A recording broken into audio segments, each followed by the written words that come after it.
Let's cast aside all notions of our familiar world and journey into the abyss of time. Get ready, because we're heading to an era that preceded not only the emergence of humans, but even the very existence of our distant ancestors. This is a world that existed long before the first cities were built or the first fields were cultivated. We're being transported to the Jurassic Period. The very word conjures up images from Hollywood blockbusters. Colossal lizards whose footsteps shake the earth, gigantic jaws capable of biting through steel, and an eternal battle for survival. But the reality of that era was immeasurably deeper, more complex, and more astonishing than any popular culture fantasy. Together, we will delve into this lost world, taking our time, allowing ancient history to unfold before us like a scroll that has been waiting for its moment for millions of years. We won't rush. Our goal is not simply to list facts, but to experience the atmosphere of that earth. And before we begin this grand journey, let me address you. Our stories are not only about the planet's past, they are also about the moment you find yourself in now.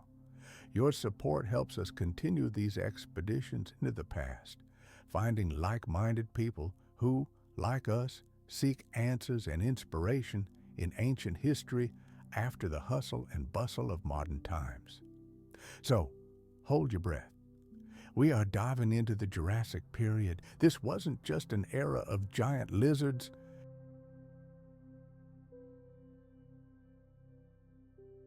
Their incredible necks arch high above our heads, and their powerful tails stretch far behind.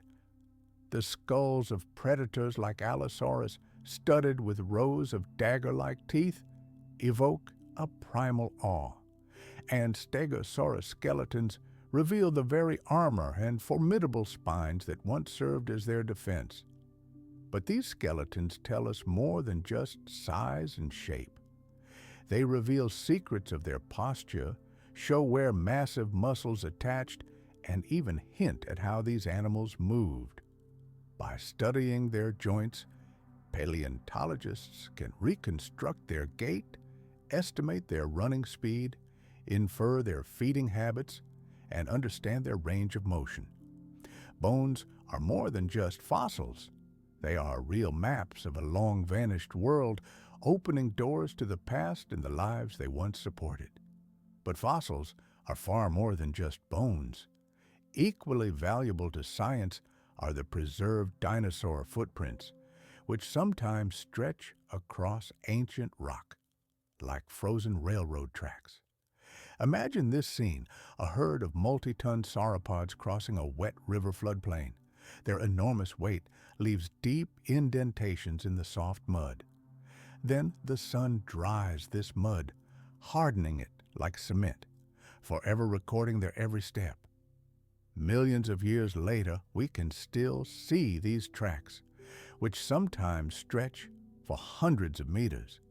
They don't just prove the presence of sauropods, they reveal secrets of their social behavior. Parallel tracks clearly indicate that these giants moved in close-knit herds.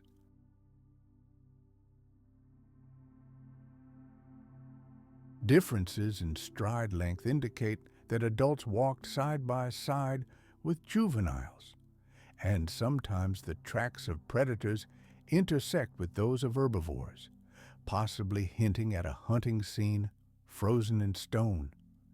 These fossilized paths are like snapshots from the past, far more dynamic and alive than one might imagine from looking only at bones. Fossilized nests and eggs offer another window into the secret world of dinosaurs. These ancient reptiles laid their eggs in specially chosen locations, sandbanks, river floodplains, or other secluded nooks. Paleontologists have discovered entire colonies of such nests in Jurassic rocks. Eggshell fragments examined under a microscope reveal secrets of their structure and composition. Sometimes, entire clutches are found, and in the rarest and most valuable cases, even with embryos preserved within. These incredible finds tell us about reproduction, parental care strategies, and how dinosaurs grew up. Some nests indicate that dinosaurs returned to the same nesting sites year after year.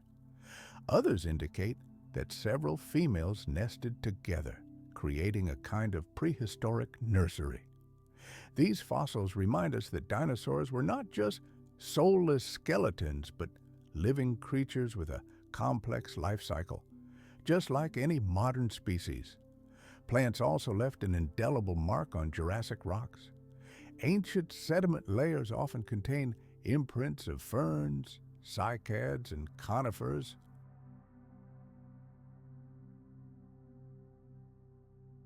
Marine fossils are also striking in their diversity. Ammonites are among the most numerous and well-known. These are the coiled shells of extinct cephalopods found all over the world. They evolved very quickly, making them excellent markers for dating rock layers. Their shells often display complex suture patterns, lines where the internal walls of the chambers met the outer shell. These patterns are so intricate that they seem almost decorative, but in fact, they served an important function, strengthening the shell and helping the mollusk control buoyancy. Entire rock layers, literally chock full of ammonites, testify to their abundance and importance to marine ecosystems. Among the many finds from ancient seas, fish skeletons stand out, preserved with their scales and fins intact. Some are so well preserved that the remains of their last meal can be seen in the stomach area, allowing us to understand precisely what they ate. Ichthyosaurs, ichthyosaurs, and plesiosaurs, plesiosaurus, marine reptiles of the Jurassic period, also left us their fossilized skeletons. One of the most famous and touching ichthyosaur fossils captures a female in the act of giving birth. Her baby, half emerged from the birth canal, was frozen in stone for millions of years. This unique find irrefutably proved that ichthyosaurs gave birth to live young rather than laying eggs, completely changing our understanding of their biology. Plesiosaurs are also often found in marine sediments.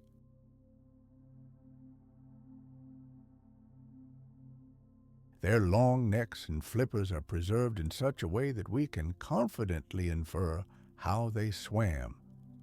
These fossils bring the oceans of the Jurassic period to life in vivid detail.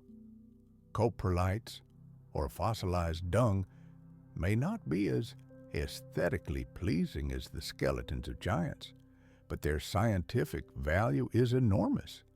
They help us understand what ancient animals ate, allowing us to reconstruct past food chains with great precision. Often, plant fragments, bone fragments, or insect chitin particles can be detected in coprolites under a microscope. By studying them, paleontologists can establish a direct connection between a specific predator and its prey, as well as between herbivores and specific plant species. In some cases, coprolites are found so enormous that only giant sauropods could have left them. This gives us an idea of the colossal volume of food processed daily by these living mountains. Another important category of fossils are traces of life, such as burrows and tunnels. Small mammals or reptiles digging shelters in the soil left behind tunnels that eventually filled with sediment and fossilized. Worms and other invertebrates also left their tracks in soft soil, which later turned to stone. These so-called ichnofossils, or trace fossils, prove that the world was filled not only with giants, but also with myriads of smaller creatures, each of which left its own, albeit modest, mark on the planet's history.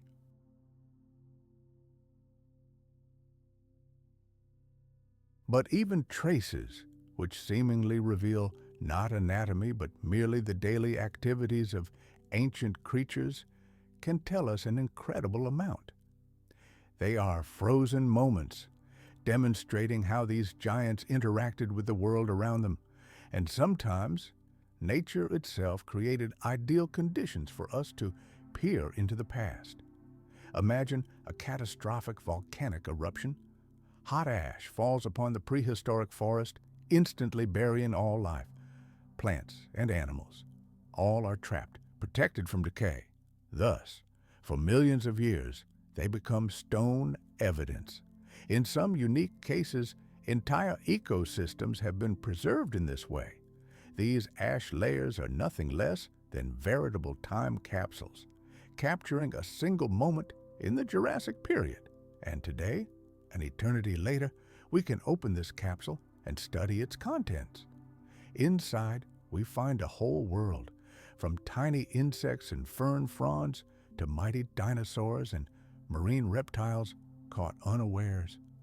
All these creatures buried in one place give us an invaluable glimpse into what life was like in that distant era. But fossils are more than just a chronicle of life. They are also a record of injuries, diseases, and an incredible will to survive. We find bones with healed fractures, mute evidence that an animal was able to survive a horrific injury and continue on its journey. Infections leave their ugly scars on bone tissue, altering its structure.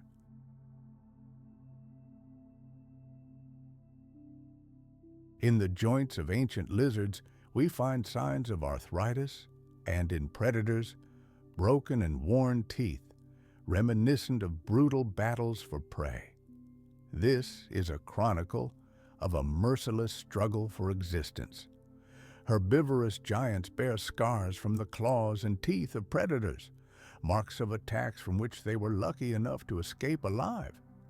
These details paint a picture of a world where life was not only about growth and reproduction, but also about pain, resilience, and healing. Not all fossils discovered by paleontologists look like perfect museum skeletons. Most finds are mere fragments, a single tooth, a bone fragment, or a cracked shell.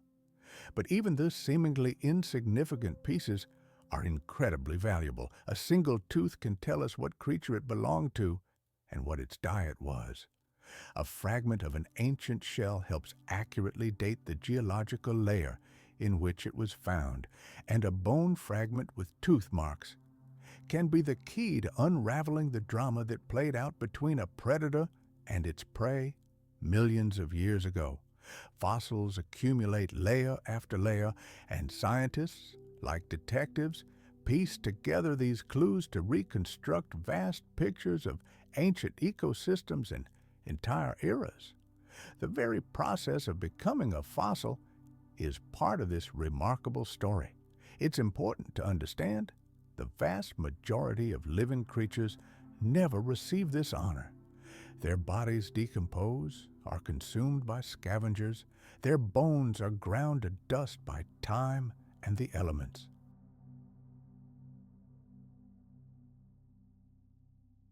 For remains to turn into stone, very special, almost miraculous conditions are required.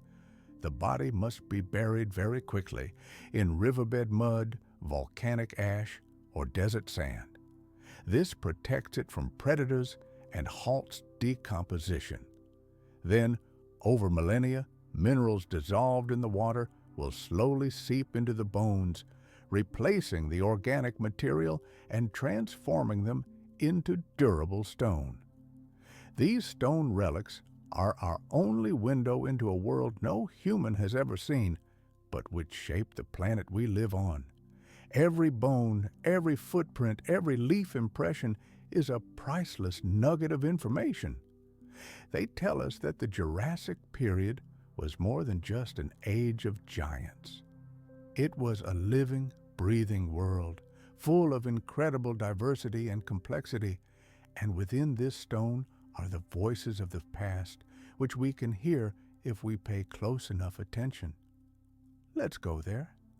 Imagine walking through coniferous forests, where trees tower over modern skyscrapers. You find yourself on prairies of giant ferns that stretch to the horizon. And now let's dive into warm oceans, where schools of ichthyosaurs, resembling giant dolphins, rush past you. Raise your head to the sky. There, the first birds, like Archaeopteryx, still flap their wings hesitantly, and enormous pterosaurs, those kings of the prehistoric skies, glide effortlessly on the air currents. Watch herds of sauropods move across the plains. They are like living, breathing mountains.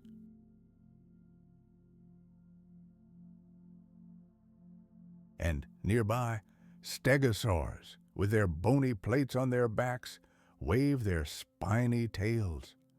These tails were deadly weapons for defense against predators like Allosaurus, who would ambush their prey, carefully weighing the risks of each attack. Listen carefully. You might discern the buzz of giant insects in the swamps. Hear the first tiny mammals scurrying beneath the ferns. Catch the croaking of ancient amphibians in shaded pools. With every step, you would feel the ground beneath your feet tremble with distant volcanic eruptions. You would see furious storms sweep through the valleys and sense the continents themselves slowly but inexorably shifting and disintegrating. The Jurassic Period was never static, quiet, or serene. It was a world seething with life in all its forms, and the traces left in stone are but a pale shadow of its former glory.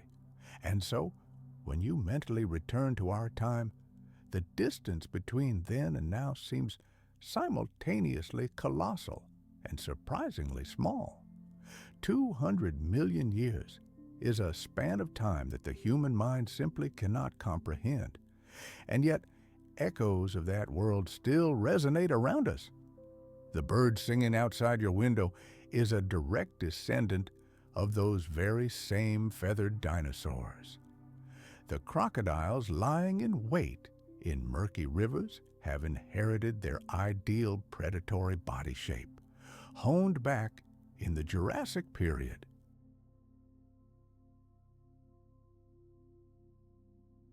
The insects buzzing in the summer air play the same role in the ecosystem as their distant ancestors did when Stegosaurus and Diplodocus roamed nearby. And even the forests, though changed by the advent of flowering plants, trace their roots back to that distant past. Those ancient conifers are living monuments to a bygone era. The Jurassic Period didn't vanish without a trace. It lives on in our present. Then, as now, survival depended on a delicate balance. Herbivorous giants needed to eat enough vegetation to grow and gain weight, but not so much that they completely depleted their feeding grounds. Predators needed to hunt to survive, but not so hard that they depleted their prey populations. Insects, amphibians, and the first mammals were forced to find their own niches in this world of giants, using the few opportunities that remained. This balance was fragile. It was constantly upset by hurricanes, volcanic eruptions, and continental shifts, but life endured. It adapted, changed, and even thrived. And if you look at our world today, you can confidently say, nothing has changed. Ecosystems still depend on this delicate balance. The players on stage have changed, but the rules of the game remain the same, woven into the very fabric of life. Fossils are voices that reach us across the abyss of time. And the fact that we can hold them in our hands or walk among skeletons in museum halls constantly reminds us of our inseparable connection to that distant world.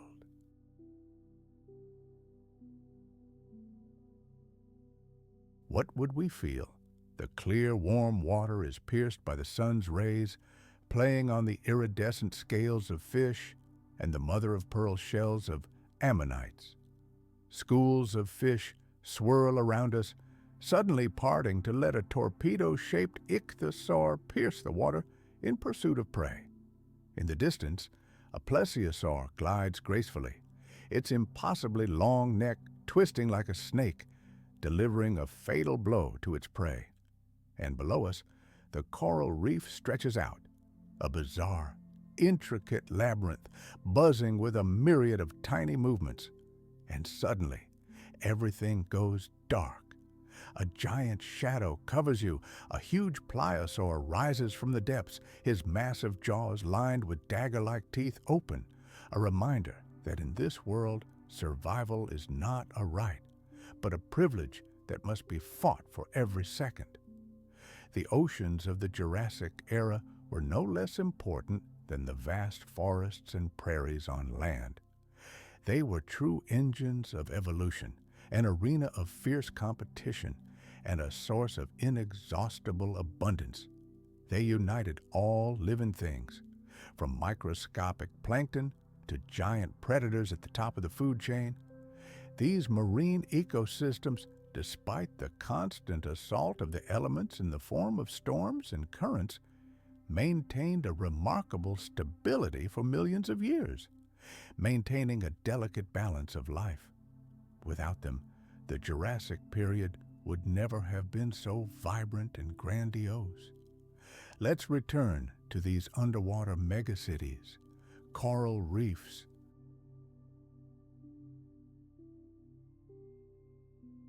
A single tooth can tell an entire story about the life and death of a predator. A footprint left in ancient mud tells us the movements of an entire herd. And a fern leaf, perfectly preserved in stone, reveals the secrets of ancient flora and the very process of photosynthesis that began millions of years before the advent of humans. Each such find is a reminder that our world has existed far longer than we can imagine, and each fossil is a reminder that extinction is an integral part of this grand story. Many of the creatures you have encountered on this journey have vanished from the face of the earth forever. Their disappearance was not always sudden and catastrophic. Sometimes this happened slowly, as one evolutionary lineage gave way to another, more advanced one. But in other cases, extinction occurred rapidly, as a result of abrupt climate change or global geological processes. In any case, the annals of life are written not only by stories of survival, but also by stories of loss. The Jurassic also teaches us that incredible resilience is built into the very fabric of life.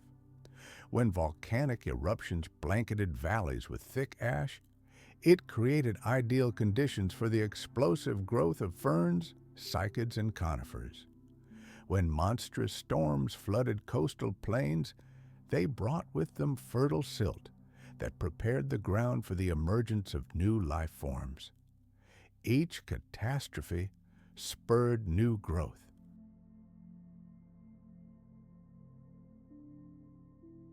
After a predatory attack, a herd of herbivores regrouped and new offspring took the place of the fallen. Balance was restored. Even in the face of global change, life always found a way to continue, seeking new paths for its development. This model of resilience is one of the most important lessons Earth's history teaches us. It doesn't mean life is invulnerable, but it does show that adaptation and renewal are as constant as challenges and destruction. If you simply consider the world around you, you can still see the influence of this ancient balance today. Birds in the sky are living proof of how small, feathered dinosaurs conquered the ocean of air. Mammals, once tiny, nocturnal insect hunters hiding in the shadows of giants, are now among the most dominant animals on the planet. Yes, plants changed with the advent of flowers, which became widespread by the end of the Cretaceous. but the foundation laid by the coniferous forests of the Jurassic remains unshakable. Even the continents on which we stand bear the imprint of that time. Rift valleys, mountain ranges, and coastlines that began to form during the Jurassic period continue to define the geography of our planet to this day. The world we live in is inextricably linked to that era. To conclude this journey, let's imagine the rhythm of a single day in the Jurassic period. Morning light filters through the crowns of giant conifers. Insects already buzz in the warm air, and reptiles crawl out to bask on the rocks.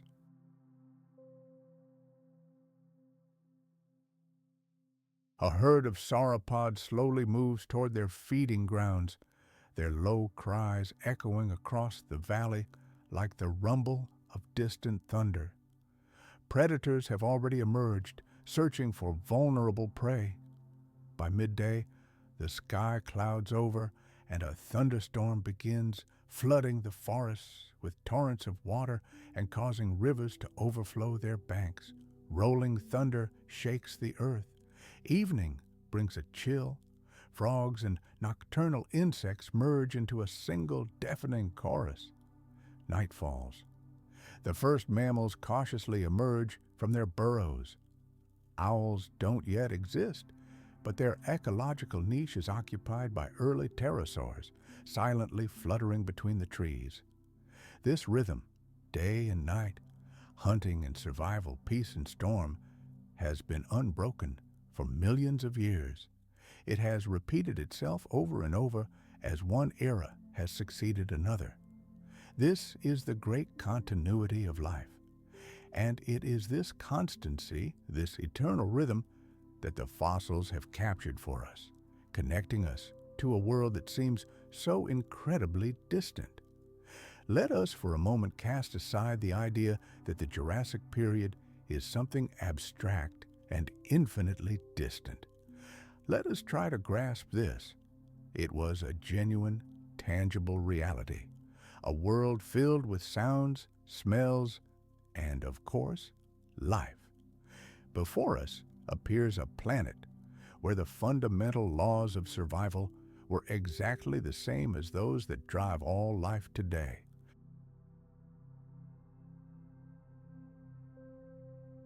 It was an eternal struggle for resources, for food to satisfy hunger, for a sip of water in the parched savanna, for the right to leave offspring and pass on one's genes. Of course, the very face of life was completely different. The animals and plants of that time might seem like creatures from our wildest imaginations, but the inexorable logic of their existence was painfully familiar. The stone records they left behind in the form of fossilized footprints and bones are priceless messages from the depths of time.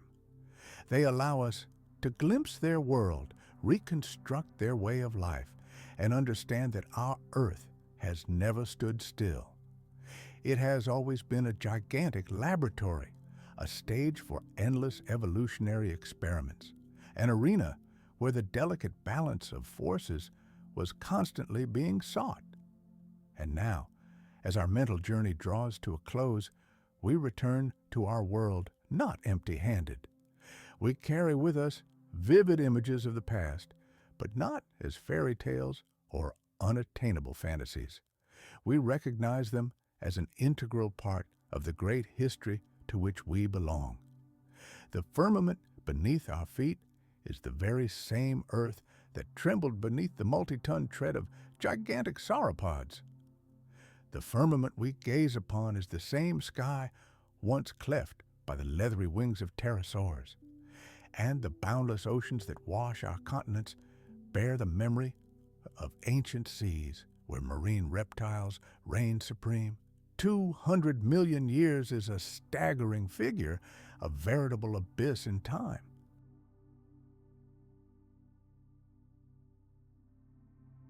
The plants that covered the ancient landscapes would also not have reached their impressive heights or spread so widely. So what do scientists mean when they say the Jurassic was a hothouse world? Simply put, the atmospheric concentration of greenhouse gases, primarily carbon dioxide, was several times higher than today's levels.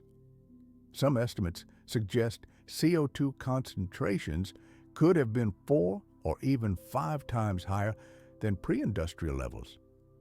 This dense gas blanket effectively trapped solar heat near the surface, creating exceptionally favorable conditions for life to thrive. As a result, the planet's average temperature remained consistently high, and it wasn't just the hot summers. Winters were also surprisingly mild. Even in regions close to the poles, the temperature contrasts between the warmest and coldest times of the year were smoothed out. A sense of global, all-pervading warmth emerged, allowing dense forests to extend far to the north and south to latitudes where today we see only glaciers and Arctic tundra. Because of this global warming, there were no permanent polar ice caps on Earth during the Jurassic Period. Just imagine Antarctica, not as an icy continent, but as a green land covered in dense forests of conifers and giant ferns. Imagine the Arctic Circle without its endless ice fields, but with lush vegetation capable of supporting herds of dinosaurs and other ancient animals.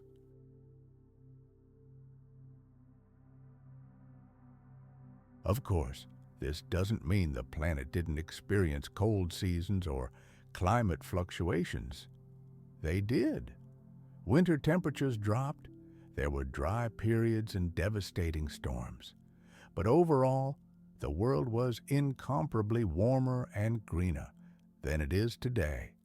Even at the Earth's most extreme points, this greenhouse effect created ideal conditions for plant growth. Due to the warmer climate, global sea levels were significantly higher. Without the giant ice caps that today trap vast volumes of water, all this moisture was in a liquid state, filling the oceans and flooding the low-lying parts of the continents.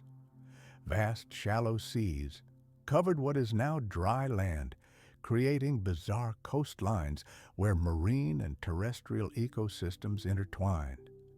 These warm seas teemed with nutrients, supporting thriving coral reefs, countless mollusks, shoals of fish, and giant marine reptiles. They also served as ideal hunting grounds for predators like pterosaurs and other creatures whose lives were tied to the boundary between land and water. The eternal rhythm of the tides determined the existence of countless species. Precipitation patterns were also radically different from today. Because the oceans were much warmer, colossal amounts of water evaporated into the atmosphere, making the air incredibly humid. This led to torrential, prolonged rains in many regions, especially along the coasts and in monsoon zones.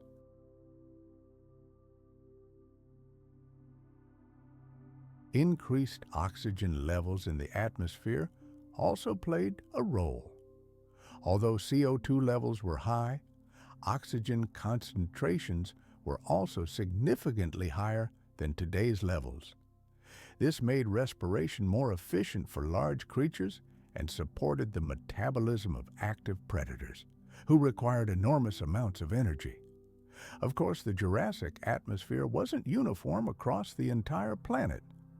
Local conditions could vary greatly. The concentration of oxygen and other gases could fluctuate over millions of years. But overall, it was an easily breathable environment that was equally favorable to both small and truly gigantic species. The sky itself was a living reflection of this climate.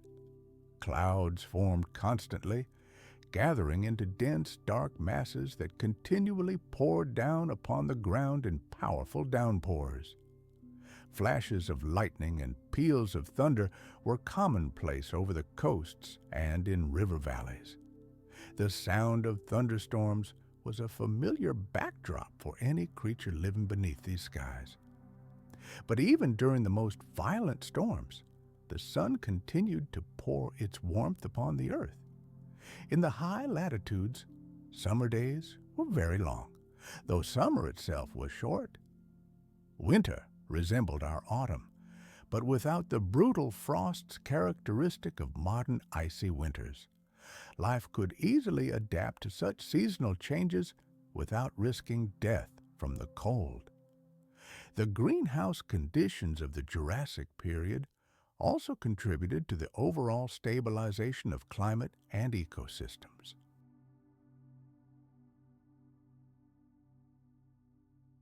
With fewer differences between warm and cold seasons, plants in many regions were able to grow faster and almost continuously. This stability guaranteed herbivores constant access to food and predators constant access to prey. Of course, life was no paradise. Competition remained fierce, and survival required constant struggle and adaptation. However, the climate provided a reliable foundation upon which evolution could conduct its bold experiments with the size, shape, and behavior of living things. It's worth considering how this atmosphere influenced not only biology, but also geology. The warm, humid climate accelerated the weathering of rocks. Rains and rivers leached minerals from the rocks and carried them to the seas, enriching the water with nutrients and supporting marine ecosystems. Volcanoes frequently erupted along fault zones where the continents were slowly moving apart, spewing enormous volumes of gases and ash into the air. These eruptions enhanced the greenhouse effect, increasing carbon dioxide concentrations, but could also cause temporary cooling in certain regions when ash clouds obscured the sun. This complex interplay between constant warmth and periodic cataclysms created even greater environmental diversity. The greenhouse atmosphere directly affected plant life. Conifers, ferns, and horsetails thrived in these conditions, covering entire continents.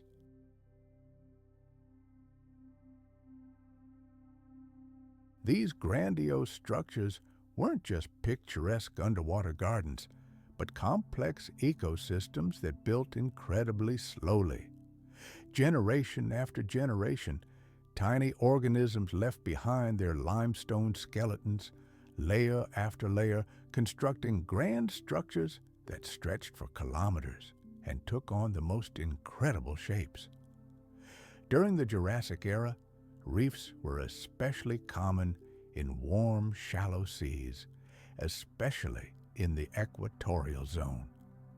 The Tethys Ocean, which then separated the northern and southern continents, was a true paradise for these living structures. Reefs became home to countless species, directly impacting the survival of all marine life.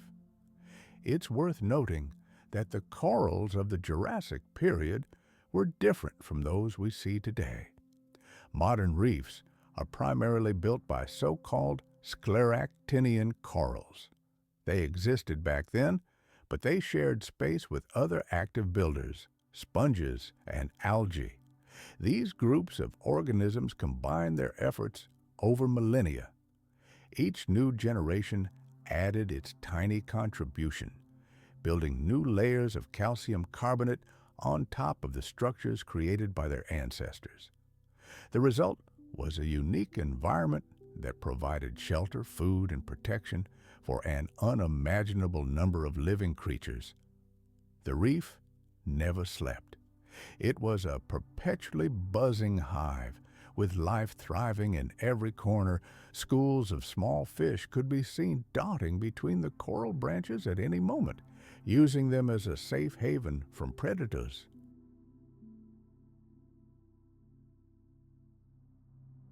Some forests boasted gigantic trees with such dense canopies that almost no sunlight penetrated the ground beneath. In others, the spaces between the trees were more open and spore-bearing plants and ferns flourished there. In any case, the constant warmth and humidity facilitated their rapid growth. Photosynthesis was incredibly efficient, allowing plants to thrive in conditions that would be fatal for many modern species. This abundant greenery provided food for herbivorous dinosaurs, which in turn became prey for predators, completing the great cycle of life, in which the atmosphere was inextricably linked to the entire ecosystem. Climate also had a direct impact on animal life. Sauropods, those ancient colossi, required an incredible amount of vegetation just to survive, and the hothouse world provided them with this abundance. Stegosaurus and other herbivores fed on ferns and cycads, which grew in dense, impenetrable thickets. Predators, such as Allosaurus and other theropods, were entirely dependent on the numbers of these herbivorous herds, meaning the climate indirectly supported their existence. Insects thrived in the humid environment, filling forests and swamps with their incessant buzz. Early birds and pterosaurs preyed on them, linking the smallest elements of the ecosystem with the largest. This hothouse world created unique conditions for animal migration. Ancient reptiles could roam freely over vast distances without encountering insurmountable cold barriers.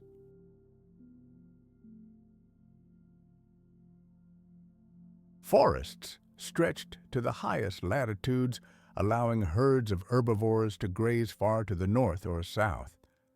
As a result, the ranges of many species were much wider than those of modern animals. The oceans were also open to free movement. Imagine oceans that were not barriers, but veritable highways of life. Their warm waters served as bridges connecting distant populations. Along these underwater highways, marine reptiles and giant fish moved freely, exploring vast expanses of water. In that era, life did not huddle in narrow, habitable corridors. No, it flourished everywhere, from the equator to the poles, on a planet that, despite its eternal volatility, was enveloped in a virtually ubiquitous, gentle warmth. Powerful storms and torrential rains brought not only destruction, but also creation. With the arrival of the wet seasons, full-flowing rivers overflowed their banks, turning into raging torrents. They carried with them tons of fertile silt, generously fertilizing the surrounding landscapes. Where yesterday was a dry valley, today floodplains stretched, and marshy lowlands became seething cauldrons of life. In this world, which knew no harsh, icy winters, lakes and rivers lived to their own rhythm, sometimes shrinking, sometimes flooding, depending on the season. This created ideal conditions for countless amphibians, insects, and small reptiles. This eternal cycle of moisture and drought set the pace for all life.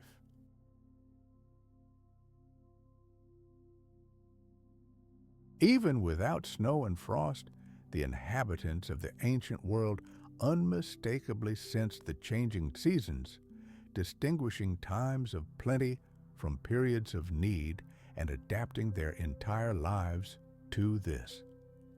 The absence of polar ice caps fundamentally altered the very nature of the world's oceans. Today, giant ocean currents, these global conveyor belts, are driven by the subsidence of cold, dense waters near the poles. But in the Jurassic era, in an ice-free world, this mechanism worked differently. Circulation was much smoother and more tranquil. Warm water flowed unimpeded across the planet like a giant blanket, evenly distributing heat across the globe. This created the mild, stable climate that persisted for millions of years. Let's step into that world for a moment. Feel the warm, moist air envelop your skin. Inhale, it's thick, rich with the scents of decaying leaves and blooming plants. Around you is an endless forest, every inch pulsing with life. The sky clouds over, and suddenly a warm rainstorm descends. Its drops pound the giant ferns, nourishing the earth, turning tiny streams into turbulent torrents. The night brings coolness, but not cold. Overhead, a velvety dome stretches, strewn with stars as bright as diamonds. A huge moon bathes the landscape in a ghostly light, causing powerful tides in the ocean.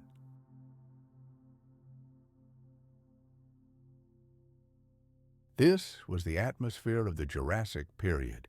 It dictated the rules of the game, shaped every breath, every sip of water, and every movement of the creatures that called this planet home.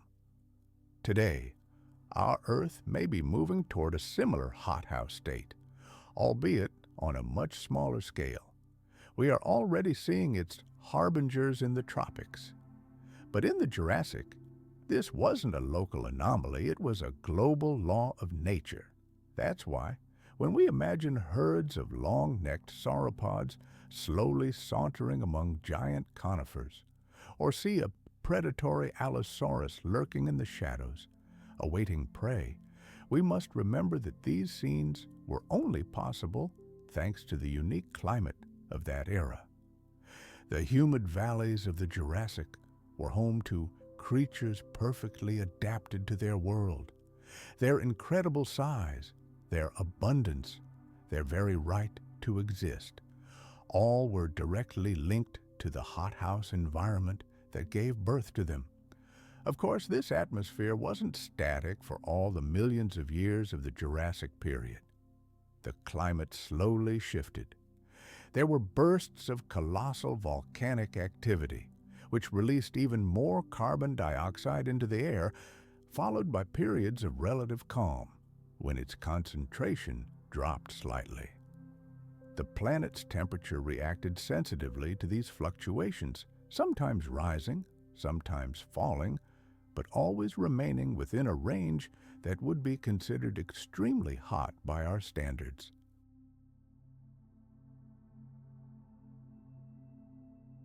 The planet found a new equilibrium that supported life at all levels, from massive house-sized reptiles to tiny, scaly creatures. When you think about it, it becomes clear the hothouse climate of the Jurassic era wasn't just a backdrop on the stage of life. It was its primary engine, its fuel. Vegetation could cover entire continents in a continuous green carpet, creating an inexhaustible food source. This allowed herbivorous dinosaurs to grow to unimaginable sizes, weighing tens of tons. And following these gigantic prey, giant predators emerged, capable of hunting these colossi. The oceans teemed with life, coral reefs, countless schools of fish, and mighty marine reptiles. Everything, from migration routes to evolutionary leaps, was subordinated to this great climatic equilibrium. As we delve deeper into the world of the Jurassic, this atmosphere will always be invisibly present, influencing every episode of the story of what our planet was like 200 million years ago. One of the most striking differences between that world and our own is geography. We're accustomed to seeing the familiar outlines of the continents on a globe. Africa has its distinctive shape. South America has its recognizable curve. But fast forward 200 million years, and this familiar picture disappears entirely. In that distant era, all the land masses we know were fused together, forming a single colossal supercontinent. Its name is Pangea.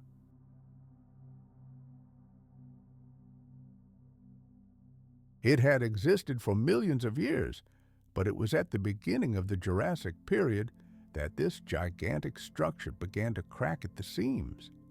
And although this process was incredibly slow, it became one of the key events in the history of life on Earth. Imagine this colossus, a single landmass stretching from pole to pole, uniting what would become Africa, America, Eurasia, and Australia. On one side, it was washed by the boundless Panthalassa Ocean, and on the other, by the narrower but no less important Tethys Ocean, the cradle of countless marine creatures. The splitting didn't happen as one might imagine. It wasn't like icebergs breaking off and suddenly drifting out to sea. The process was slow, gentle, and spread out over millions of years, giving life a chance to adapt. Deep within the planet's core, the molten mantle churned, creating gigantic convection currents. These currents, like invisible titans, pushed against the tectonic plates from below. Where the stress reached its breaking point, the Earth's crust cracked. Over time, these cracks turned into gigantic fissures, and molten rock from the mantle rushed into them. As it cooled, it formed new oceanic crust. Thus, new oceans were born.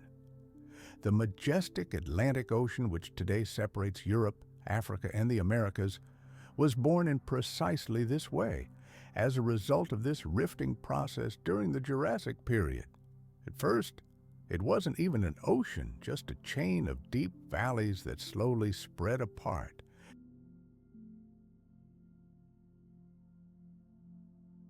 Sometimes they were flooded by salt water, sometimes by streams of boiling lava.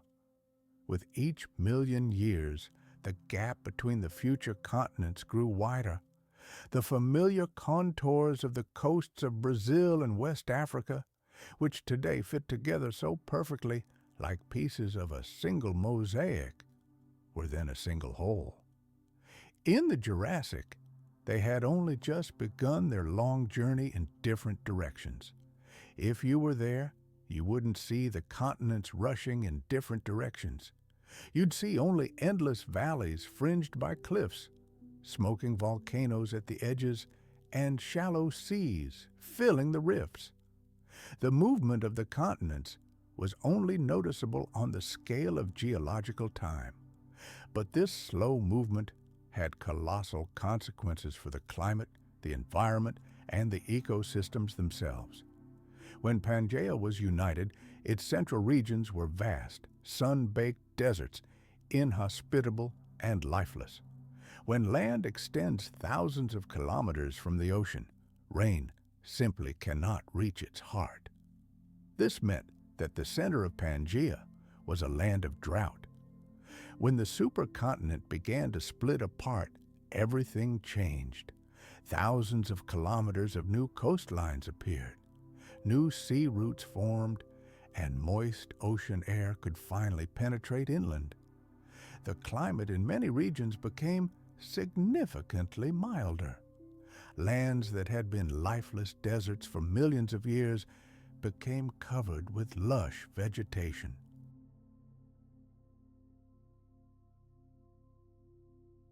What had been dry and dead became wet and vibrant, giving rise to new forests and an unprecedented diversity of plants. This, in turn, created food supplies and habitats for animals, spurring a new round of evolution. But the split also created barriers where none had ever existed. While all land was one, animals could theoretically migrate across the globe. But now, with seas between land masses, populations found themselves cut off from one another, and isolation is one of the greatest drivers of evolution.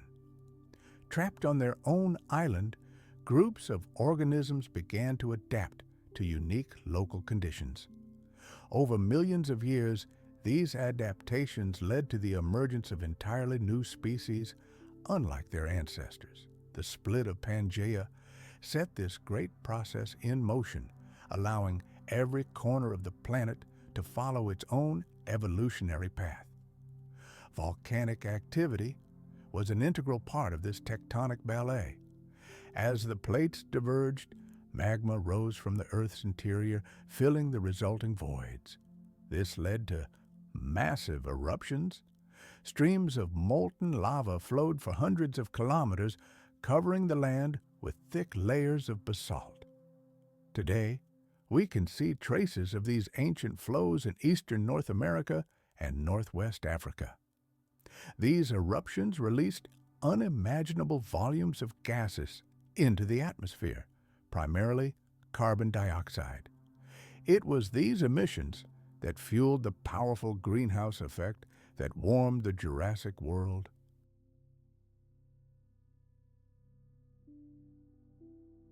They also shaped the local landscape, erecting volcanic plateaus, creating mountain ranges, and altering river courses. For the animals living in the shadow of these volcanoes, the eruptions were a true catastrophe. Forests could have been buried under ash, rivers choked by lava flows, and entire coastlines obliterated. But in the long run, this fiery force was creative. Volcanic activity created new habitats and enriched the soil with minerals, ultimately fostering an even greater flourishing of life. This volcanic activity, in turn, fertilized the soil, giving rise to lush vegetation that rose from the ashes after each eruption. The titanic process of rift valley formation left deep scars on the planet's surface, a geological record we can still read today. Over time, many of these giant fissures filled with water, turning into chains of lakes. And it was the sediments that accumulated in these bodies of water over millions of years that became the perfect tomb, preserving the fossils of that era. This is why paleontologists today find the remains of early Jurassic animals in geological formations such as the Newark supergroup on the east coast of North America. These ancient stones tell us a remarkable story. They reveal that modern animal life owes its origin not only to the creatures that survived, but also to the very environment forged in the crucible of Pangea's disintegration.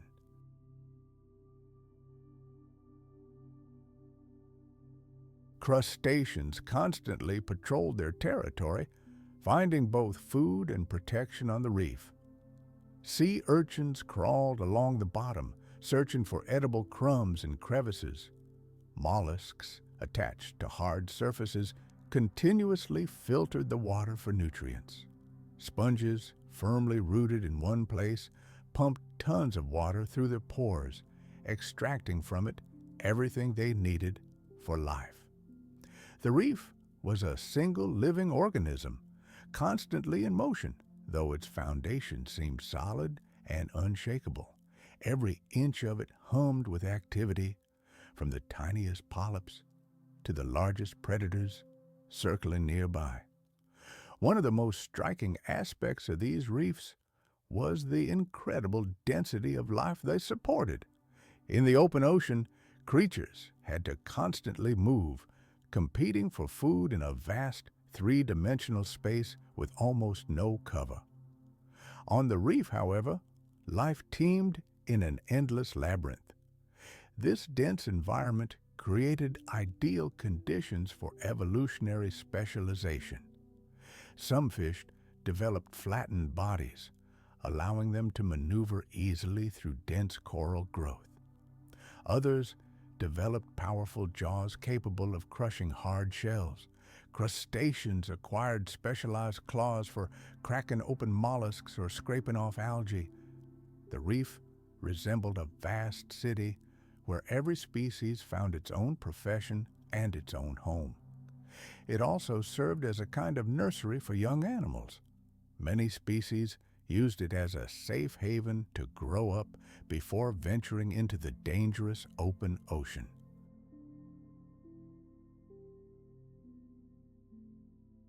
They fed on invertebrates and themselves became prey for larger and faster predators.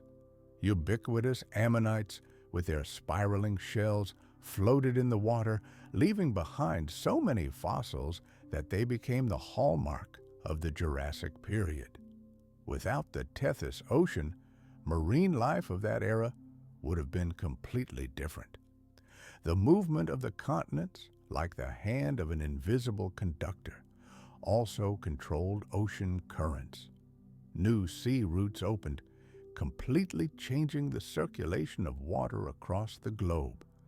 Warm currents rushed into previously cold regions, helping to maintain a stable and warm climate on the planet.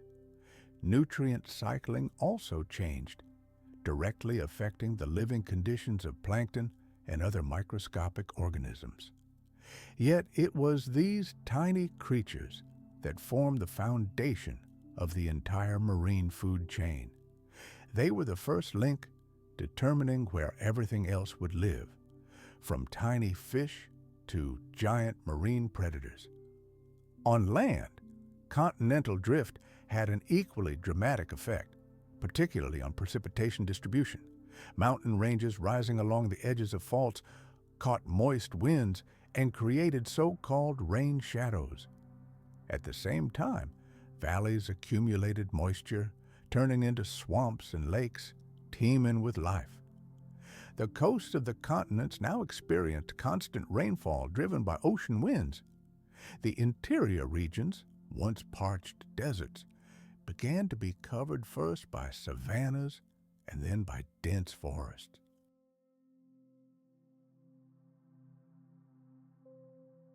These changes in plant life triggered an evolutionary explosion among herbivorous dinosaurs, sauropods, stegosaurs, and many others. Following the herds of giants, predators arrived, ushering in a golden age of hunting. Now, imagine for a moment what it must have been like to be at the very center of these events. Let's travel to eastern North America. Before us, a vast valley stretches to the horizon, dotted with lakes and surrounded by smoking volcanoes. What a grand and terrifying sight! The scent of sulfur still lingers in the air from the recent eruptions, and the ground beneath our feet occasionally trembles from tremors. But life does not stand still. New forests are already rising from the fertile volcanic soil, and dinosaurs roam among them, feasting on the lush greenery. Now let's move south to the shores of the Tethys Ocean. The scene here is completely different. A warm, shallow sea lazily laps against sandy beaches. Coral reefs shimmer beneath the crystal-clear water, and the heads of marine reptiles occasionally peek above the surface, taking a breath before diving again into the depths.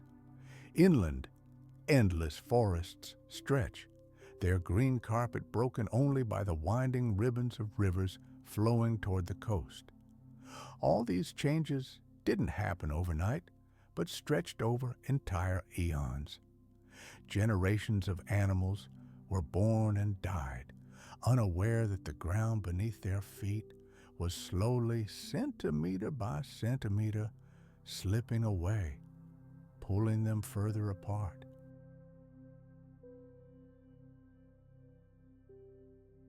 But it was precisely these slow movements that radically altered their futures.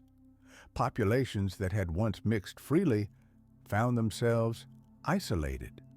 Over millions of years, this isolation became a powerful evolutionary engine, giving rise to ever new forms of life. This process explains why, in the late Mesozoic, the animals of South America looked completely different from their distant relatives in Asia or North America. The breakup of Pangea triggered the formation of unique regional ecosystems that shape our planet to this day. Evidence of this great rift can be found not only in rocks and fossils, but also in the very shapes of the continents. When you look at a world map and see how the bulge of South America fits perfectly into the curve of Africa, you see the legacy of the breakup of Pangea. These shapes are not random. They are the scars of the Great Rift that began in the Jurassic Period. And along these scars, the footprints of the animals and plants that once lived there are forever etched on the face of the earth. It's important to understand that the breakup of Pangea affected not only geology and biology, it altered absolutely every aspect of life on the planet. As continents shifted, climate changed, and as climate change changed, entire ecosystems were transformed. And when ecosystems changed, evolution kicked into high gear. It was a continuous chain reaction, the effects of which were felt for millions of years.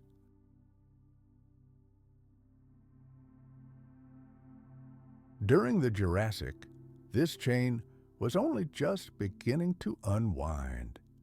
The continents continued their slow dance throughout the Cretaceous and beyond until they reached the positions we see today.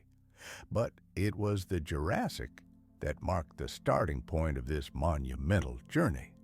It was the time when the first cracks became seas, when the first insurmountable barriers to migration arose, and when the global climate began to fragment into numerous regional ones. And amidst all this geological drama, life went on as usual. Dinosaurs grazed in the forests, predators stalked prey, insects buzzed in the humid air, and marine reptiles hunted in the warm waters of Tethys. The Earth was changing under the rays of an ancient sun. The breakup of Pangea was a planetary-scale geological drama, unfolding amid the daily struggle for survival. And only now, millions of years later, can we truly appreciate its colossal impact. The Jurassic wasn't just a time when continents shifted. It was an era of the birth of new oceans, changing the face of the planet so dramatically that its echoes reach us to this day. Water has always been one of the most powerful forces on Earth. It carves valleys, creates coastlines, controls the climate, and serves as a cradle for countless life forms. And in the Jurassic, as the supercontinent Pangea was bursting at the seams, new pathways opened for water. The oceans responded to this call, creating new currents, new coastlines, and new opportunities for evolution.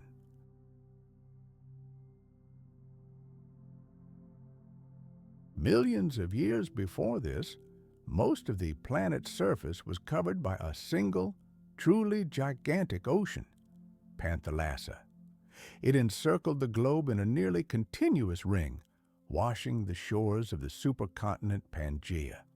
Of course, Pangea had its own currents and ecosystems, but its vast expanse meant that all marine life was concentrated primarily along the coastlines. Within Pangea itself, arid land stretched, far from the moderating influence of the sea. However, as soon as this colossal landmass began to disintegrate, water immediately rushed into the resulting fissures, creating new seas and changing the contours of old ones. It was in the early Jurassic that the Atlantic Ocean emerged, then merely a narrow nascent sea channel. It would take millions of years for it to transform into the mighty ocean we know today. But the beginning had been made. The Tethys Ocean, sandwiched between the northern and southern halves of the splitting continent, was one of the most important biological centers of the Jurassic era. Warm, shallow, and nutrient-rich, it became a true paradise for a multitude of species. Coral reefs stretched along its shores, creating complex underwater labyrinths teeming with life, fish, mollusks, crustaceans, and invertebrates of every kind. These reefs were hotbeds of biodiversity, much like modern reefs, which we call hubs of life.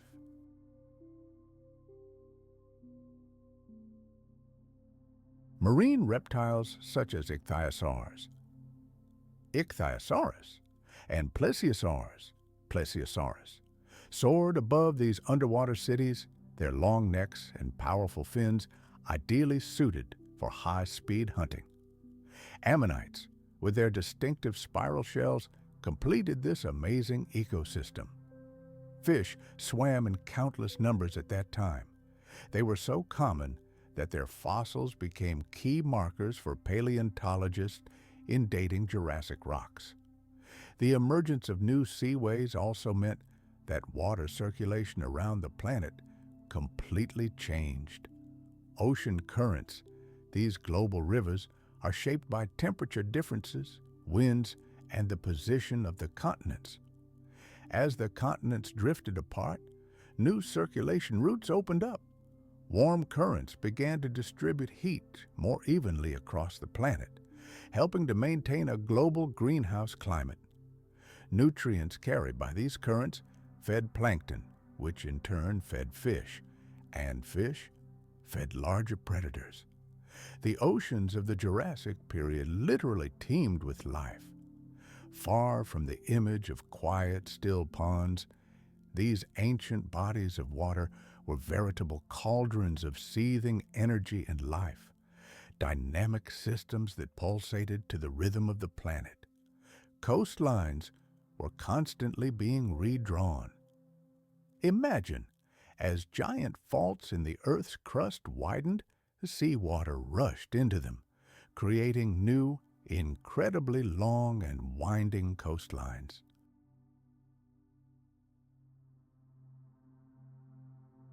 The fossils of ancient fish and lizards that paleontologists find in the sediments of these shallow seas provide irrefutable evidence of the rich and diverse life in those waters.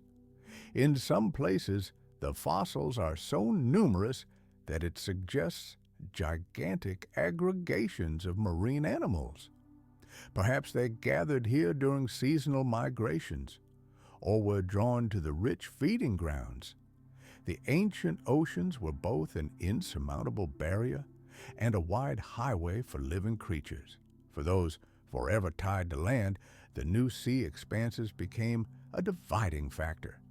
Populations that had previously freely moved and interbred suddenly found themselves isolated from one another by water barriers. Over time, this isolation led to divergence, a process in which separated groups began to follow their own evolutionary paths, evolving into completely different species. But for marine life, the oceans were the main transport arteries, veritable highways connecting east and west. One such great seaway was the Tethys Ocean, which allowed marine life to travel vast distances. Its warm waters stretched from the future Atlantic to regions destined to become part of Asia. The creatures that plied these waters left behind fossils found today from Europe to the Middle East and beyond, demonstrating the incredibly wide range of their habitats. The fury of the elements was an integral part of this oceanic world.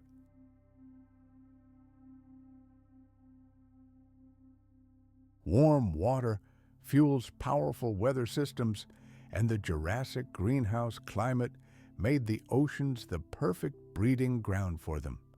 It's safe to say that gigantic hurricanes and cyclones regularly swept through the shallow seas and unleashed their full force on the coastline. These storms reshaped beaches, flooded coastal valleys, and uprooted vegetation. However, amidst this chaos of destruction, there was also a creative impulse. The storms stirred the water, stirring up nutrients from the seabed and stimulating explosive plankton growth. It was a never-ending cycle of destruction and rebirth, very similar to what we see today in tropical regions of our planet. The chemical cocktail of the oceans was also completely different. Increased atmospheric carbon dioxide inevitably affected the composition of seawater, making it more acidic. This, in turn, directly affected the ability of marine organisms to build their shells and skeletons from calcium carbonate. Corals, mollusks, and the famous ammonites were particularly sensitive to this chemical balance. And yet, despite these fluctuations, life found a way. coral reefs flourished. This tells us that conditions, while different from today's, were still favorable for creatures that build calcareous skeletons. These reefs created complex three-dimensional labyrinths in which countless species of small creatures could live, hide from predators, and hunt.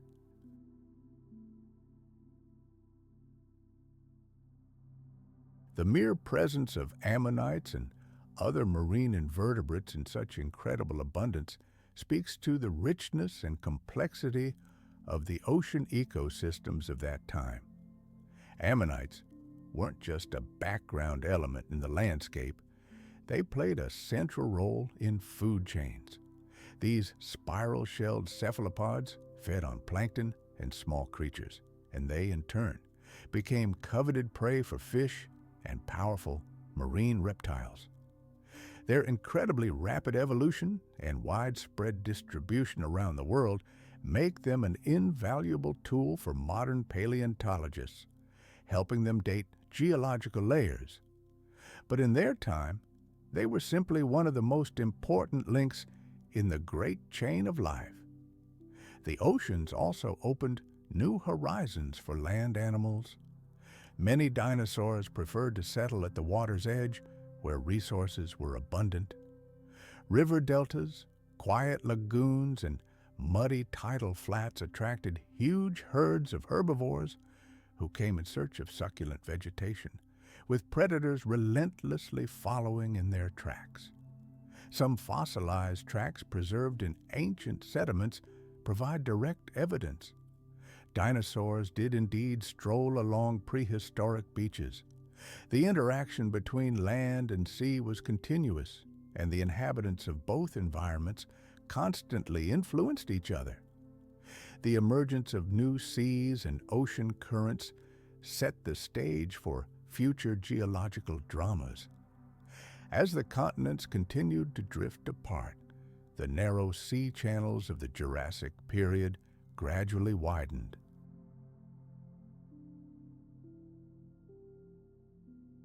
Juvenile fish found refuge in the corals, safe from predators. Even young ammonites may have spent their most vulnerable stages of life here. The reef was a cradle that not only protected existing populations, but also gave birth to new generations. But where there is life, there is also death. Predators constantly kept the reefs under siege. Ichthyosaurs patrolled the waters around the perimeter, making lightning-fast attacks on fish that dared to swim too far from shelter. Plesiosaurs glided near the surface, using their long necks to snatch prey from the schools swarming the reefs. Sharks circled nearby, waiting for the right moment to pounce on weak or stray prey. The abundance of easy prey, like a magnet, drew the ocean's top predators here, turning the reef into a place of eternal vigilance. For every fish that found food among the corals, another risked becoming food itself. But the reef's influence wasn't limited to their inhabitants. These gigantic living structures altered the ocean's very chemistry. Building their skeletons from calcium carbonate, corals and other organisms influenced the global carbon cycle. Their structures helped maintain stable conditions in their immediate vicinity, creating a unique microclimate. And the algae that lived symbiotically with the corals supplied them with oxygen and sugars, providing the polyps with energy for construction.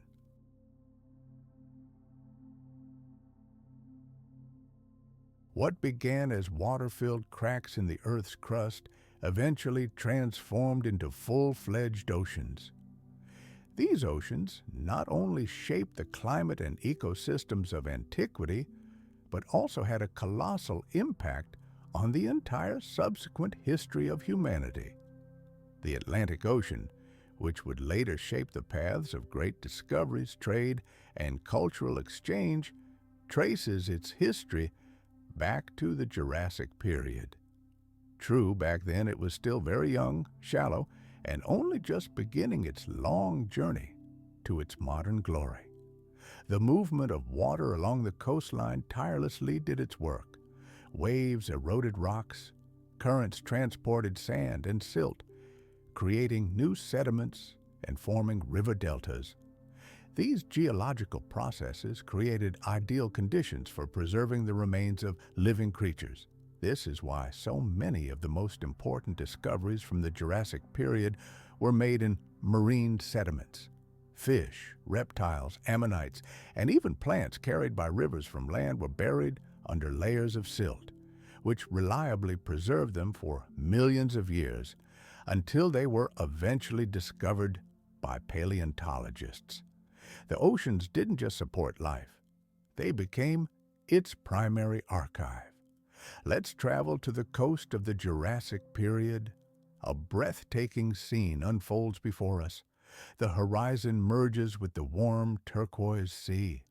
Waves lazily lap the sandy or muddy shores. From time to time, powerful marine reptiles break the surface to breathe.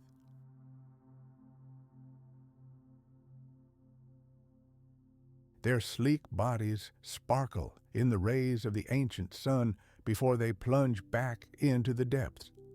In the shallows, ammonites float like living jewels, their spiral shells shimmering in the water. Schools of fish scatter at the sight of a predator, and in the sky, pterosaurs soar, their wings catching the warm sea breeze, watching for prey. The air is saturated with the scent of salt and damp greenery, and the sound of the surf mingles with the cries of animals coming from both land and sea. The oceans of the Jurassic period were a world brimming with life and unbridled energy, perpetually shifting under the influence of tides, currents, and storms. They were more than just expanses of water, but a vital part of the ecosystem that divided populations and shaped the very course of evolution. In those distant times, the oceans played no less a role in the life of the planet than they do today, though the creatures that inhabited them were entirely different. Every coastline, every current, every tiny reef, all were part of a grand mosaic that shaped the world of that time. And as the continents continued their slow but inexorable movement, the oceans changed along with them. New shores were born, old ones disappeared, currents shifted their routes, and life followed these changes.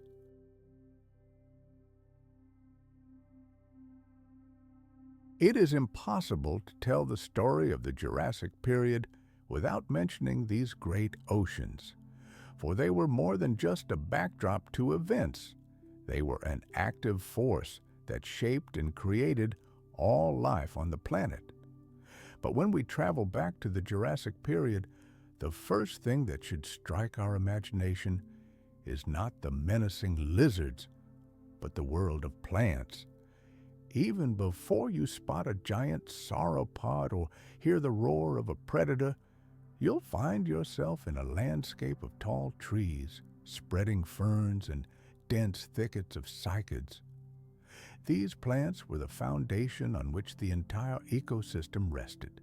They shaped the climate, provided food for herbivores, shelter for small animals, and essentially determined the landscape's appearance for millions of years.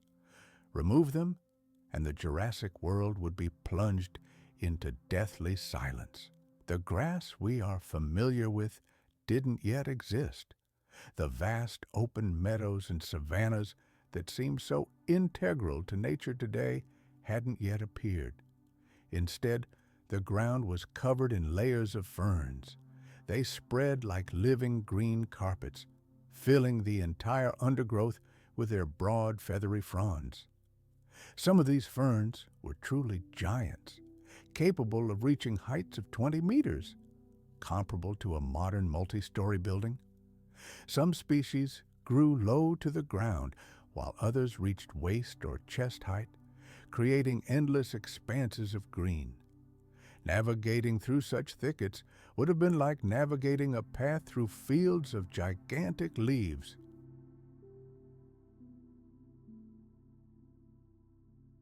Each young branch of these plants, like those of their modern descendants, was twisted into a tight spiral, which then unfurled into the familiar fan-shaped form. These plants thrived in the warm, humid climate of the Jurassic period, absorbing moisture directly from the air. Their spores were easily carried by wind and water, allowing ferns to conquer any suitable territory. They multiplied in incredible numbers, covering vast areas. Let's travel to a world where the horizon was lost in infinity and the landscapes were completely alien to modern eyes. Here, in prehistoric times, cycads dominated, plants that today can only be found in secluded corners of the tropics and subtropics. Imagine a cross between a palm tree and a fern, squat, powerful trunks crowned with a crown of stiff, feathery leaves like an exotic fan. In the Jurassic period, long before the first flower appeared on Earth, these very trees shaped the face of the planet. Their diversity was astonishing. Some cycads were tiny, no taller than a human knee, and they formed a dense, impenetrable undergrowth, covering the ground like a solid carpet. Others grew into veritable giants with thick, columnar trunks whose crowns soared high into the sky. There were no flowers in this world, so these plants used cones to reproduce. But don't be fooled by their apparent simplicity. Evolution moved forward.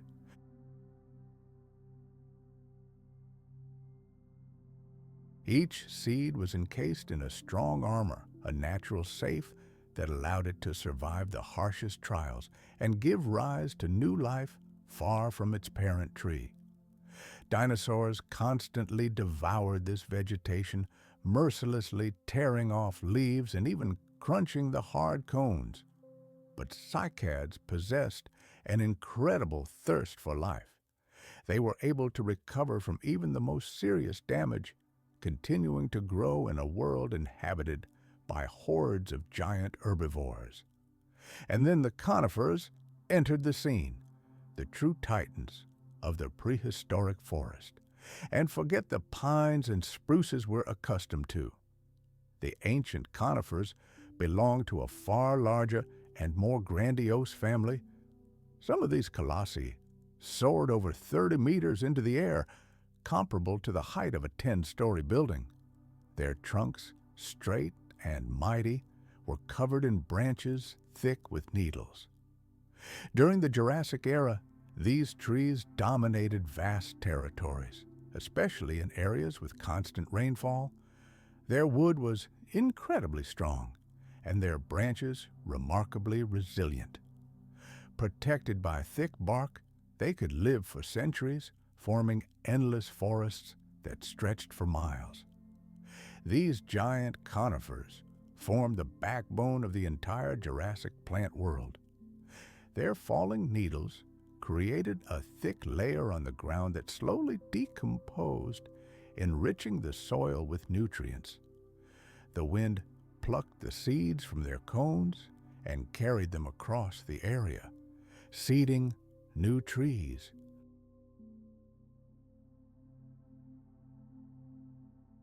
Their dense crowns cast deep shadows on the forest floor, dictating their own laws and deciding which plants would grow at their feet and which would not. Let's step into the shadow of these giants for a moment. Standing here, anyone would feel like a tiny speck of sand. The scale of these trees was simply staggering, and their trunks were so wide that several people holding hands would be unable to encircle them. High overhead, their mighty crowns met, almost completely obscuring the sky. The air here was cool and damp, thick with the pungent aroma of resin.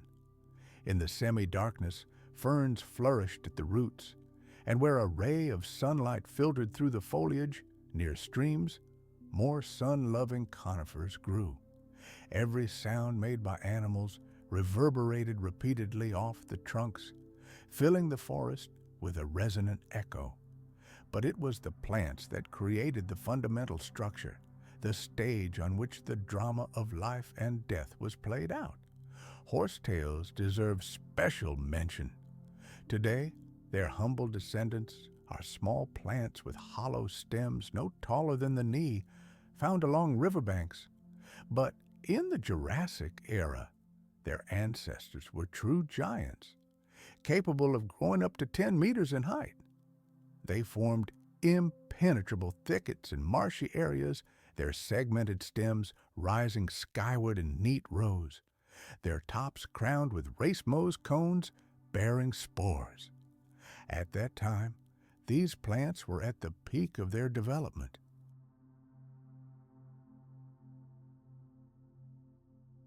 In the humid climate of the Jurassic period, they served vital functions. Their powerful rhizomes held together the banks of lakes and rivers, protecting them from erosion, and the dense thickets provided a secure refuge for countless small animals. Their presence gave the marshy lowlands an entirely different primeval appearance. It's crucial to understand, all this flora existed long before the age of angiosperms. Imagine a world without a single bright petal to attract pollinators, a world without meadows strewn with flowers and without juicy fruits hanging from branches. Reproduction in the Jurassic period was a much more straightforward matter. The wind picked up and carried billions of fern and horsetail spores. Conifers and cycads relied on cones. Some were designed to easily disperse their seeds, while others attracted insects, albeit much less sophisticatedly than modern flowers. The result is a stunningly green world, where every shade of green dominated from horizon to horizon. The dark, almost black needles of the giant trees contrasted with the vibrant, lush green of the ferns. Seasonal changes were certainly present back then, but they were far less noticeable than in modern forests. There was no riot of autumn color here, when the foliage bursts into red and yellow. Instead, most plants were evergreen, maintaining their finery year-round and undergoing gentle cycles of growth and decline. But these forests were more than just decoration.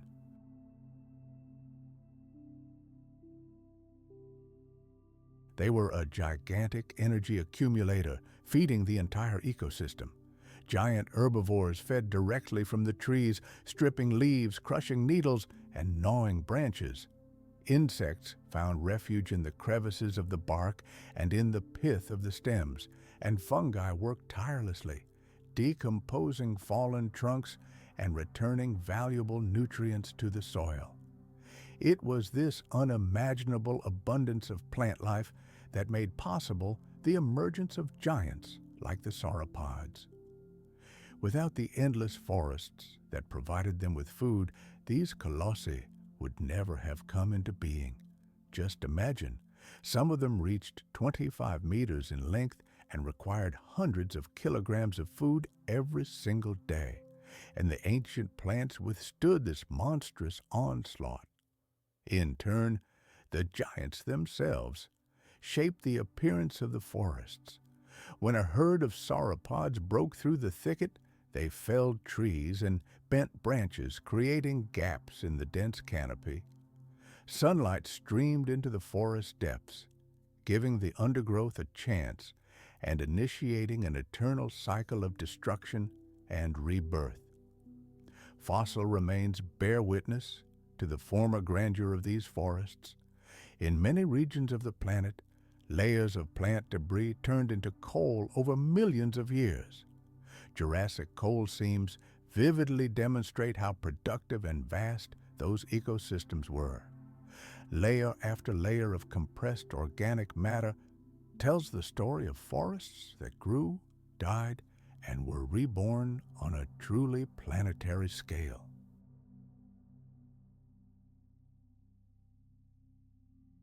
These deposits are a silent reminder that it was plants that truly formed the foundation of the Jurassic world, shaping the face of our planet. Now, let's take a mental journey through the different corners of this world. In the lowlands, by the rivers, we would see marshy swamps where horsetails and ferns reigned supreme. The air here hummed with myriad insects and was filled with the croaking of ancient amphibians. Slightly higher up, in drier areas, thickets of cycads spread out, their tough leaves creating reliable shelter for small reptiles and the first, still timid, mammals. And at higher elevations, where the soil was drier, coniferous forests dominated, their tall trunks forming dark, echoing corridors.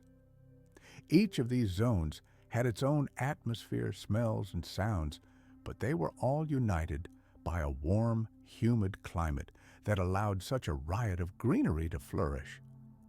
The role of fire in these forests must not be forgotten.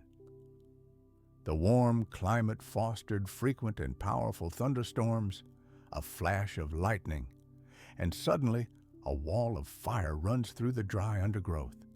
Some plants, especially conifers, were perfectly adapted to survive in such conditions.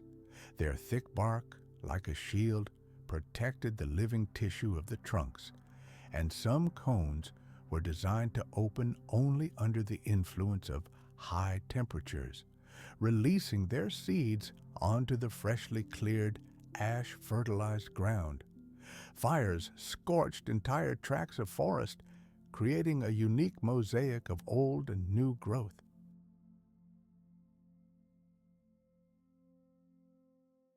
Dinosaurs and other animals fled the flames to escape the flames, but then returned to feast on the fresh, tender shoots. It was a cruel but necessary part of the natural cycle. Even on a global scale, the Jurassic forests had a colossal impact. Plants are the lungs of the planet. They constantly exchange gases with the atmosphere, absorbing carbon dioxide and releasing oxygen. When the entire planet was covered in such a dense green canopy, atmospheric oxygen levels increased significantly. This became a key factor in enabling the existence of not only giant herbivores and predators, but also smaller, more active animals whose metabolism required efficient respiration. The forest became the engine that enabled life to reach the incredible scale and activity we today associate with the Jurassic period. Even the smallest details in the structure of these plants were of great importance. Fern spores, carried by the wind, carried genetic material across the globe, ensuring diversity. Conifer cones, some as large as a human head, dropped seeds that could survive long journeys before finding a suitable location and germinating. Cycad seeds were often encased in a stone shell, which reliably protected them from predators until they reached safety. In the Jurassic plant world, underground rhizomes and spores allowed flora to quickly recover from natural disasters.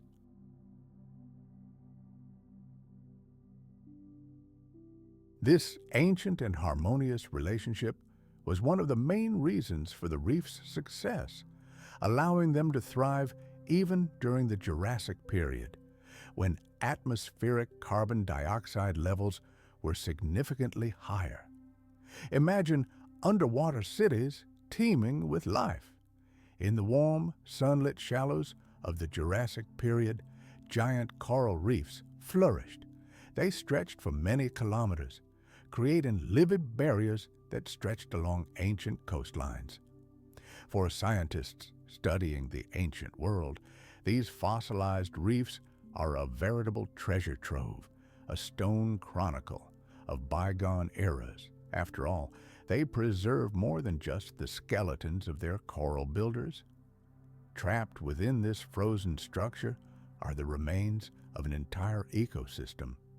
In the fossilized reef rocks, Paleontologists discover the bones of ancient fish, mother-of-pearl mollusk shells, fragments of ammonites with their twisted spirals, the claws of prehistoric crustaceans, and even the incredibly rare remains of sea lizards. Each such find is not just a single species, it is a frozen frame, a snapshot of the complex web of life that existed millions of years ago.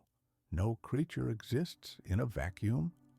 These fossils provide striking evidence of the incredible diversity of life forms that inhabited the ancient seas, how they constantly interacted with one another, thereby directing and shaping their own evolution. But reefs didn't just provide shelter, they actively reshaped the geography of the oceans themselves.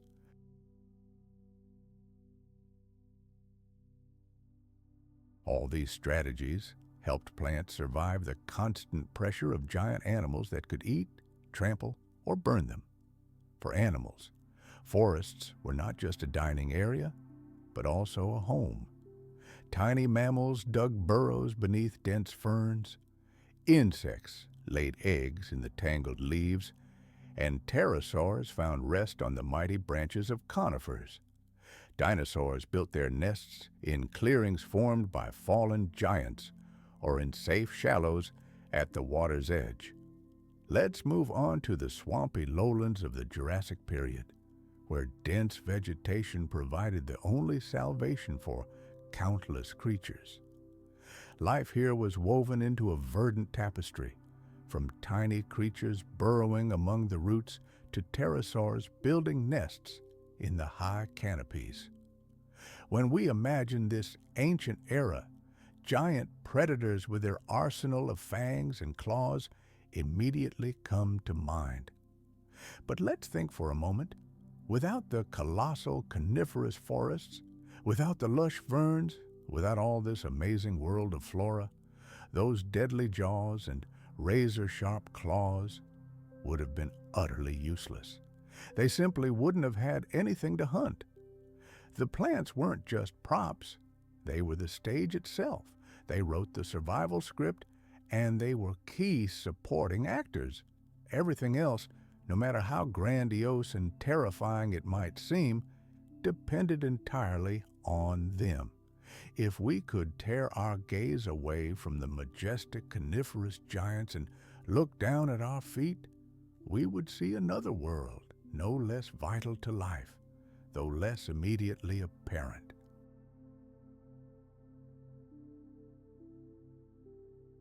Ferns ruled this land with a total dominance we find hard to even imagine today. Instead of the familiar fields where the wind sways the grass, endless fern prairies would stretch out before us. These were living green oceans covering the plains, floodplains, and all the open spaces between forests. And these prairies were not a uniform canvas. In some places, low-growing, ground-hugging species grew. Their broad leaves, or fronds, spread out in circles, overlapping each other so tightly that they left almost no exposed soil. In other places, the ferns rose higher, reaching waist-high.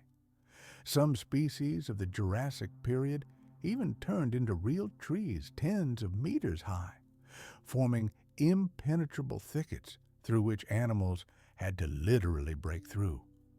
These vast fern savannas played a key role in maintaining the delicate balance of the entire ecosystem. They exploited the Jurassic conditions perfectly.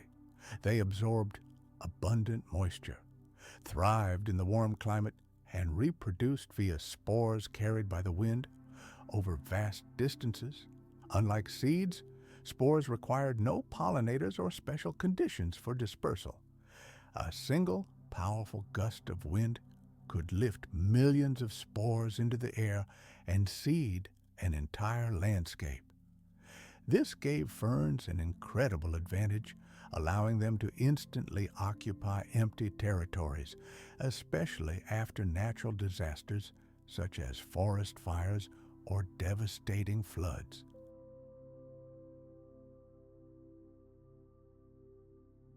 When a hurricane felled a tract of forest or a volcanic eruption scorched an entire valley, it was the ferns that arrived first.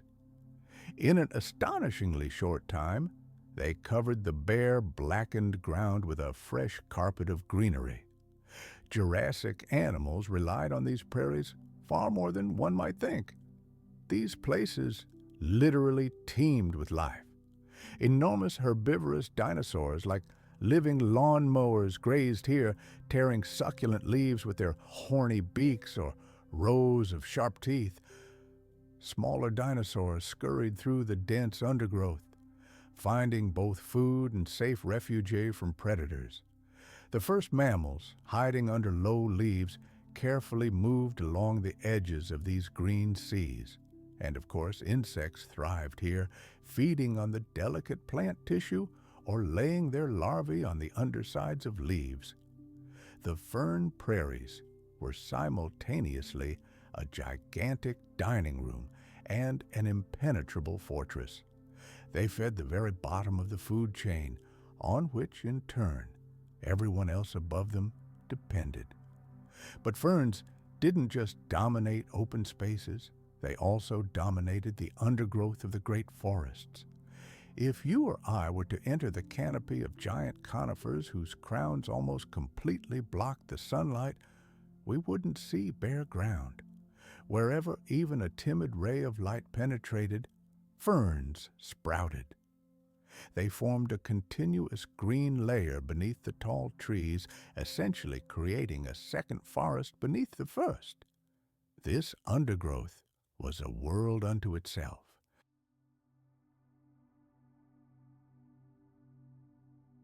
The air here was cooler and more humid, permeated with the rich aroma of rotting leaves and damp earth.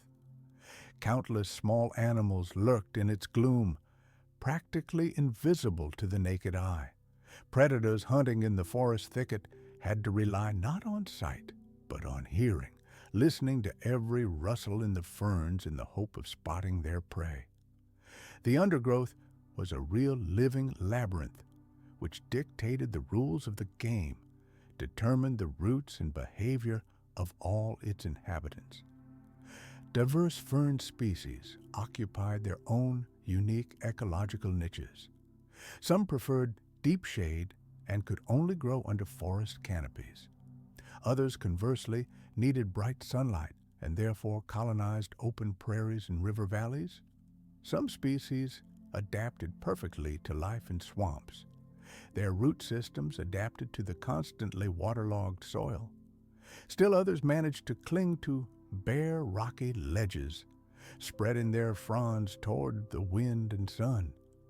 This incredible diversity led to ferns becoming an integral part of virtually every ecosystem during the Jurassic Period.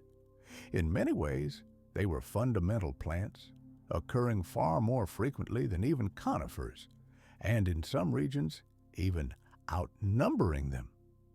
The secret to ferns' resilience lay in their simple yet incredibly effective reproductive strategy. They produced colossal quantities of spores, greatly increasing their chances of survival.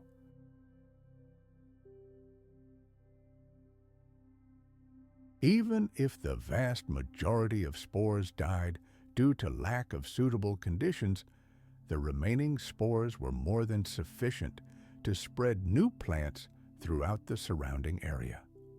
Ferns' ability to grow rapidly allowed them to easily outcompete slower-growing plants in damaged areas of the earth. This remarkable resilience is why they survived for hundreds of millions of years, survived the Jurassic Period, and still thrive on our planet today. They were small but incredibly resilient fighters in a world inhabited by giants. For the animals that depended on them, ferns were everything: food and shelter. Imagine a herd of stegosaurus slowly trudging through a fern prairie. Their powerful beaks methodically shear off leaves, clearing a path ahead. Following behind these giants, smaller dinosaurs follow, using the trails to scavenge for insects or young shoots. And along the edge of the ferns, a predator like an Allosaurus might lurk, waiting for one of the herd to become separated from its kin. The fern prairie was more than just a field of plants. It was an arena where brutal dramas of life and death unfolded daily. The undergrowth beneath the coniferous canopies played an equally important role. In these shadowy green labyrinths, small herbivores could move about virtually unnoticed.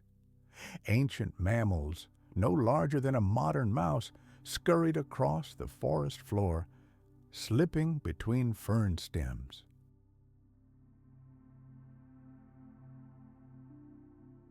The air was filled with the soft buzz of insects feeding on both rotting carcasses and living leaves. The croaking of the first amphibians echoed in the damp lowlands. This entire understory teemed with life, even in the darkest hours. And while the majestic trees are what first capture our attention, for smaller creatures, the undergrowth was a whole universe unto itself. Paleontological finds fully confirm how widespread these plants were.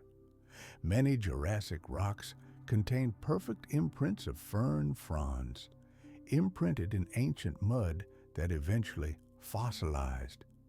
These fossils are sometimes so detailed that every vein on the frond can be seen. They provide irrefutable evidence that ferns didn't just grow here and there, but covered entire landscapes in a continuous carpet.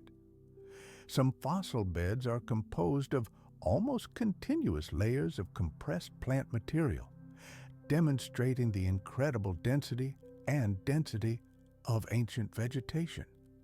Many of these plants provided not only food but also shelter. They formed the soil, retaining precious moisture and protecting it from erosion. Their fallen leaves, decomposing, turned into a rich organic layer that fertilized the soil. This created ideal conditions for the growth of other plants, including young conifers. In fact, they perform the same function as grasses in modern ecosystems, binding soil and participating in nutrient cycling. Without them, the Jurassic landscapes would have been much more desolate and unstable.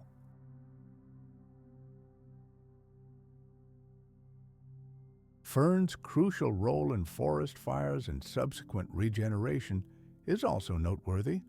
Lightning strikes regularly ignited dry forests, and volcanic eruptions scorched vast areas. After such catastrophes, ferns were almost always the first to return to the ashes.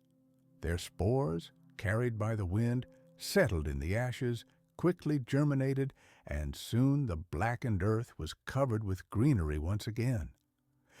These first waves of ferns paved the way for the return of other, larger plants, initiating the long process of forest restoration.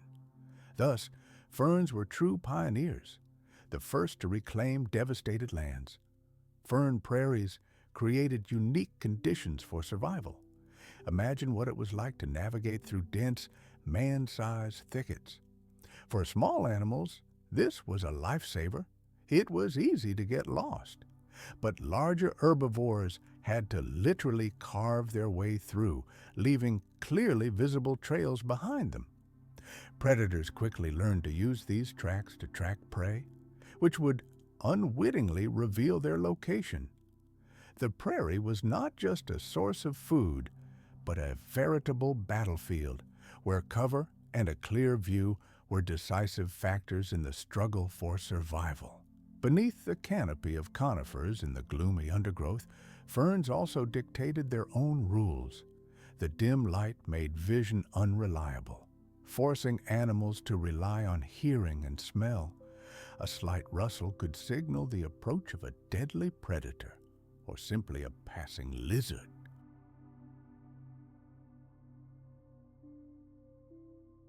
For a tiny mammal lurking beneath a fern leaf, every sound was a signal of a potential threat.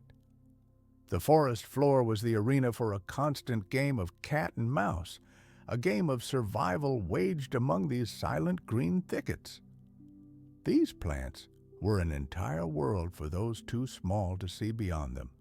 They shaped not only the landscape, but the very atmosphere of ancient Earth. We are transported back in time to a world governed by entirely different natural laws, a landscape radically different from the one that surrounds us today. Try to imagine a modern forest, and now mentally erase all the familiar grasses and flowers from the picture. Instead, endless dense thickets of ferns stretch to the horizon. Where today a riot of color delights the eye, in the Jurassic world, a monochrome kingdom of green reigned in every conceivable shade. Forget the spacious meadows that are so pleasant to stroll through. Here, you would be greeted by veritable fern prairies, thick and tall, waist deep in them. And the air here was completely different. Instead of the sweet aromas of flower nectar, the atmosphere was filled with the tart scent of pine needles, the rich scent of damp earth after rain, and the subtle, dusty note of fern spores. This was the unique, pristine atmosphere of the Jurassic Period, created by a plant world that had yet to explode into the stunning diversity of flowering forms that dominate the planet today.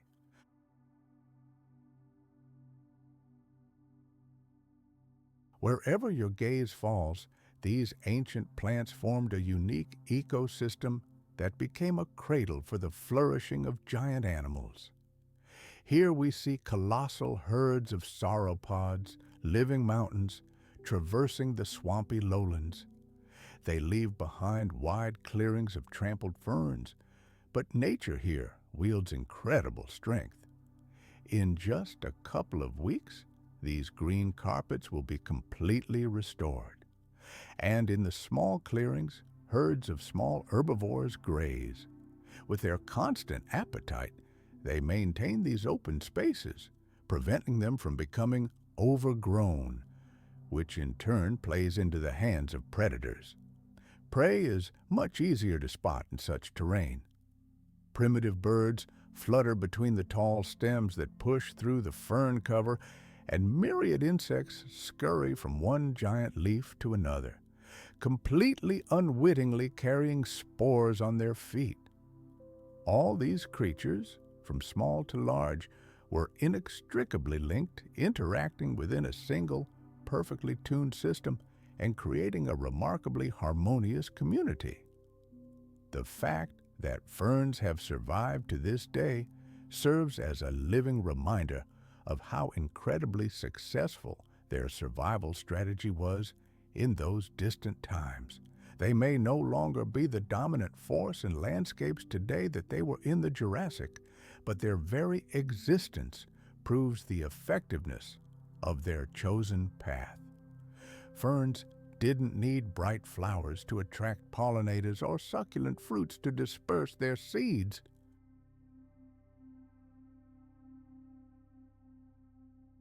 Their simple spores and hardy leaves became a ticket to eternity, allowing them to survive millions of years of evolution and catastrophe.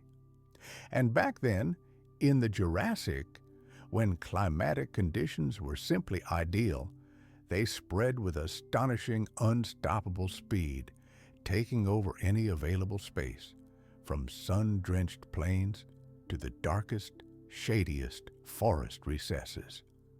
These fern prairies and forest undergrowths weren't just a verdant backdrop for the dramas unfolding in the dinosaur world. No, they served as the very foundation upon which the entire ecosystem rested.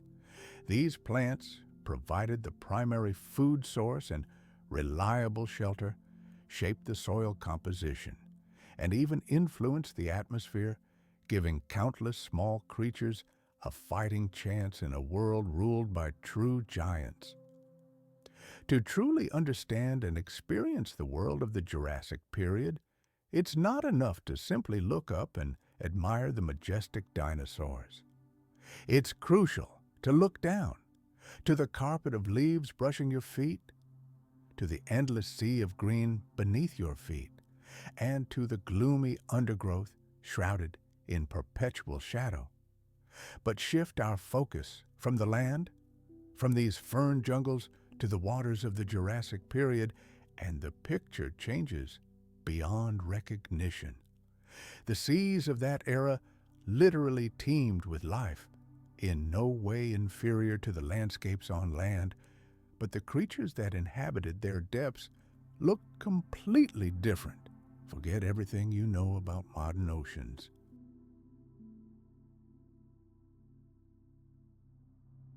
Acting as natural breakwaters, they broke the force of ocean waves long before they could reach the shore. Behind these barriers, quiet, calm lagoons formed, altering the structure of the bottom sediments. These lagoons became veritable oases, filled with serene waters, where the most fragile and delicate organisms found a home. Reefs altered the direction of ocean currents, created local currents, and served as resting places for creatures undergoing long migrations and in need of respite. They were both the ocean's engineers and its inhabitants' homes. Let's transport ourselves there and imagine we're swimming through one of these Jurassic reefs. The water around us is warm and crystal clear. Rays of sunlight pierce the water column, scattering across the bottom in whimsical dancing patterns of light. Every surface of the reef is covered with a carpet of living organisms, shimmering with vibrant colors.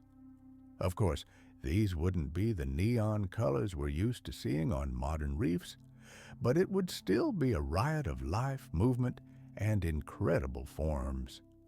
Schools of fish dart past, their scales glittering in the sun. Ammonites drift slowly through the water, their soft tentacles outstretched. Crabs move sideways along the sandy bottom, ready to disappear into the nearest crevice at the slightest hint of danger. And a shadow darts overhead, an ichthyosaur.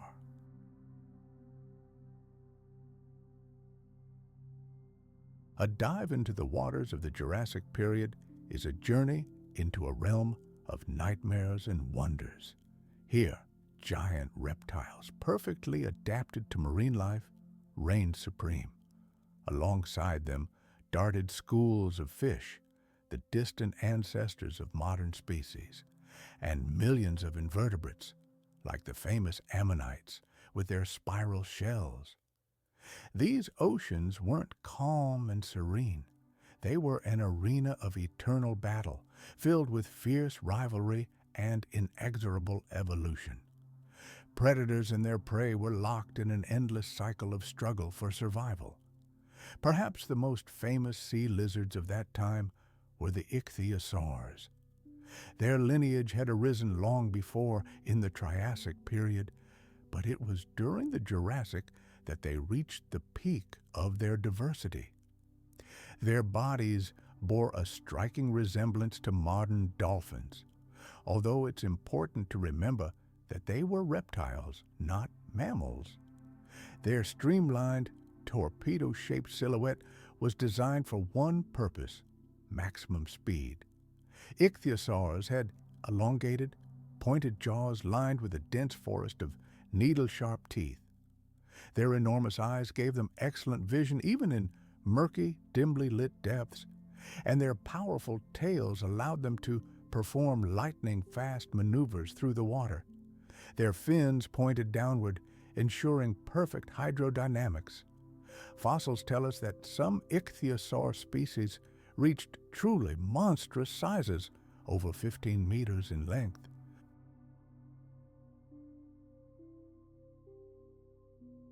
Just imagine this scene: a gigantic reptile, the size of a city bus, swiftly cutting through the ocean, expertly hunting fish, squid, and smaller marine reptiles. These creatures were among the fastest swimmers of their era, their bodies perfect machines for life on the open sea. One of the most striking features of ichthyosaurs is their striking resemblance to dolphins and tunas, creatures that would not appear on the planet for tens of millions of years. This is a classic example of so-called convergent evolution, a phenomenon where completely unrelated species acquire similar traits when faced with the same challenges. In this case, the need to move quickly and efficiently through water. Nature doesn't often reinvent the wheel, and ichthyosaurs stumbled upon a solution that was perfectly suited to their lifestyle. The fossilized stomach contents of these predators even allow us to glimpse their menu. Some remains contain fish bones, others fragments of squid-like creatures, and some finds even reveal the brutal truth. Ichthyosaurs were not above cannibalism, hunting their smaller relatives. They were versatile and ruthless hunters in a world where speed was synonymous with survival. Next on our list are the plesiosaurs. Unlike the swift ichthyosaurs, their bodies didn't resemble the silhouettes of modern ocean predators. They had a broad, flattened body propelled by four powerful flippers. Their movements resembled not so much swimming as a kind of underwater flight.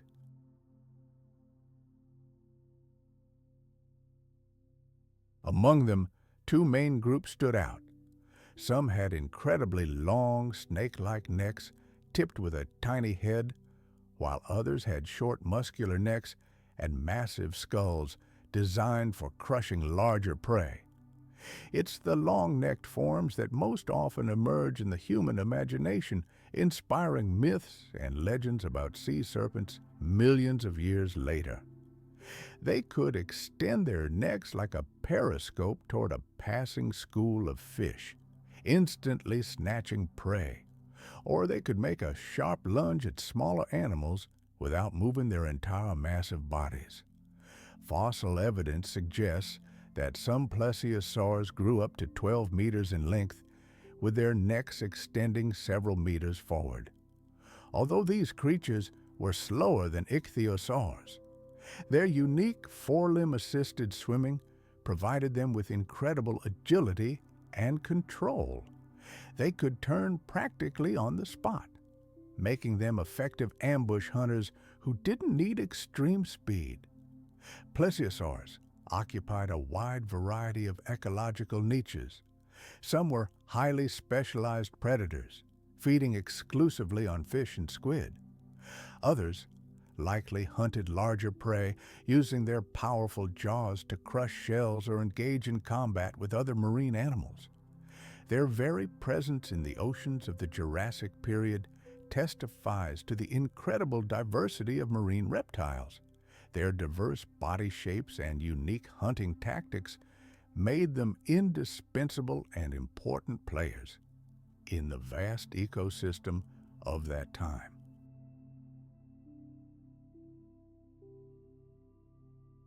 They populated the oceans in staggering numbers, forming a solid foundation for the food chain for predators like ichthyosaurs and plesiosaurs.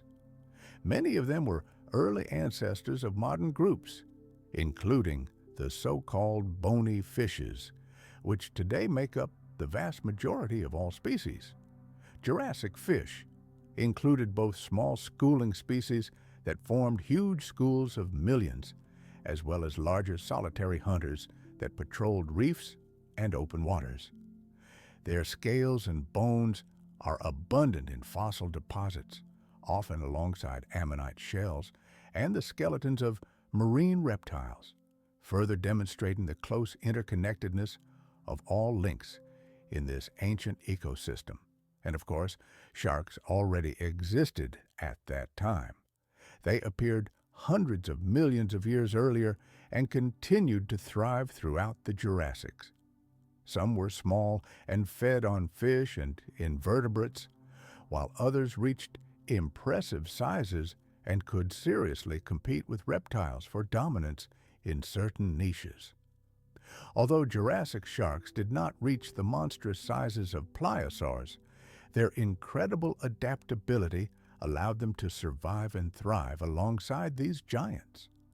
Fossilized shark teeth from that era reveal a huge variety of shapes, from slender, needle-like, ideal for grasping slippery prey, to wide and serrated, designed for slicing flesh. It was this diversity that made them incredibly resilient and capable of exploiting any opportunity the ancient and dangerous marine environment presented.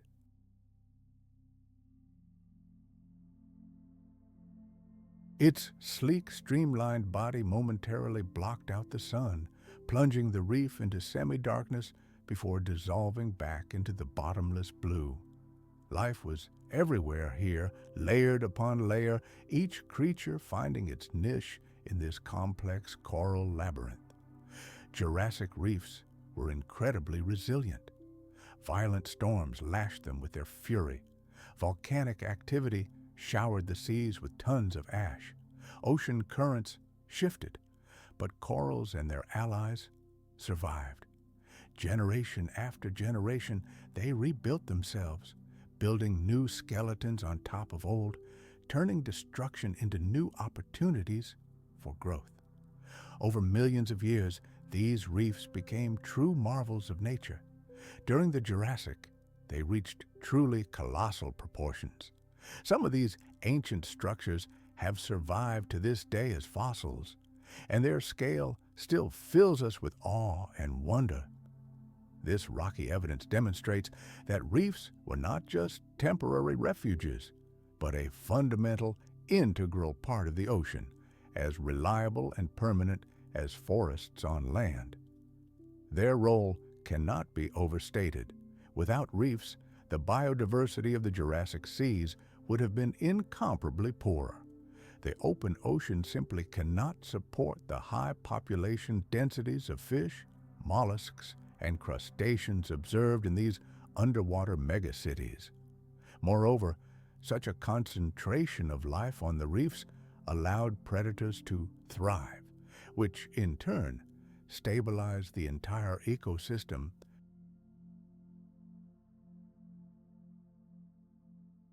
Reefs were true cradles of life, shaping everything around them, just as they do today. And beyond the reefs lay the vast ocean, whose currents caught up life and carried it to distant shores. Reefs were not isolated islands. They were part of a vast, interconnected world, feeding from it and simultaneously feeding it in an endless cycle of exchange that lasted for millions and millions of years. The Jurassic seas teemed with life, but let's leave the teeming oceans for a moment and move onto dry land. As we gaze across the Jurassic landscape, one silhouette dominates all others, blotting out the horizon. It's the sauropod. These colossal lizards have no equivalent in the modern world. And while they might be loosely compared to modern elephants or giraffes in size or feeding habits, sauropods were absolutely unique creatures. They were the most gigantic animals ever to walk the earth, and their mere presence shaped the landscapes they inhabited. Entire ecosystems were built around their needs. Imagine a creature whose neck alone is longer than a modern bus, and whose body weighs tens of tons. Such a creature doesn't simply inhabit the landscape. It becomes the landscape itself. It shapes the world around itself. The most famous sauropods include such giants as Brachiosaurus, Diplodocus, Apatosaurus, and their many relatives. Each had its own unique proportions, but they all shared striking features.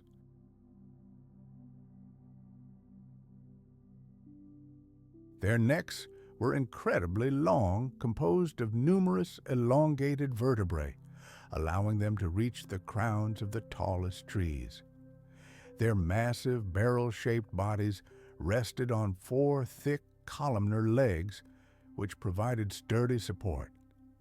Their tails were often as long as their necks and were used as a counterweight, a formidable weapon for defense, or even as a means of communication. The heads of these giants were disproportionately small compared to their bodies, but their teeth were perfectly adapted for one task. Efficiently tearing and stripping leaves, their entire appearance screamed one purpose: to devour colossal quantities of plant matter to feed their gigantic bodies. Fossil evidence convincingly demonstrates that these giants traveled in enormous herds. This behavior makes perfect sense from a survival standpoint. A lone sauropod, no matter how enormous, would still be vulnerable to predators, especially when young. But when gathered in a herd, they became an impenetrable fortress. Adults could surround their young, creating a living shield that ensured the safety of both themselves and their offspring. This wall of massive bodies, complemented by tails that could lash out with the force of a battering ram, was capable of deterring even the most daring predator. Traveling in a group also helped them solve the eternal problem of finding food.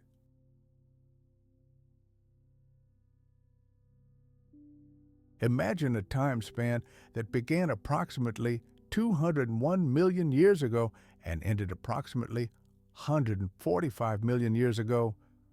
Try to grasp the scale of that. The entire written history of humanity, with all its empires, wars, discoveries, and revolutions, could fit into a tiny, almost imperceptible moment of that period. Entire civilizations were born and crumbled to dust. Technologies changed the face of our world. Great cultures left their mark and vanished forever. Compared to the eternity of the Jurassic, all of this is but a blip on the horizon of time. But if by some miracle you were there, much would seem strangely familiar. The sun still rose in the east and set in the west. The moon, our eternal companion, controlled the ocean tides, albeit with much greater force. It was much closer to Earth than it is today. Clouds drifted across the sky, pouring rain from them. Mighty rivers carved their way through valleys, and endless forests covered the continents. Despite all the differences, you would recognize this world.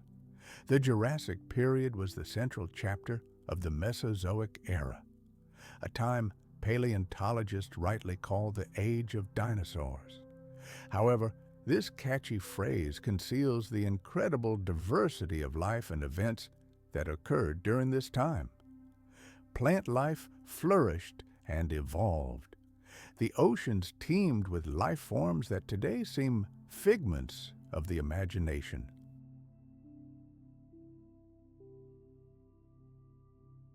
Traveling together allowed them to methodically cover vast territories, completely consuming one patch of vegetation before moving on. Their fossilized tracks, preserved on ancient plains, often form parallel lines indicating the coordinated, organized movement of an entire group. These trackways are one of the most striking and direct evidences of their complex social behavior. Food was the center of their universe. Sauropods had to consume hundreds of kilograms of vegetation every single day simply to sustain their gigantic bodies. Their long necks gave them access to food resources inaccessible to most other animals. From the tops of conifers to the middle canopy of cycads and ferns, there were no barriers. Some species, like Brachiosaurus, raised their necks high to feed at the very top of the plant food chain. Other sauropods, like Diplodocus, could reach levels inaccessible to almost anyone else. And then there were those, like Diplodocus, whose necks extended horizontally, allowing them to clear ferns and low vegetation from vast areas with sweeping movements. By dividing available food sources in this way, different sauropod species could peacefully coexist in the same areas without directly competing for the same plants. This niche partitioning helped maintain incredible species diversity, with different giants living side by side, each occupying its own unique place in the ecosystem.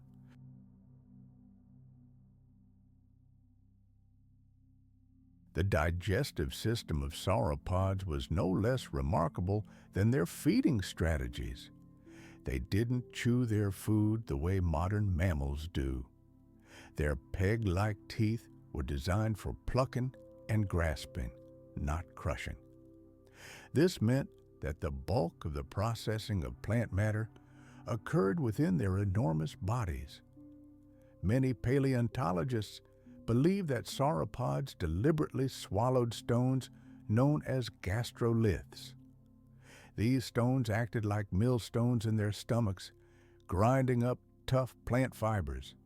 This system, supplemented by an incredibly long digestive tract and microbial fermentation processes, allowed them to extract maximum energy from plants that would have been simply indigestible for smaller animals.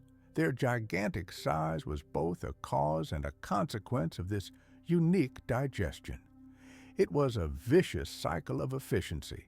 The larger the body, the larger the digestive system, allowing them to process more food and, as a result, grow even larger. However, their size also offered other equally important advantages. Their sheer massiveness made them virtually invulnerable to predators. Even for the largest theropods of the Jurassic Period, attacking a healthy adult sauropod would have been suicidal. Predators likely preyed on juveniles, the sick, or strays, as adult giants were simply too much for them. Their power was truly impressive. Their size also helped sauropods regulate their body temperature.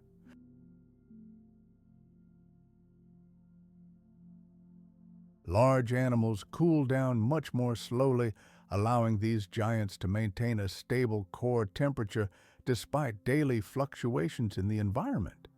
In the greenhouse climate of the Jurassic Period, this stability was a huge evolutionary advantage. Despite their colossal size, sauropods remained active in a wide range of conditions. However, moving such massive bodies required not only powerful muscles, but also an ingeniously designed skeleton. And evolution found a solution. Sauropods developed unique bone structures that made their bodies simultaneously strong and surprisingly light. Their vertebrae were riddled with cavities, air sacs, that connected to the respiratory system. This allowed them to significantly reduce the weight of the skeleton without losing its strength. These air sacs also helped them breathe much more efficiently, pumping oxygen deep into the body. This system is very similar to that found in modern birds, which are known to be direct descendants of dinosaurs. This incredible biological machine worked non-stop, powering a process that would otherwise be unthinkable: the transformation of a tiny creature into a living mountain. The growth rate of these creatures is astounding. Let's travel back in time and look at the very beginning of this journey. It all begins with an egg no larger than a modern soccer ball. From this fragile shell emerged a hatchling destined to grow to a colossal 20 meters in length, or even more.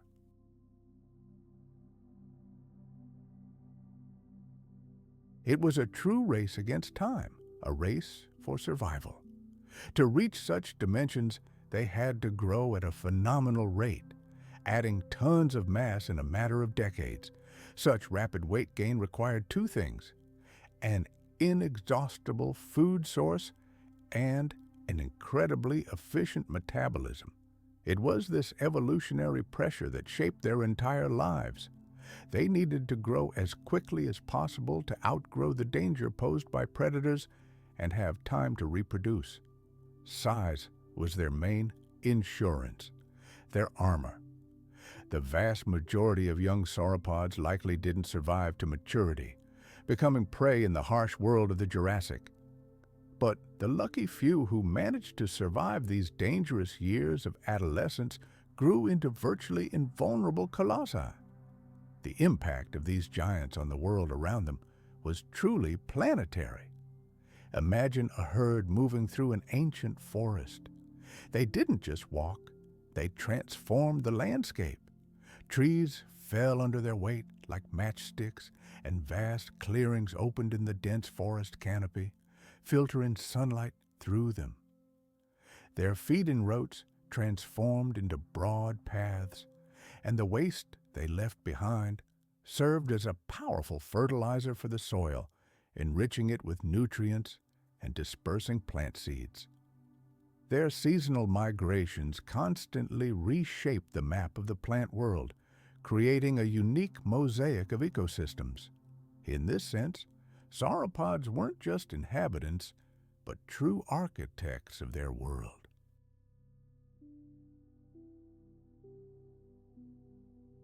The appearance of the Jurassic forests and savannas was inextricably linked to their presence. Even their tails played a vital role in this grandiose spectacle. Some species, for example, could use their tails as monstrous whips. A single snap created a deafening sonic boom, capable of scaring off any predator or serving as a signal to their relatives over vast distances. Others use their massive tails as the perfect counterweight, helping maintain balance while swinging their incredibly long necks. The sheer diversity of sauropod forms demonstrates how inventive evolution was. It seemed to experiment, creating different models of the giant herbivore. Diplodocus had strikingly elongated and slender tails. Brachiosaurus, by contrast, had a unique body plan. Its forelimbs were longer than its hind legs, and its shoulders were raised high, giving it a posture similar to a modern giraffe. Apatosaurus, however, had a more squat, horizontal silhouette, ideally suited for feeding on low vegetation. Each of these adaptations tells a separate story of how to survive in the same ancient world, but different ways. The Jurassic stone record often tells us stories not of individuals, but of entire communities. Paleontologists regularly discover mass graves where the remains of numerous sauropods lie intermingled. These bone clusters paint a vivid picture, giants who lived and died together.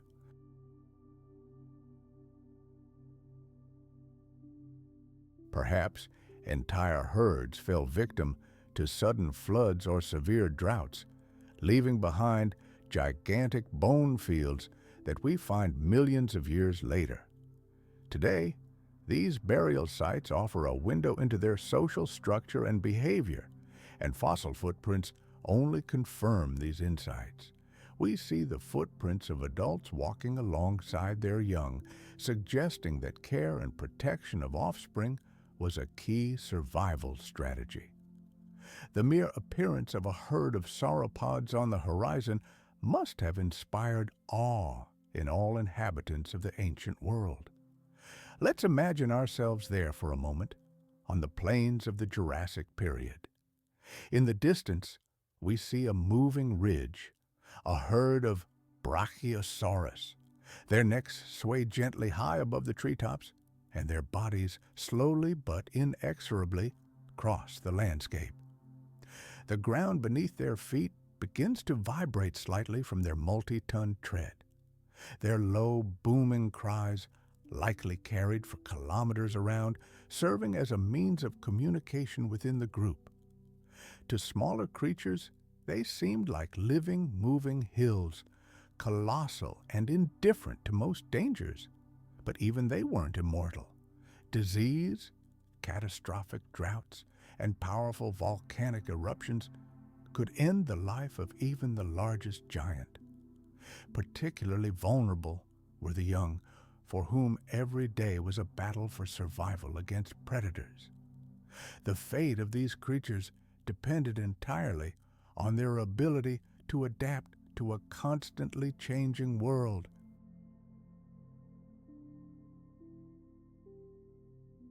And despite all these challenges, sauropods thrived for tens of millions of years.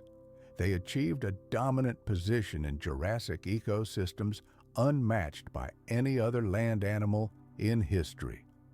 Their remains, found today on every continent from North America to Africa and Asia, serve as irrefutable proof of their incredible evolutionary success.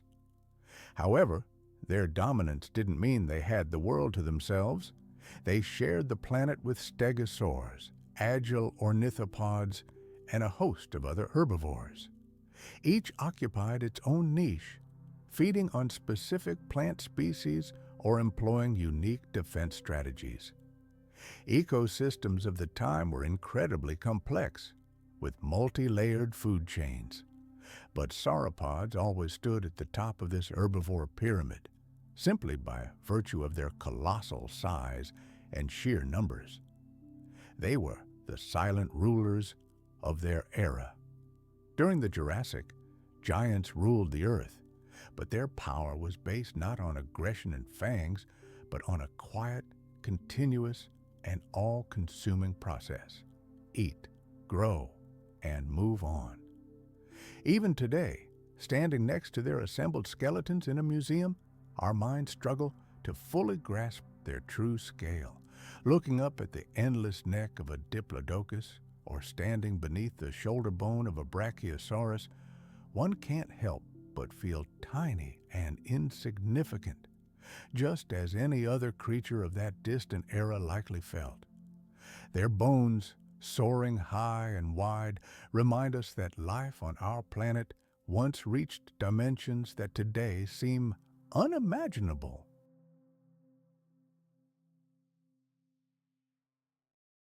Its fossils are found in enormous quantities, especially in North America, where entire bone beds preserve the remains of dozens of individuals. This suggests that Allosaurus was an incredibly successful and prolific predator that dominated vast territories. An adult Allosaurus grew to 9 to 12 meters in length. It was a true killing machine. Powerful legs, a long tail for balance, and massive jaws lined with rows of saw-like teeth. Their skulls were large but surprisingly light, thanks to specialized foramina that reduced weight without compromising structural strength. The teeth were designed not to crush bone, but to shear flesh. Sharp and curved backward, they were the perfect tool for tearing prey to pieces. Allosaurus's entire physique was dedicated to a single purpose: efficient hunting. Its powerful hind legs allowed it to achieve impressive speeds and perform abrupt maneuvers, while its long tail acted as an ideal rudder and balancer. Its forelimbs were significantly smaller than its hind limbs, but their role was no less important. Each paw was armed with 3 enormous sickle-shaped claws capable of digging into its prey's flesh and inflicting deep wounds. Combined with its powerful jaws, this gave it a veritable arsenal of deadly tools. Its jaw force may have been inferior to that of later titans like Tyrannosaurus, but Allosaurus didn't need it. Its tactics were different, those of 1,000 cuts.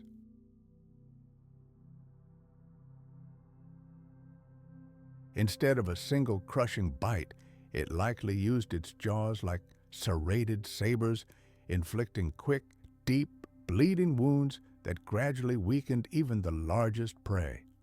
Fossil evidence confirms this. Allosaurus was capable of hunting gigantic prey, including even young sauropods.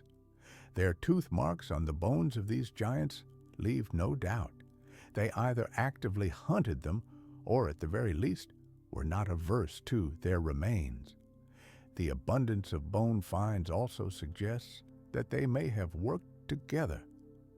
While scientists still debate whether Allosaurus hunted in organized packs like wolves, there are compelling reasons to believe that they at least congregated around large prey. This behavior is reminiscent of modern crocodiles or big cats, which tolerate each other's presence where food is abundant. After all, some prey was too large for a single individual to handle. However, they weren't the only top predators on the food chain. The Jurassic world was full of other predatory theropods, each occupying its own ecological niche. Some were smaller and more agile, hunting faster prey. Others grew to sizes comparable to Allosaurus and dominated other parts of the world. This diversity of predators created a complex and dynamic ecosystem where every day was a struggle for survival. Millions of years ago, our planet existed in a world where there was no single king at the top of the food chain.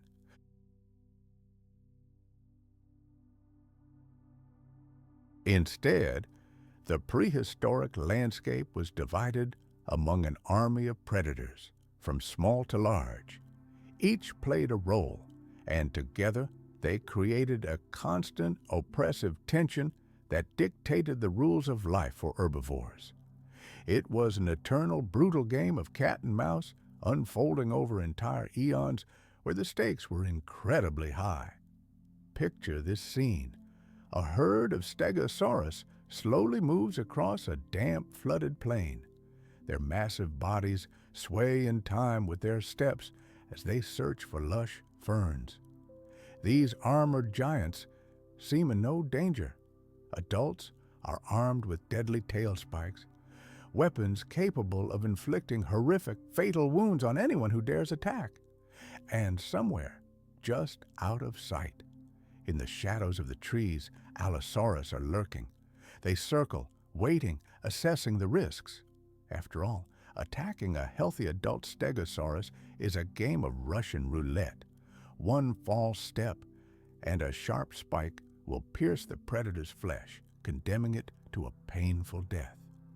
It was far wiser and safer to hunt down young, inexperienced animals, or those that had strayed from the herd and were already weakened by a wound. This endless duel between hunter and prey became the driving force of evolution for both sides. Predators were forced to become stronger, faster, and more cunning. Herbivores, in turn, had to perfect their defenses, growing armor, deadly spines, or learning to act as a single coordinated team. Allosaurus, incidentally, were not only hunters, but also pragmatic scavengers.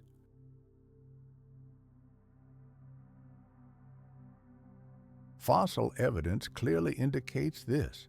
They were not averse to fresh prey or the remains of fallen giants. In a brutal world where the next meal was never guaranteed, passing up easy prey would have been the height of foolishness. A keen sense of smell or a keen eye could lead them to the carcass of a dinosaur collapsed on the ground. They would cautiously approach and feast until the scent of blood attracted other, larger and stronger competitors. And eating carrion in no way diminished their hunting talents. It only enhanced their survival arsenal. It was this ability to exploit any food source that was one of the main reasons they thrived for millions of years. But Allosaurus wasn't alone. Other Jurassic predators added dynamism to this world. The dense undergrowth among the giant ferns was a vibrant place. Smaller theropods thrived here. Their prey included ancient lizards, the first mammals, and unwary baby dinosaurs.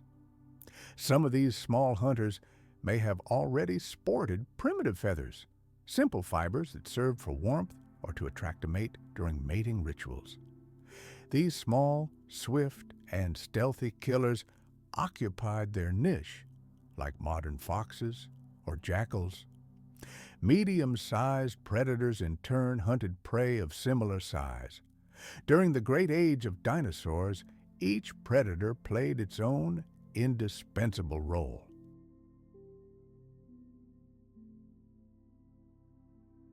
For example, large theropods like tyrannosaurs preferred to hunt giant herbivores, while allosaurs and their relatives were generalists ready to attack any available target. This diversity of predators of all sizes created a perfectly balanced and stable ecosystem where every ecological niche was occupied. Amazingly, the silent stones preserve clear physical evidence of these prehistoric dramas. Fossils are more than just bones. They are forensic reports frozen in time. Paleontologists find deep scratches and puncture marks from predators' teeth on the bones of herbivores. Some of these wounds have healed, the scars of the lucky ones who managed to escape their deadly jaws. Other marks were left on the bones of already dead animals, eaten after death. On the other hand, the bones of the predators themselves also tell their own stories. Numerous pathologies, fractures, and injuries indicate that hunting was an incredibly dangerous activity, and wounds healed slowly and painfully. In some cases, teeth marks are found on the bones of one predator that perfectly match the jaws of another, silent evidence of fierce fights for territory or the right to be the first to reach prey. These fossils are a stark reminder that life for the Jurassic's apex predator was fraught with deadly danger and fierce competition.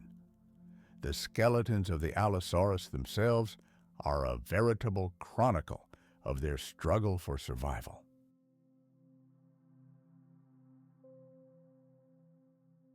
Paleontologists have discovered healed fractures in many specimens, demonstrating the incredible resilience of these creatures and their ability to recover even from the most severe injuries.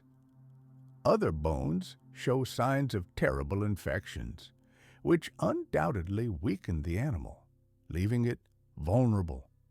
The life of a predator required not only colossal strength but also incredible endurance.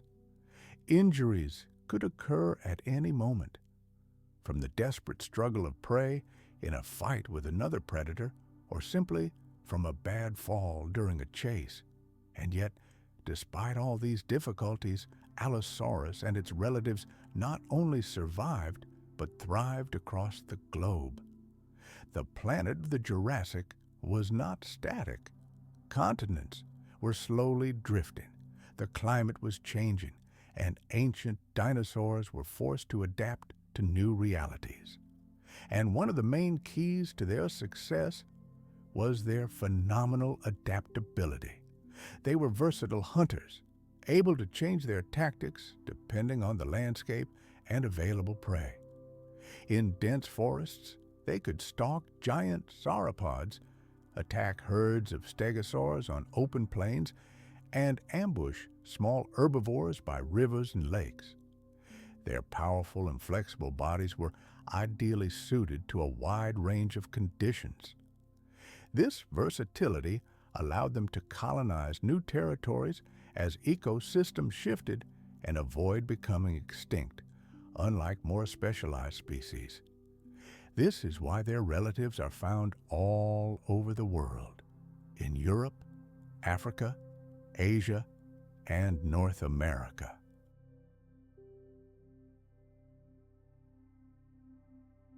The presence of these apex predators, of course, had a profound impact on the behavior of their prey.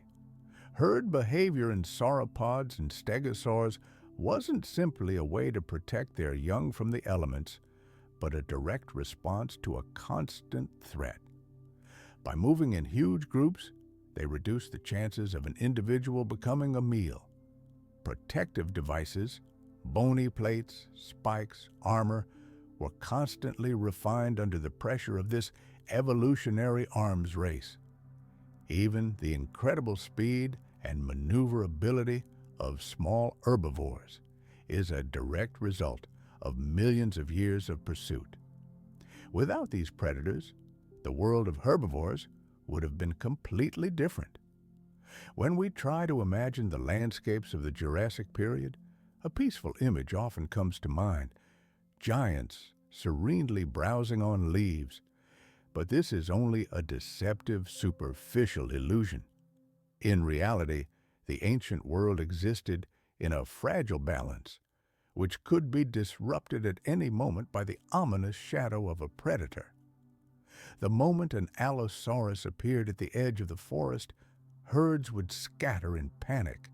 A young sauropod separated from its family was practically doomed. But even the predators themselves had to be constantly on guard, for a hungry and aggressive rival could be lurking around the corner. It was a world in perpetual flux, a world shaped by both hunters and their prey. However, despite the brutality of their lifestyle, these predators weren't mindless killing machines.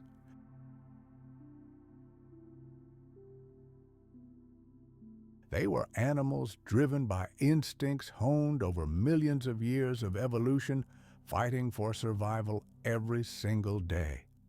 Their sole goal was to feed themselves, grow, and reproduce. They weren't the villains of this ancient drama. During the Jurassic, Allosaurus and their relatives were crucial elements of the ecosystem, maintaining its delicate balance. They regulated the population of herbivores, preventing them from overpopulating the land and wiping out all vegetation, which would inevitably lead to collapse. Thanks to them, the system remained in dynamic equilibrium. Allosaurus fossils have left a profound imprint not only on the fossil record, but also on our imagination. Standing before its gigantic skeleton in a museum, gazing at its wide-open mouth with dagger-like teeth and enormous claws, it's easy to imagine the primal terror it inspired. But it's equally important to remember the key role it played in shaping its world. Allosaurus was more than just a predator. It was an integral part of the complex web of life that bound together ferns, ichthyosaurs, sauropods, stegosaurs, and even the tiniest mammals. Its every step echoed within this web, influencing the fates of countless other species. Now, let's look up at the Jurassic sky. You might think pterosaurs reigned supreme here, cleaving the air with their enormous leathery wings. And true, they were the first vertebrates to conquer the ocean of air, and they reigned supreme for millions of years.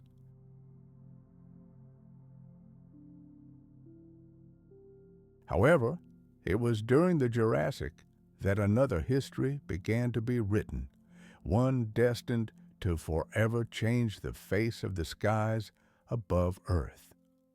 It was the dawn of the age of birds. The very first birds had nothing in common with the sparrows or eagles we see today. They were far closer to their dinosaur ancestors than to any modern bird. They literally straddled the line between two worlds. The most famous of these proto-birds is undoubtedly Archaeopteryx, a creature whose remains were discovered in the 19th century in limestone quarries in Germany. Its fossils present a stunning mosaic of features that has long baffled scientists. On the one hand, it had feathers, wings, and a wishbone, all clear signs of avian life. But on the other, its jaws were adorned with sharp teeth, its wings were clawed, and a long, bony tail trailed behind it, features that unmistakably point to its dinosaurian origins. This creature is a perfect example of a transitional link in evolution. It clearly demonstrates how small feathered predators, theropods, gradually began to explore the air. Feathers themselves appeared on Earth long before the first birds.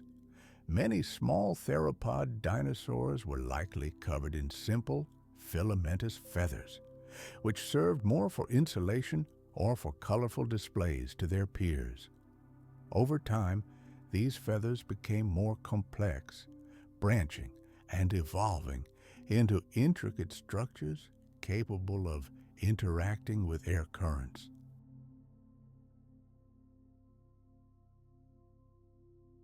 The transition from heat-producing feathers to flight feathers was slow and gradual, but by the Jurassic, this process was in full swing.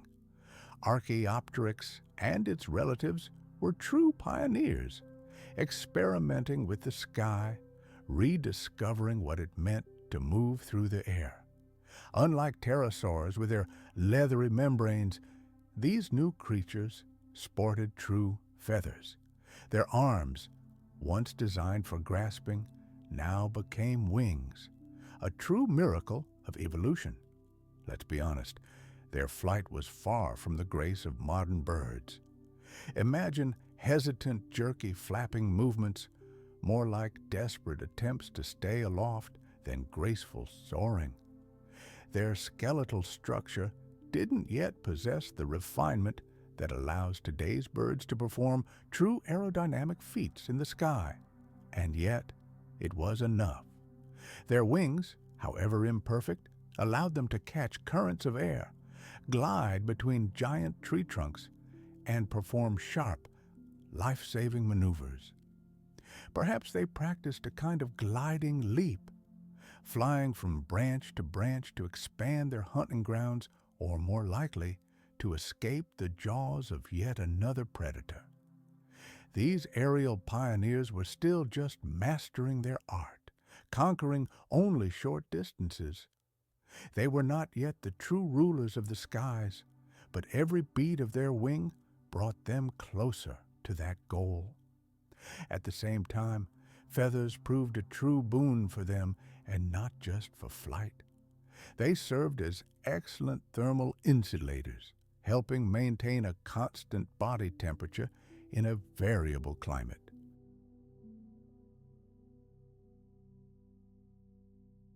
Furthermore, plumage became a canvas for self-expression.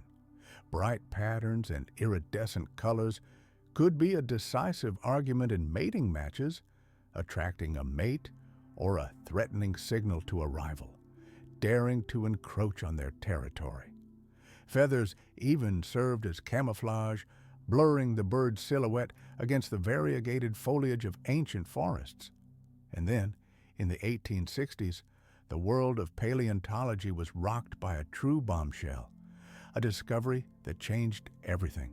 Its name was Archaeopteryx. This discovery came like a bolt from the blue, just as the scientific community was swirling with debate over Charles Darwin's revolutionary theory of evolution.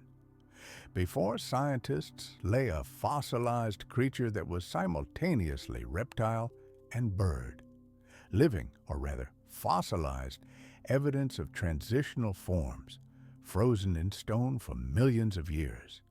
Its significance to science cannot be overstated. However, at that time, Archaeopteryx was just one of many enigmatic creatures attempting to conquer the air.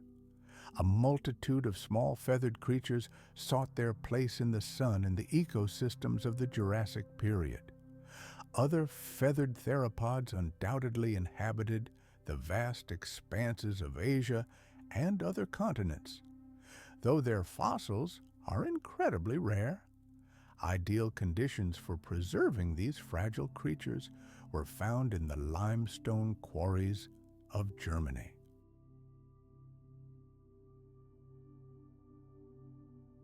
There, in fine-grained sediments, delicate bones, and even feather imprints were preserved in astonishing detail, becoming stone records that have been waiting for their moment for millions of years.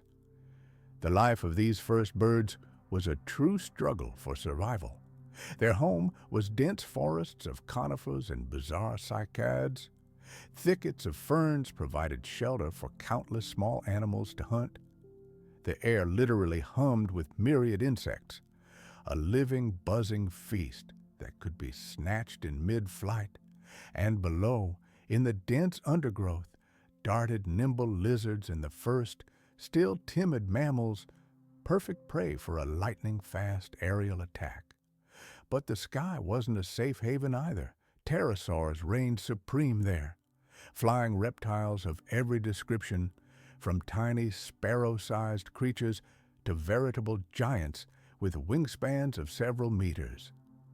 The first birds had to be true navigational aces to survive in this world full of aerial competitors, where every niche was occupied. But what was their trump card in the battle for the skies against other flyers, the giant pterosaurs? The answer lies in their plumage. It was their secret weapon. While pterosaurs relied on membranous wings stretched over a single, elongated finger like a sail, birds had feathers, each of which could be steered. This gave them incomparably greater control over lift and maneuverability, even at the dawn of their evolution.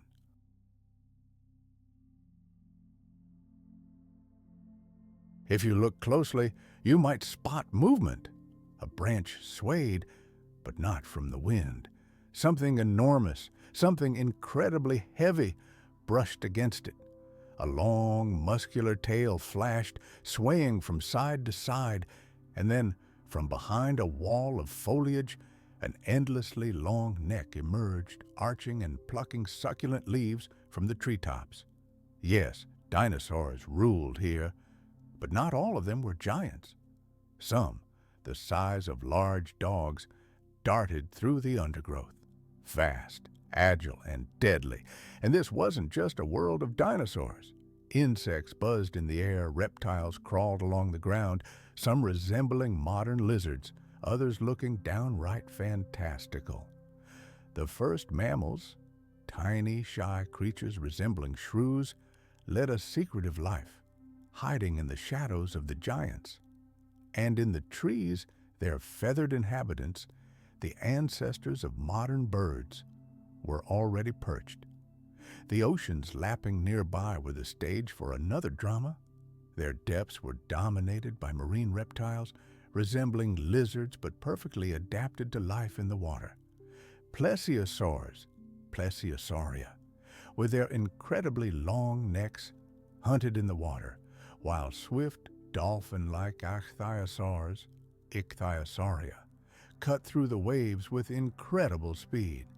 It was a world brimming with life, a world where giants shared the planet with creatures so tiny they could hardly be noticed. This is precisely the aspect that often escapes our attention.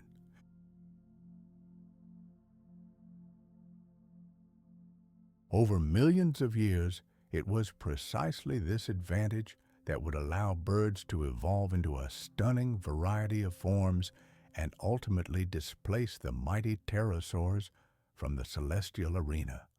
But here, in the Jurassic, they were merely newcomers, fragile, experimental creatures on the great journey of evolution. The diet of these aerial pioneers was quite varied. Insects were likely their primary food source. They were abundant and ubiquitous. But on occasion, these predators were not above larger prey. Some may have hunted small vertebrates, snatching an unsuspecting lizard or a small animal from under the noses of danger. Others may have become scavengers, gleaning the scraps from the feasts of larger predators. Unlike the toothless beaks of modern birds, their jaws were armed with sharp teeth, a legacy of dinosaurs that allowed them to firmly grasp and tear prey. This flexibility in diet and lifestyle made them incredibly resilient, a key factor in their survival and future triumph. A study of Archaeopteryx fossils reveals another astonishing detail. Its wings had claws. This feature likely served as an invaluable tool for climbing trees. If so, it spent most of its life in the treetops, making only short flights or gliding between branches. Its long, bone-reinforced tail served as a rudder and balancer. In life, it likely resembled a small feathered dinosaur, more likely to clumsily leap and glide than to gracefully soar through the skies.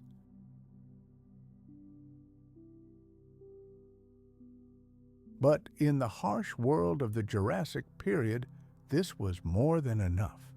In dense, tangled forests, teeming with predators, even a short flight could be the difference between life and certain death.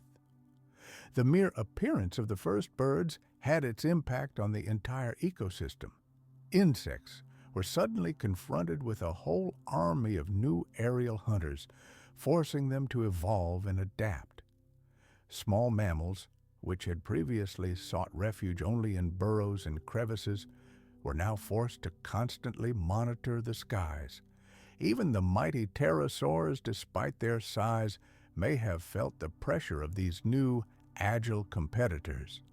The appearance of birds wrote a new chapter in the complex history of food webs in the ancient world. While the first birds may seem insignificant compared to the giants that shook the earth, their true grandeur lies elsewhere.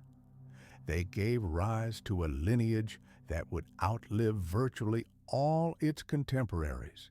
While mighty sauropods, armored stegosaurs, and terrifying Allosaurus sank into oblivion, birds continued their incredible journey through millions of years. When dinosaurs vanished in the flames of the Great Extinction at the end of the Cretaceous, birds survived and continued to evolve, giving rise to more than 10,000 species today. The voices of those ancient creatures may have been harsh and shrill, but they became the first notes in the grand chorus that still fills our planet with life today.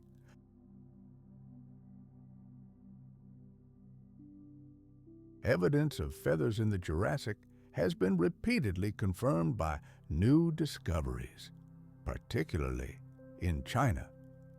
There, paleontologists have uncovered entire graveyards of small theropods whose bodies were completely covered in feathers. While not all of them were true birds, these finds demonstrate how widespread this evolutionary innovation was. Feathers weren't a rare anomaly, but part of a global trend. They proved too useful to be discarded, and birds became one of the greatest results of this evolutionary experiment. The line between a small feathered dinosaur and a true bird was so blurred that it suggests a slow, gradual transition, not a sudden leap. Let's transport ourselves for a moment to that forest clearing at the end of the Jurassic period. There it is, a small feathered creature clambering along a branch, spreading its wings to maintain balance. Insects flutter in the warm rays of the sun. Suddenly, a sharp leap, a clumsy flap of wings, and it's gliding toward a nearby tree.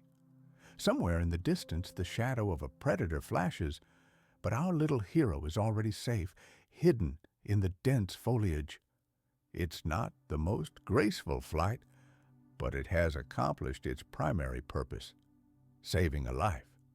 In time, its descendants will transform this uncertain leap into true flight art, and its clumsy gliding into swift journeys across continents. But here and now, at this very moment, it is just another animal that has found its own unique way to survive.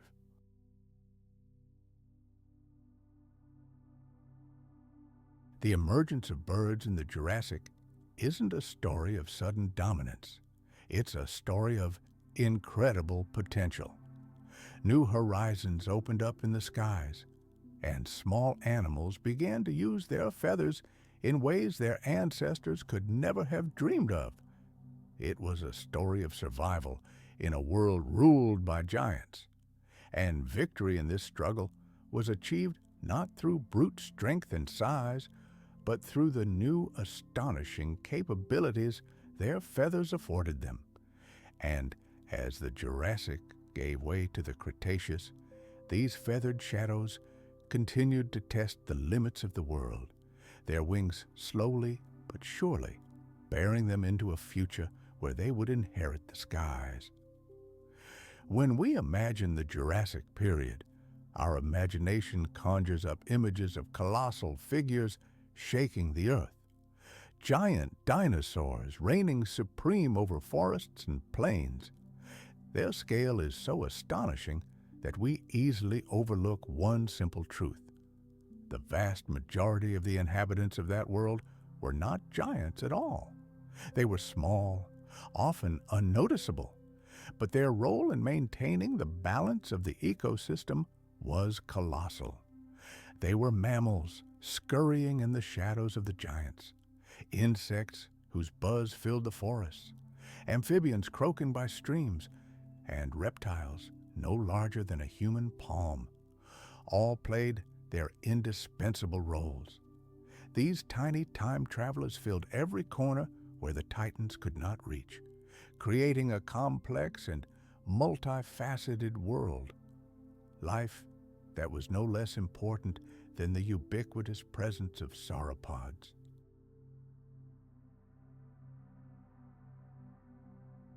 Mammals appeared on the scene long before the Jurassic era. They were descendants of an earlier group of creatures, the synapsids, small animals whose evolutionary lineage diverged from that which led to reptiles. By the Jurassic, mammals had firmly established their niche, though they were far from the large and diverse forms we know today. Most were no larger than a modern mouse, rat, or shrew. These ancient creatures were born for speed, agility, and survival in a world where any careless step could be fatal. Their skeletons were ideally suited for running, burrowing, and climbing trees, allowing them to escape countless dangers. Many were nocturnal, hunting under cover of darkness when most of the fearsome dinosaurs were resting. Fossils of early mammals like Morganocodon and Dryolestes offer a glimpse into their lives. Their teeth were already specialized, divided into incisors, canines, and molars, indicating a diverse diet. These tiny creatures possessed a secret weapon, jaws designed for meticulous grinding of food, something their reptilian neighbors could not do. This unique ability afforded them a veritable smorgasbord of insects, tiny vertebrates, and succulent vegetation, giving them a colossal advantage in the competition for food. Their internal engine worked at a completely different speed. Unlike cold-blooded reptiles, their metabolism was a blazing furnace that required a constant supply of fuel, that is, food.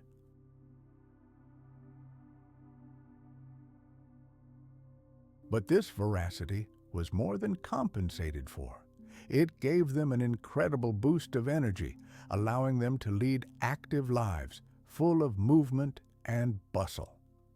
Another key advantage was their fur.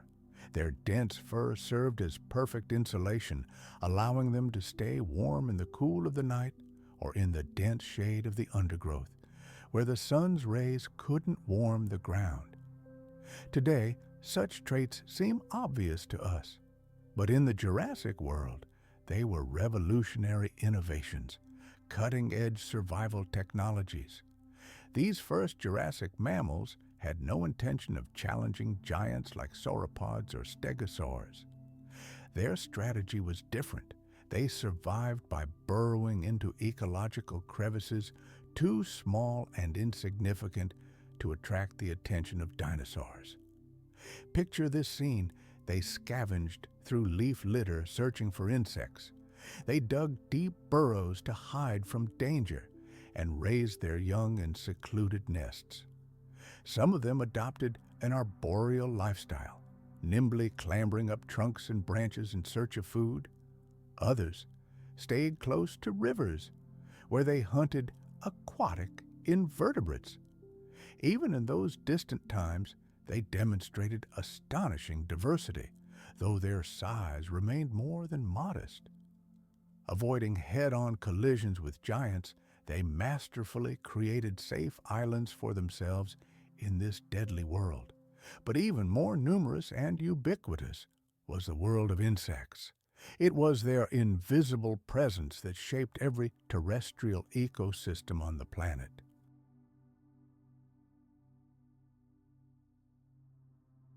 They appeared on Earth hundreds of millions of years earlier. By the Jurassic, their world was already populated by beetles, flies, giant dragonflies, the first butterflies, wasps, and countless other species. Pollination did not yet play a key role, as flowering plants were almost non-existent. Their moment of glory would come later. But even without this, insects performed vital functions.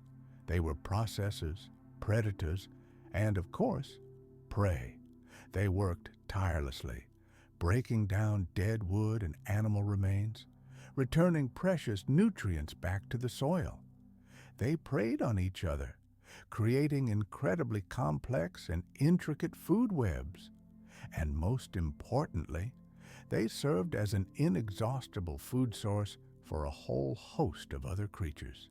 The first birds, those very mammals, amphibians, and a host of reptiles.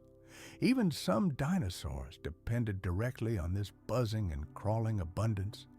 Let's transport ourselves for a moment to the swampy lowlands of the Jurassic Period. The air here literally hums with clouds of dragonflies. Their wings vibrate so rapidly that they create a constant shimmering haze over the water. The wingspan of some species was much greater than that of their modern descendants, although the true giants of the Carboniferous period had already sunk into oblivion by then. Beetles crawled along the rotting trunks of fallen trees, their hard, chitinous shells serving as reliable armor, protecting them from small predators.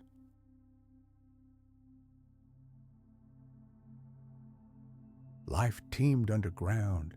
Ant-like insects built entire colonies, furiously digging tunnels and defending their underground cities. And above all this hovered the buzz of blood-sucking creatures reminiscent of mosquitoes, feeding on the blood of clumsy reptiles and amphibians. Insects were absolutely everywhere. Their incessant buzzing was the soundtrack of the era. And this buzzing was more than just background noise. These tiny creatures directly influenced the course of evolution. Small dinosaurs, just beginning their evolutionary journey, actively fed on insects, and this protein-rich diet contributed to their survival and prosperity. Those lizards that experimented with feathers likely honed their skills by hunting small flying prey, catching them with swift leaps or snapping their jaws. The first birds relied almost entirely on insects as their primary source of calories, snatching them mid-flight. Mammals were also skilled insectivores. Their teeth and hunting habits were shaped by the need to catch and consume this nimble prey. The abundance of insects guaranteed small animals a stable food source, sparing them the need to engage in mortal combat with giants for vegetation. Amphibians were also an integral part of this world of small wonders. In the Jurassic world, frogs were already croaking loudly, their chorus echoing from ponds and river backwaters, just as it does today.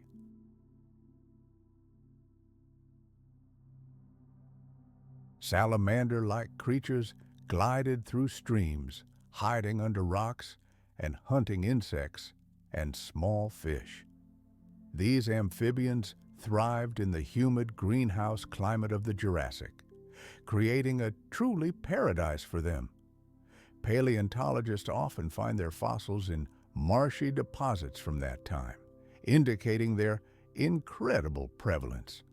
And while they weren't as numerous as insects, their contribution to the food chain was colossal.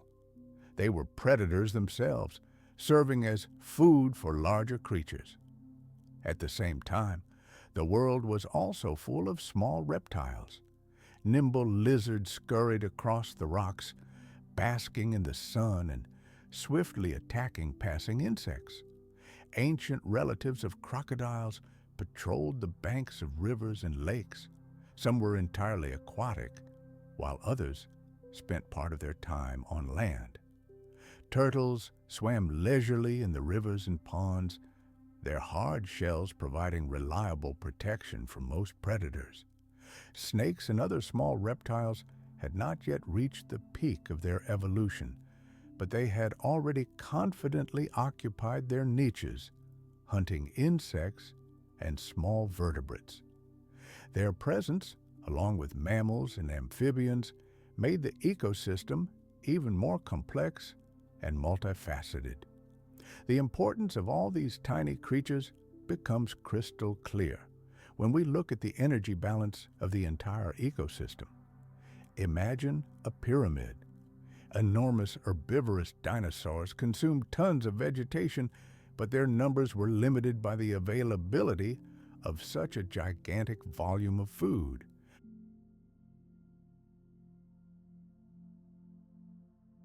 The large predators that hunted them were even more scarce. However, insects, mammals, amphibians, and small reptiles existed in truly staggering numbers. They were the foundation of this pyramid.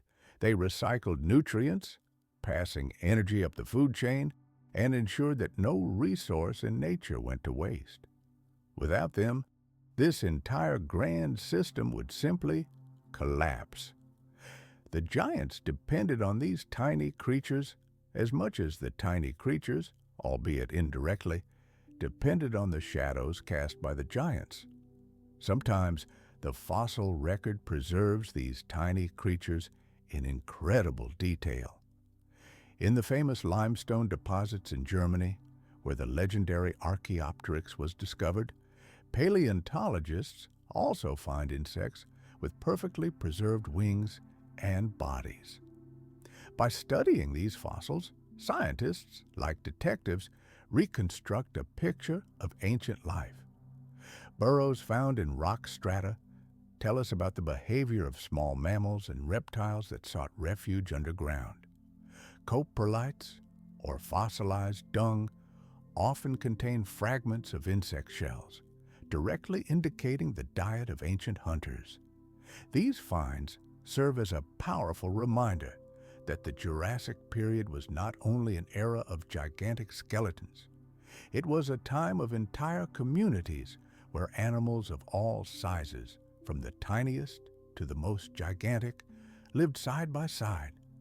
Let's imagine a single night in the life of this world.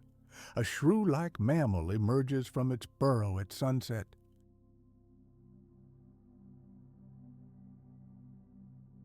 We imagine the Jurassic Period as some kind of monster parade where giants simply march across an empty stage, but it was not so.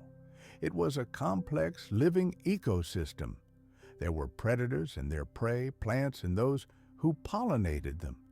There were cycles of growth and decay, daily battles for food, for the right to reproduce, for survival during droughts, floods, and volcanic eruptions.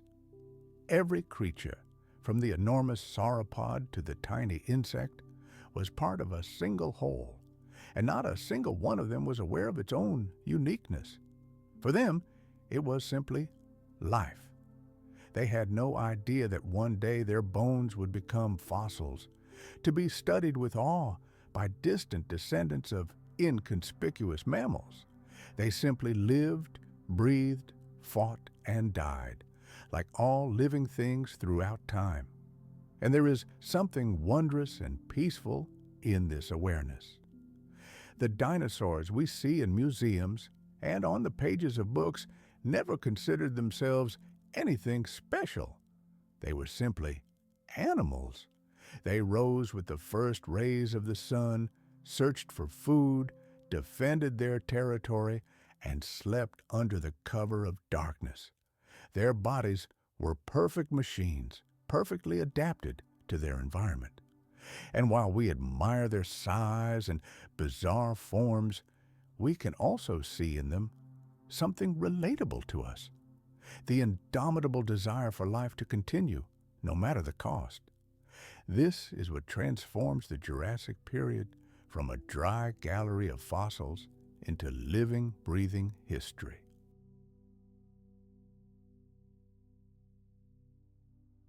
Its whiskers twitch, catching the scent of beetles scurrying among the ferns. It freezes at every crack of a twig, knowing full well that predators could be lurking nearby. A dragonfly darts over a pond, hunting for midges. Frogs call to one another at the water's edge, their croaks echoing in the stillness of the night. A lizard basks on a fallen log, then lunges to snatch an ant. Each of these actions seems insignificant individually, but together they weave together into a wondrous and vibrant tapestry of the Jurassic period, forming the very heartbeat of this ancient ecosystem. The survival strategies of these creatures were simple yet brilliant. Stay small, hide, reproduce as quickly as possible, and exploit food sources that giants simply overlook. These rules helped them thrive in a world where size seemed to be everything. They didn't need to become bigger than dinosaurs. They simply needed to outlive them. And ultimately, mammals did just that. Their modest size and incredible adaptability allowed them to survive the very catastrophe that wiped the giants off the face of the earth. But here, in the Jurassic, their story wasn't about future triumphs. It was about the daily, hourly struggle for survival, about finding sustenance in the world's outskirts, abandoned by the great players of that era. Their lives were no less real and no less important. They were the invisible yet constant force that kept the entire gigantic machine of nature running.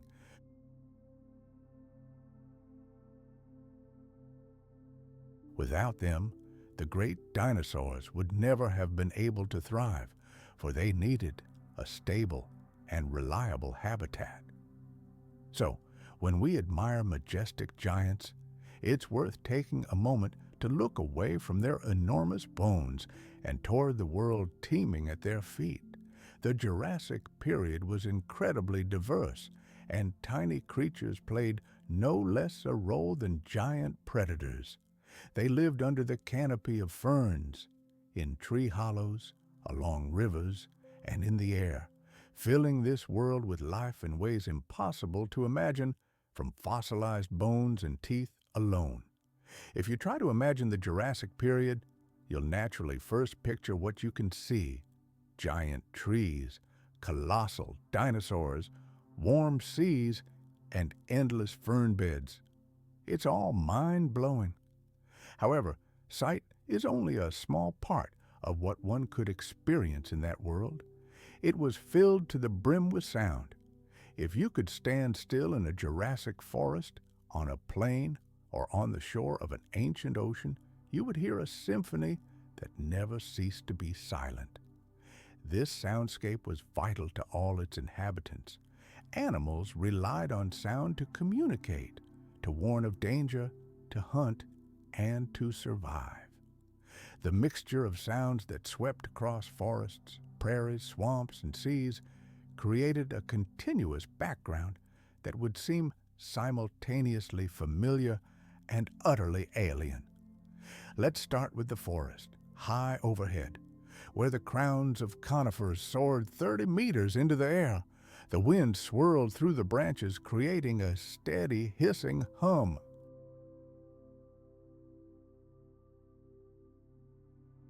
And close to the ground, in the realm of ferns and mosses, every gust of wind created a quiet, insinuating rustle. Let's travel back in time to the very heart of the prehistoric jungle and simply listen. The air here is never quiet. It is permeated with the subtle, soft rustle of giant ferns and pine needles, but the main background is not created by the plants. It's the incessant hum of millions of insects, a living, vibrant energy. Imagine the soundscape. Their wings create a monotonous, hypnotic ringing that swells to a wall of sound as the swarm sweeps past, then fades to a barely audible buzz. And at the water's edge, near countless streams and pools, a concert of its own resounds, the rhythmic, incessant croaking of amphibians filling the damp air with pulsating life. And then, somewhere in the dense undergrowth, a short, shrill squeak rings out. A tiny mammal, our distant ancestor, picking its way through the carpet of fallen leaves, ever vigilant. All these sounds weave into a single living symphony, a constant hum of activity that never ceases. But through this background, the voices of the true masters of this world break through. Behind a wall of gigantic trees, dinosaurs are communicating. We hear a low, deep rumble that vibrates the very earth. These are sauropods, colossi, with gigantic bodies and necks like cranes. They likely communicated using resonant, low-frequency sounds.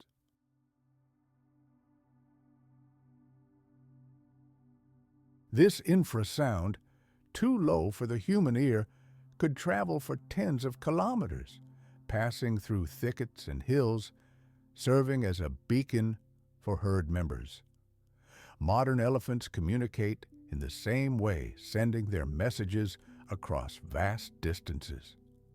But the colossal Brachiosaurus could raise its head high above the treetops and let out a deafening roar that echoed powerfully for miles, announcing its presence to the entire world.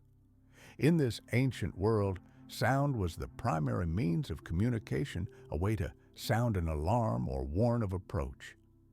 Imagine a herd of diplodocus slowly trudging through the undergrowth. To avoid becoming separated and coordinate the movement of this living stream of flesh and bone, they might exchange quiet, booming calls.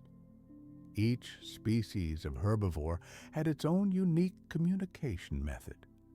Stegosaurus, for example, could emit deep grunts or low, menacing roars to ward off predators or attract a mate. And their spiked tails could serve not only as weapons, but also as a kind of drum. A powerful slam on the ground would create a loud sound that served as an unmistakable warning to anyone nearby. Smaller herbivores like Hypsilophodon couldn't boast such a deafening voice. Their arsenal consisted of shrill screams, chirps, or honks, depending on the unique structure of their larynx and nasal passages. The study of fossil remains reveals astonishing details. Paleontologists have discovered that some dinosaurs had incredibly complex nasal cavities.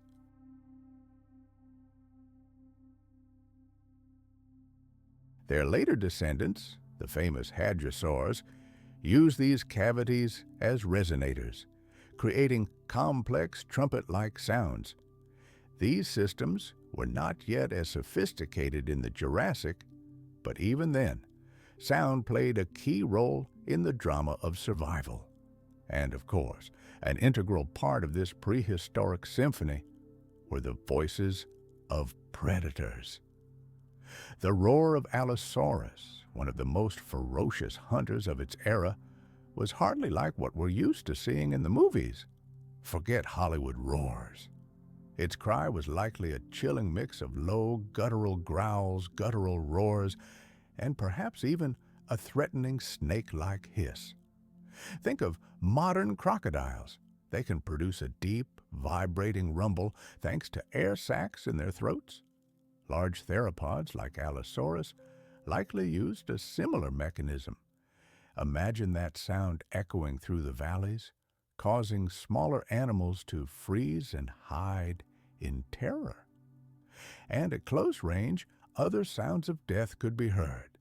The chilling snap of jaws closing, the heavy stomping of massive paws on the ground, and the unmistakable rustle of leaves as this giant killer forced its way through the thicket. The soundscape of ancient swamps and rivers was truly unique. As dusk fell, a deafening chorus of amphibians would begin along the banks, clouds of buzzing insects would hang over the water, and splashes would echo from the quiet pools as turtles slipped into the water.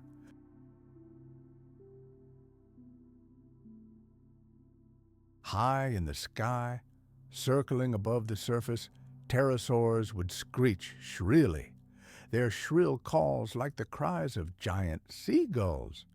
Occasionally, the surface would explode with splashes as fish leaped out of the water, fleeing from an underwater predator, and the marine reptiles that inhabited the coasts would hiss loudly as they surfaced to take a deep, shuddering breath before retreating back into the dark depths. These swamplands were undoubtedly among the noisiest places on the prehistoric planet, where life throbbed and resounded around the clock. The Jurassic night had its own unique acoustics.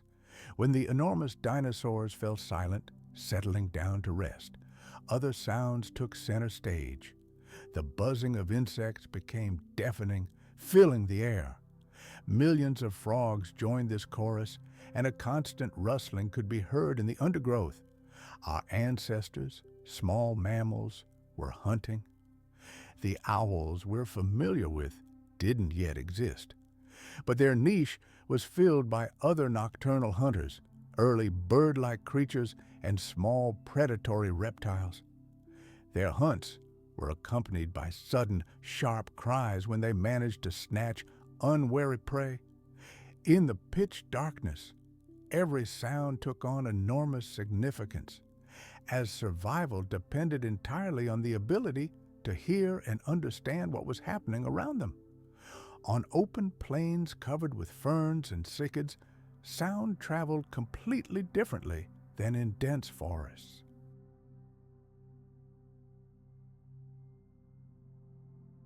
There were no trees to absorb or distort sound, so it carried over vast distances. Imagine a herd of giant sauropods crossing such a plain. Their movement created a powerful, steady rhythm of heavy footsteps. Each step was a dull, earth-shaking thud that could be heard for miles. And their tails, which they perhaps cracked like giant whips, produced sharp, deafening sounds capable of scaring off any predator or warning other herds of their approach. Smaller dinosaurs moved faster and more easily. Their steps were quieter, but in the deafening silence of the plains, every rustle was audible. The wind blowing through these open spaces carried with it the rustling of plants and the cries of animals, turning sound into the main tool of communication over long distances. Where land met sea, along ancient coastlines, the sounds of two worlds merged into a single, complex melody. Mighty waves crashed thunderously against the rocks or gently lapped the sandy shore, depending on the weather and tides. Pterosaurs circled tirelessly above the water, filling the air with their piercing, sharp cries that mingled with the eternal roar of the surf. Marine reptiles surfaced with heavy sighs to take a breath, and perhaps occasionally emitted soft underwater calls to communicate with their relatives. At the water's edge, in the coastal thickets, early birds such as Archaeopteryx might have bustled about, emitting short, chirping calls.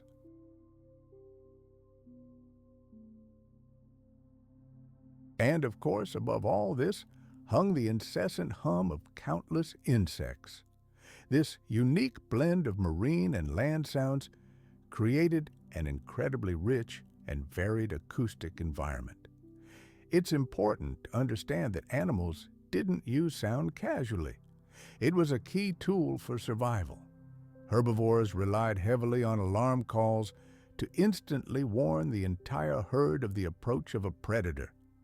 Predators, in turn, listened intently, trying to detect the slightest rustle of prey in the ferns or the splash of water that signaled movement. Insects produced mating calls that attracted mates, but also risked attracting those who wanted to eat them. Every sound carried vital information, but silence could be no less significant. Imagine the familiar background hum of the forest suddenly cutting off. This ringing silence was the surest sign of mortal danger. All animals froze, turning to hearing, waiting for the source of the threat to finally reveal itself. Fossil finds only confirm how important sound was in the lives of these ancient creatures.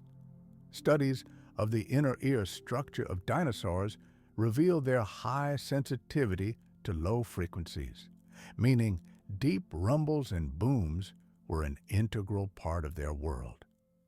The presence of complex resonating chambers in the skulls of some species indicates that sound production was a complex and sophisticated process, not just a primitive roar.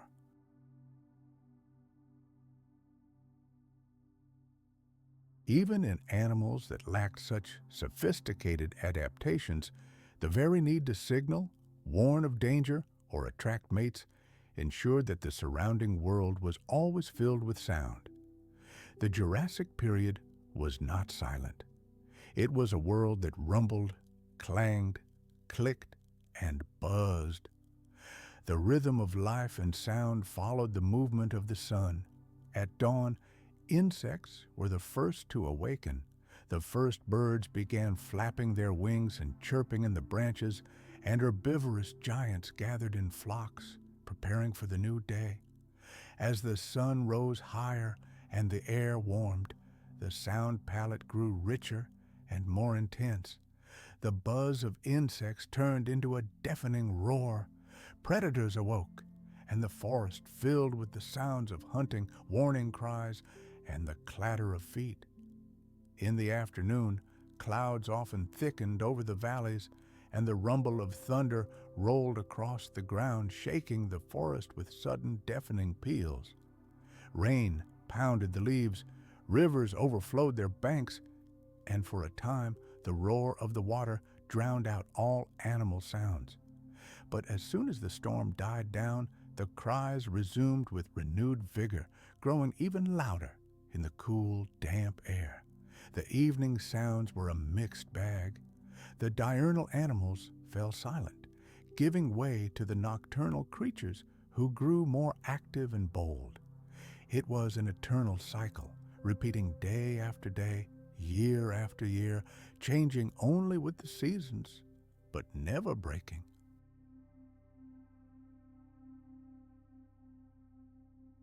Now, imagine for a moment that you're standing in a forest clearing in the heart of the Jurassic Period. You hear the wind rustling the needles of the giant conifers, the chirping of small reptiles, and the insistent buzz of insects right next to your ear. Somewhere in the distance, a sauropod rumbles. The sound is so low and powerful that you don't so much hear it as feel it in your entire body, like a gentle earthquake. Closer, in the thicket, a stegosaurus roars, warning of someone approaching, and suddenly, everything falls silent. The forest is completely, deathly silent. The whole world stands frozen in tense anticipation. He steps into the clearing, the Allosaurus. Its low, guttural growl echoes in your chest. But then the moment passes, the predator moves away, and the sounds slowly, cautiously return. First the insects awaken, then the bolder birds, and only then the deep voices of giants are heard. This alternation of deafening noise and ringing silence was the pulse of the Jurassic Period. The soundscape of that era wasn't just a chaos of random sounds. It was brimming with information that helped animals make life-changing decisions. Where to find food, how to avoid mortal danger, how to find a mate. The forests, plains, swamps, and seas of the Jurassic Period were permeated with millions of messages transmitted through the air and water, and each of these messages was vital to the survival of the creatures that emitted them.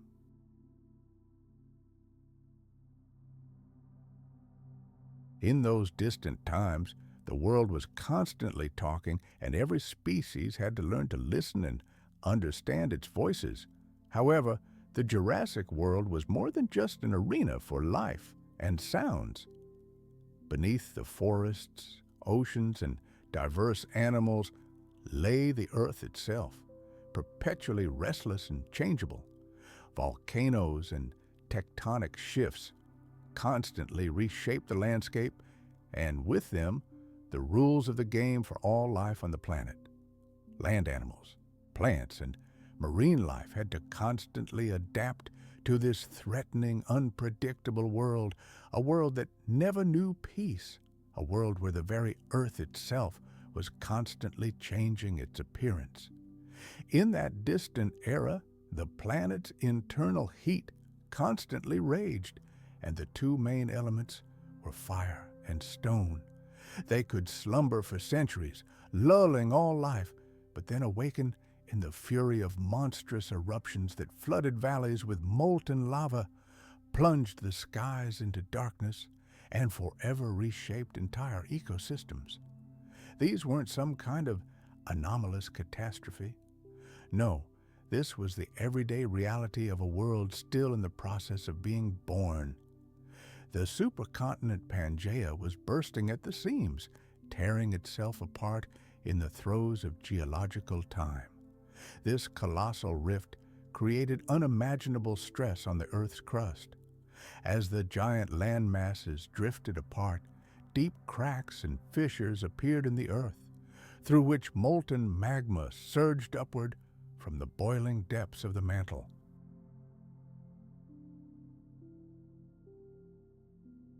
This molten blood of the planet gave birth to entire mountain ranges of volcanoes and created lava flows that, like fiery rivers, spread for hundreds of kilometers.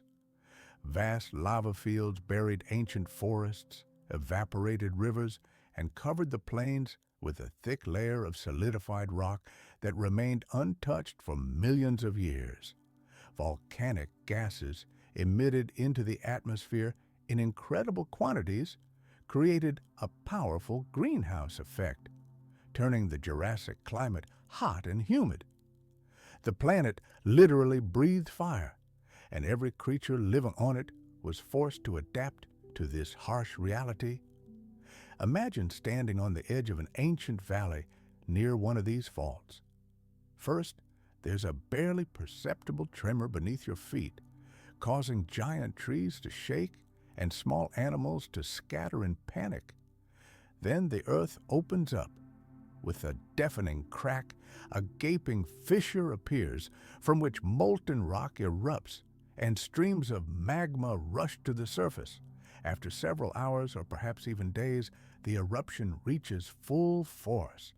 Fountains of molten lava shoot into the sky, orange rivers of death flow down the slopes, incinerating absolutely everything in their path.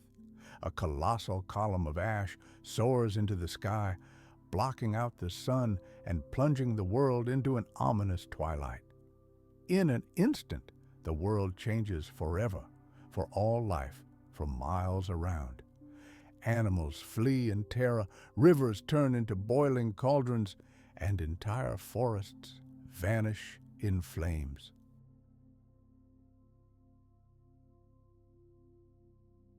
But as terrifying as these cataclysms were, they contributed to the emergence of new lands, fertile soils, and consequently, new opportunities for life.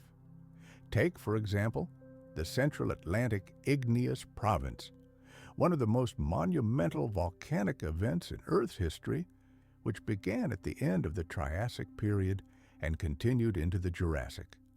It resulted in the eruption of colossal volumes of basalt, which today form part of North and South America, Africa, and Europe.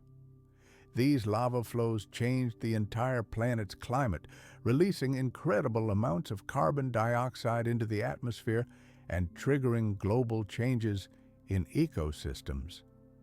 They left behind unique geological formations that we can still see today, silent witnesses to the incredible power that raged within the ancient earth. However, not all volcanic activity was so destructive. Many volcanoes erupted much more quietly, and their activity, on the contrary, fostered a thriving life. Lava could flow gradually, and the ash, settling, fertilized the surrounding lands, enriching them with minerals. Vegetation recovered surprisingly quickly after such events. Ferns were among the first to colonize the scorched areas. These tireless pioneers of life strengthened the soil and prepared a foothold for other plants, including mighty conifers. In just a few decades, areas devastated by fire were once again covered in greenery, transforming into new forests rooted in the rich volcanic soils.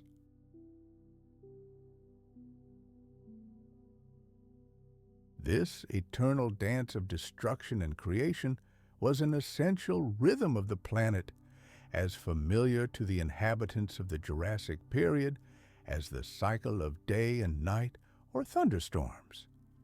Earthquakes were another part of this dynamic world.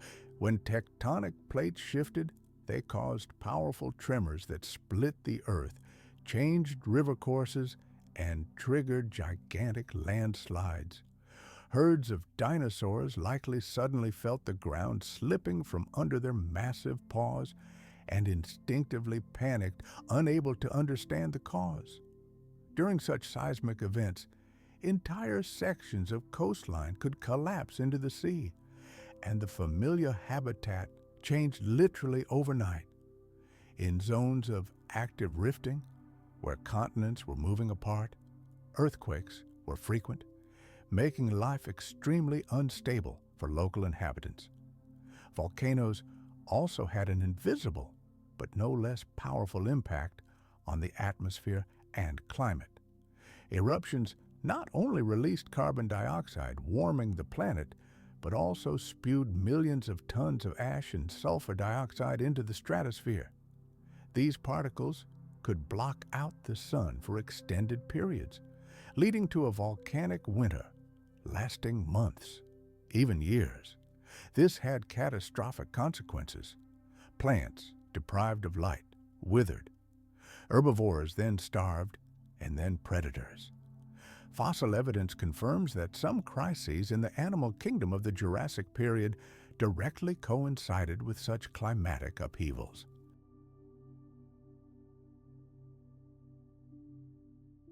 Some failed, and their remains were forever buried under layers of ash and lava, which over time turned to stone.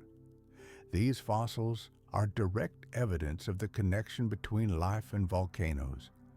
Like photographs from the past, they capture moments of ancient tragedies in exquisite detail. Volcanoes also played a key role in long-term planetary processes. The gases they emitted regulated the global carbon cycle. By creating new land masses and sea channels, they literally redrew the map of the world. And by creating fertile soils, they laid the foundation for life to thrive. Lush vegetation fed herbivores, which in turn became food for predators. This cycle was destructive in the moment, but completely constructive over millions of years. Without volcanic activity, the landscapes of the Jurassic period would have looked completely different, and ancient animals simply would not have had the habitats that sustained them. But it's important to understand that not all volcanic regions were parched deserts. Between eruptions, many were thriving ecosystems. Streams ran along cooled lava flows, dense forests grew on the volcano's slopes, and herds of dinosaurs roamed the valleys framed by dormant cones. For them, a volcano on the horizon was as familiar a part of the landscape as thunderclouds or a nearby predator. Danger became real only during eruptions. The rest of the time, life went on as usual, developing without fear or doubt in a world of fire and stone.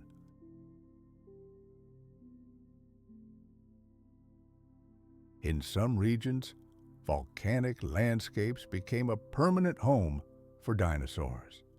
Giant herds of sauropods may have roamed the plains created by ancient lava flows, feeding on the vegetation that grew in the rich volcanic soils. Predators followed them, and paleontologists still find their footprints preserved in fossilized ash. Rivers, carving their way through volcanic rock, created deep canyons and fertile river valleys. Over time, these terrain features became as integral a part of the ecosystem as the plants and animals themselves. The interaction between volcanoes and shifting continents never ceased. The movement of tectonic plates created mountains and rift valleys, opening up new habitats and isolating old ones. The uplift and subsidence of land masses altered the climate, wind patterns, river flows, and vegetation distribution. Dinosaurs, the first mammals, insects, and amphibians were all forced to constantly adapt to these endless changes.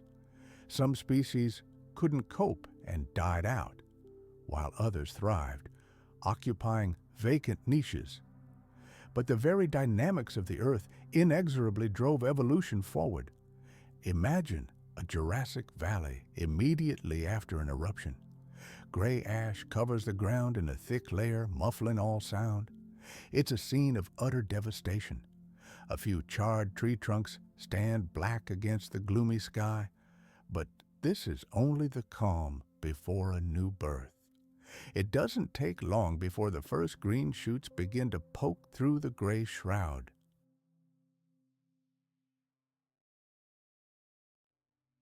Ferns are colonizing the new fertile soil. Small mammals cautiously emerge from their burrows. Insects buzz in the air again, and soon a herd of dinosaurs is once again passing through the valley. What seemed like the end of the world was, in fact, the beginning of a new chapter. Such was the rhythm of life in the Jurassic world. This world was a gigantic, humid greenhouse. There were no polar ice caps, no frost-bound tundras, or giant glaciers slowly creeping across the continents. Instead, a warm, stable climate reigned over the entire planet. Let's transport ourselves to a world where the planet was enveloped in constant humid warmth. This was the era of the global greenhouse, when the sun's thermal energy was not trapped at the equator, but flowed freely all the way to the poles. Imagine Antarctica, not as an icy continent, but as a green, forested land. It was precisely these conditions that allowed life, both plants and animals, to make a triumphant march across the planet, colonizing virtually every patch of land. But don't be fooled. This world, devoid of polar ice caps, was no serene paradise where perpetual calm reigned. On the contrary, the climate of that distant era was incredibly dynamic and harsh. Its character was determined by powerful ocean currents, seasons of torrential rains, and extreme weather events that dictated the survival of every living thing. The absence of giant glaciers meant that sea levels were significantly higher than they are today.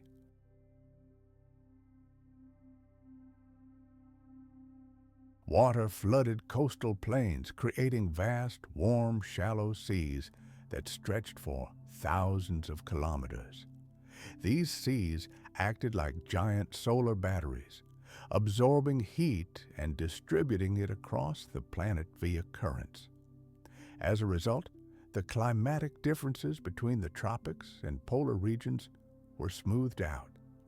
But even in this global steam bath, there were contrasts. Majestic mountain ranges like gigantic walls blocked the path of moist winds, creating rain shadows on one side and leaving behind parched, lifeless deserts on the other. Coastal areas were covered in lush vegetation, while inland drought reigned. In some regions, rain fell in torrents. In others, it was a rare blessing.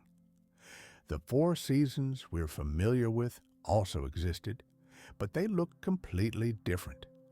Instead of alternating frosts and thaws, winter here was determined not by snow and ice, but rather by changes in nature itself, the arrival of the rainy season or devastating storms. Some corners of the planet lived in monsoon cycles, months of incessant downpours followed by months of merciless drought. These cycles of moisture and heat had a colossal impact on all living things. During the wet season, ferns and conifers exploded in lush growth, rapidly taking over river valleys. But once the rain stopped, the vegetation dwindled, forcing giant herbivorous dinosaurs to either migrate vast distances or switch to tougher, less nutritious food.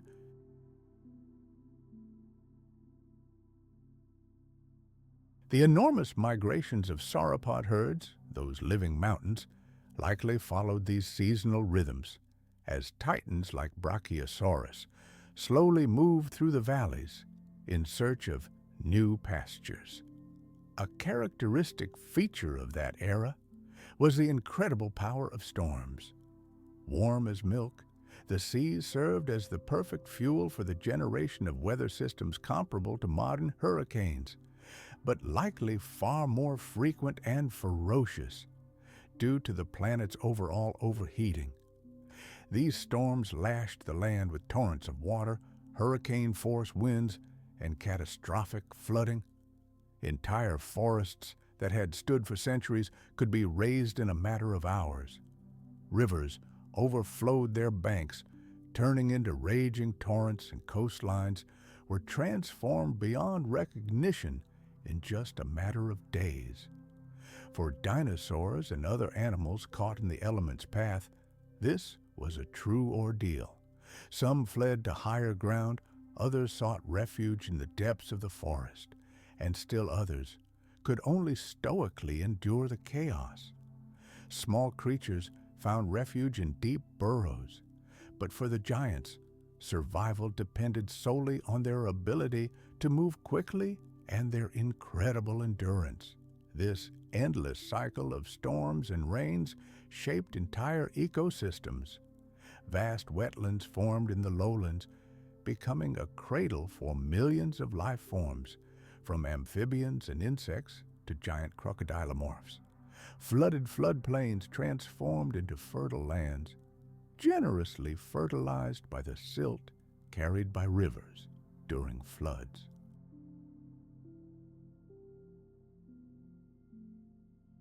No matter how much the planet changed, no matter how alien its inhabitants seemed, the basic rhythms of life remained the same. Sunlight still warmed the earth during the day. Shadows lengthened as evening fell. The night sky was strewn with myriad stars. Rivers flowed to the sea, trees reached for the sun, and storms gave way to clear skies. These laws of nature are eternal. They have existed since the earth acquired land, water, and an atmosphere. And so, although the Jurassic Period seems infinitely distant to us, there's something deeply familiar about it. We've only just begun to glimpse this lost world. We've felt its heavy, humid air, glimpsed the contours of its strange forests and raging oceans. It's a captivating picture, but the real magic lies in the details. They allow us to delve even deeper, to sense the texture of this ancient reality we're only just beginning to penetrate. When trying to imagine the Jurassic Period, the first thing to do is completely reframe the world map in your head. About 200 million years ago, the planet looked completely different. We're used to seeing the familiar outlines of continents on a globe, like puzzle pieces. But the Earth of that era was in the midst of a great transformation. Millions of years earlier, virtually all landmass was united into a single gigantic landmass, the supercontinent Pangea. Imagine it, a single landmass stretching from pole to pole, surrounded by a single, boundless global ocean.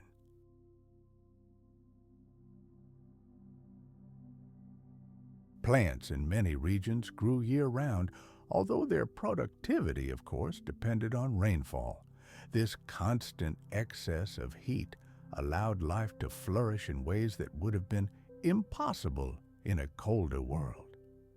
But it's worth understanding that even without glaciers, localized cold spells still occurred. Frosts were common in high-altitude areas, and storms caused sharp temperature fluctuations. Animals adapted to this too. The key feature of the climate of that era was not uniformity, but dynamic stability.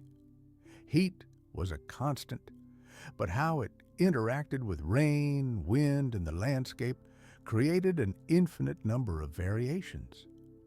Try to imagine yourself there for a moment, in the Jurassic forest, just before an approaching storm. The air becomes heavy and damp. The insects fall silent. The fronds of the giant ferns begin to flutter in the first gusts of wind. And then water falls from the sky. First a timid drumbeat, then a deafening roar that drowns out all other sound. Thunder rumbles, lightning splits the sky, and quiet streams turn into raging torrents before our very eyes. Through the roar of the elements, the anxious cries of dinosaurs can be heard, trying to be heard above the storm. But then, a few hours pass, the sky brightens, and steam rises above the forest.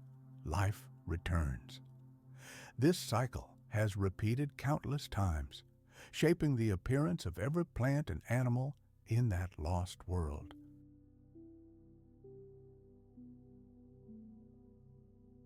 The sound of rain, the smell of wet earth, and the rumble of thunder.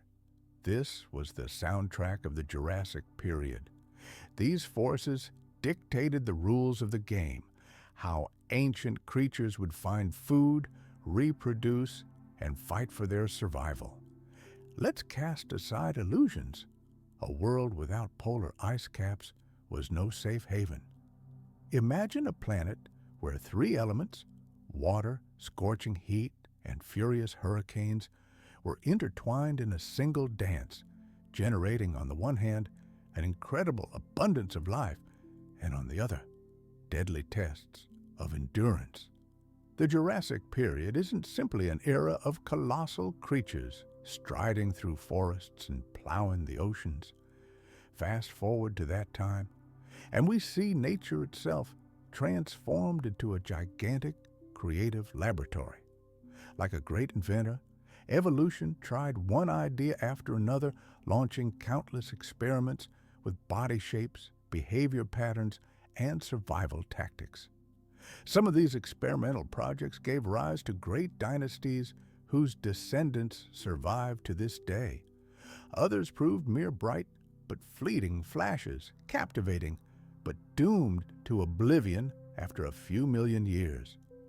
Together, they revealed the great mystery of a planet where life was constantly changing its appearance, exploring new territories, and seeking a wide variety of answers to the challenges of a changing world. By this point, even the dinosaurs themselves represented a stunning diversity.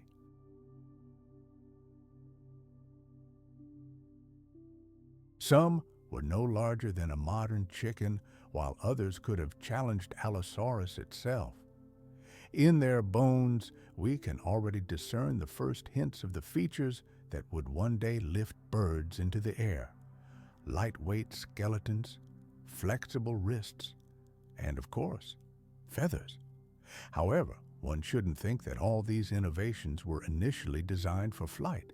Initially, feathers may have served to conserve heat, attract mates during mating rituals, or maintain balance while running.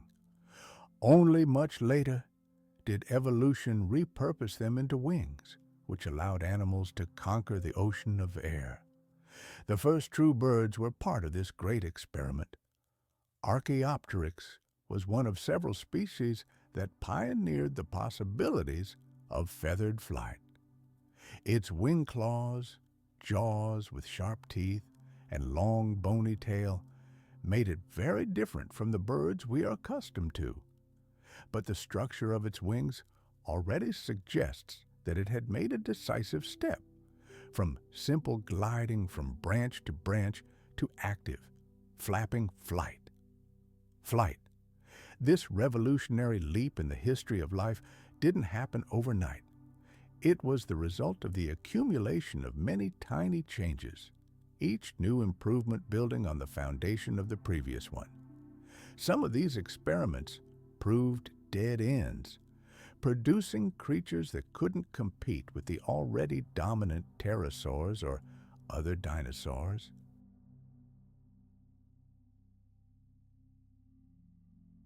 But other attempts were resounding successes, laying the foundation for one of the most prosperous animal groups in the history of our planet. Meanwhile, in the oceans, the evolutionary cauldron was no less turbulent. Ichthyosaurs perfected their dolphin-like bodies. Some developed gigantic eyes, allowing them to hunt in the darkness of the deep, while others reached the size of modern whales. Plesiosaurs split into two camps, long-necked and short-necked. The former, like sea serpents, specialized in lightning-fast lunges for small fish, while the latter possessed massive jaws capable of crushing the shells and bones of larger prey, and ammonites seemed to demonstrate nature's endless imagination in the diversity of their shells, which sometimes coiled into perfect spirals, sometimes elongated into the most bizarre and unimaginable shapes.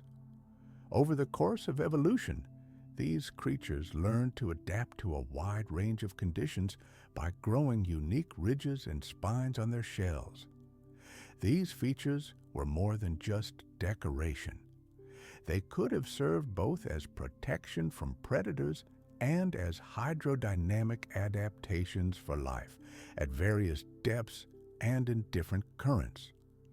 The astonishing diversity of ammonites testifies to the success of this evolutionary quest, even if none of them survive today.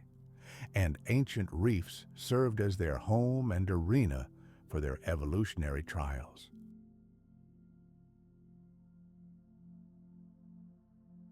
Here, corals, sponges, and algae formed complex alliances that formed the foundations of entire underwater cities. Crustaceans developed increasingly powerful claws, ideal for cracking tough shells and scraping food from rocks. Fish also evolved, acquiring highly specialized forms. Some adapted to life at supersonic speeds in the open ocean, while others honed their skills at maneuvering in the tight labyrinths of coral forests. Even sharks experimented with the design of their primary weapon, their teeth, trying everything from thin spines to wide, serrated blades to find the perfect tool for their prey. Life teemed and passions raged around them. The reefs teemed with competing organisms, and the fossils from these areas vividly demonstrate how inventive life was in its search for new strategies. Even the plant world was not immune to these great experiments. Coniferous forests, with their tall trunks and spiny needles, dominated the land. But even among them, we see a remarkable diversity of shapes and sizes. Some resembled low shrubs, while others resembled modern palms. Ferns carpeted the ground in endless green carpets, and giant horsetails grew to incredible heights in the swampy lowlands. These groups of plants may not have yet invented flowers, but their cones, spores, and seeds represented a whole arsenal of different methods of reproduction.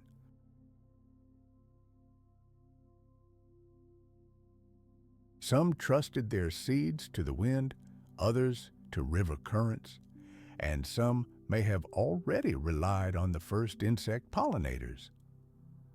The Jurassic greenhouse climate created ideal conditions for rapid growth, but it also severely tested their resilience. Plants had to survive forest fires, droughts, and devastating floods. Those that were able to adapt spread across the planet, leaving behind entire petrified forests. Vast coal deposits stand as silent testimony to the former glory of the Jurassic plant kingdom. However, smaller animals of that time were not lagging behind in their attempts to find their place in the sun.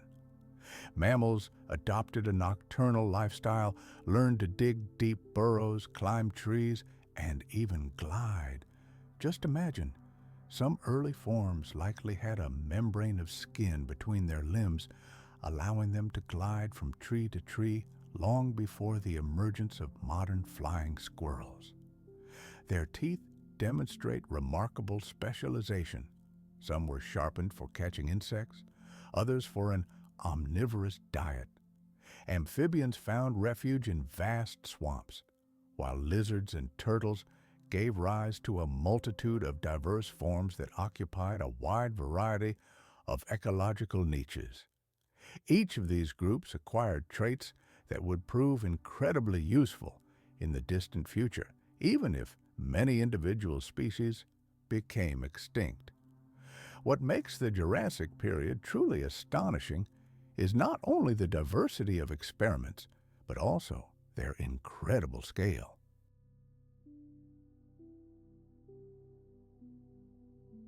By the beginning of the Jurassic period, deep cracks had already appeared in this monolith, and it was slowly but inexorably tearing itself apart.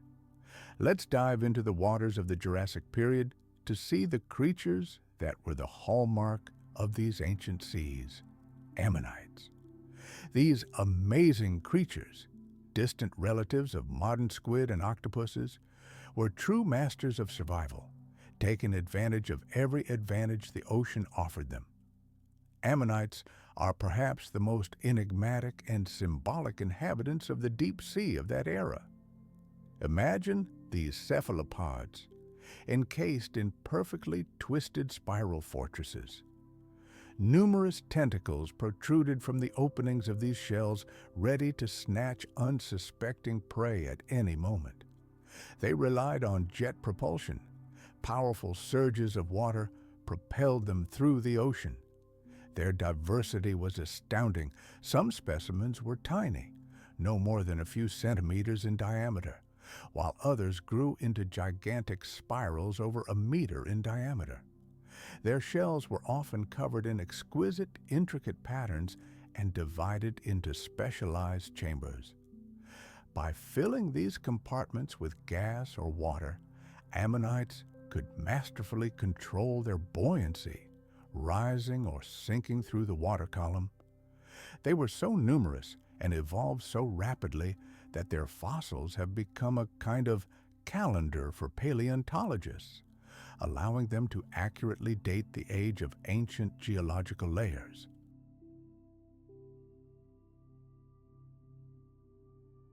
Consider this: continents are slowly breaking apart. The climate is changing dramatically, opening up new unprecedented horizons for evolution. In an era when the climate was constantly in turmoil and familiar ecosystems were collapsing under the onslaught of volcanic eruptions and monstrous storms, life was under constant pressure: adapt or die. The possibilities were limitless, but deadly threats lurked at every turn. These harsh conditions were the catalyst for an explosion of diversity. Each new niche, be it a rift valley, a shallow sea, or a volcanic slope, became a new testing ground for evolution. Most of these strategies failed the test of time, but the few that succeeded forever changed the course of life on Earth. Some of these experiments seem extremely unusual to us today. For example, some ammonites developed shells with bizarre asymmetrical curves that look almost like works of art. However, these strange shapes may have helped them stay afloat or ward off predators. Some stegosaurs, in addition to the plates on their backs, also had sharp spines on their shoulders, which provided additional protection and likely made life difficult for attacking predators. And some pterosaurs grew incredible crests on their heads, which may have served to attract mates, identify mates, or even improve aerodynamics in flight. These astonishing features remind us that evolution is not a straight path.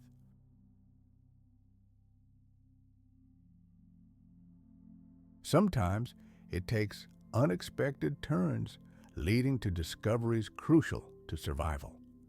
The evidence of all these experiments is forever imprinted in stone. In quarries and rock cuts, we see layers that, like pages of a book, tell us how life forms changed over millions of years. We see how some species emerged, flourished, and then vanished without a trace. Vast accumulations of bones speak of sudden catastrophes and mass extinctions, while other sites reveal long periods of calm and stability. When paleontologists compare these layers, they can trace how one evolutionary experiment followed another, how the rise of one group of animals coincided with the decline of another, and how the diversity of life soared in response to global climate change. The Jurassic Period was a truly unique time for studying the laws of evolution. It was an era of endless trial and error when success and failure were two sides of the same coin. Of course, the animals living at that time didn't even realize they were participating in a grand experiment.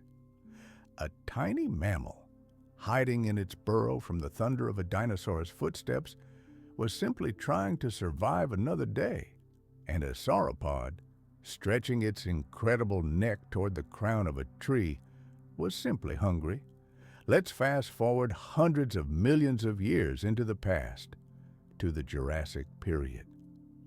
At that time, the face of our planet was undergoing monumental changes.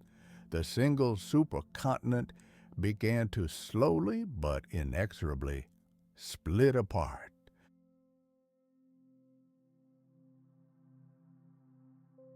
The Earth's crust, like a giant mosaic, cracked and pulled apart, giving rise to the very continents we know from maps today. In place of the majestic Atlantic Ocean we see today, there remained only a narrow, winding wound. It wasn't a single expanse of water, but rather a chain of young, newborn seas, crowded between giant slabs of splitting land. They slowly carved their way through, expanding the boundaries of the future ocean. If we could look at the Earth from space at that time, we would recognize its outlines, but at the same time be struck by how different they were from what we are accustomed to. In the north, the giant plate that would become North America had already begun its long drift away from what would become Europe and Africa. But in the south, a different drama was unfolding. Here, the colossal landmass known to paleontologists as Gondwana still encompassed what would become South America, Africa, Antarctica, India, and Australia. This southern supercontinent stretched for thousands of kilometers, bearing endless deserts, dense forests, and jagged coastlines. It's important to understand that this tectonic rift wasn't an instantaneous event. It was an excruciatingly long process, stretching over tens of millions of years, but its traces were already etched into the face of the planet. The scars of the Great Rift were already visible in the landscapes of that era.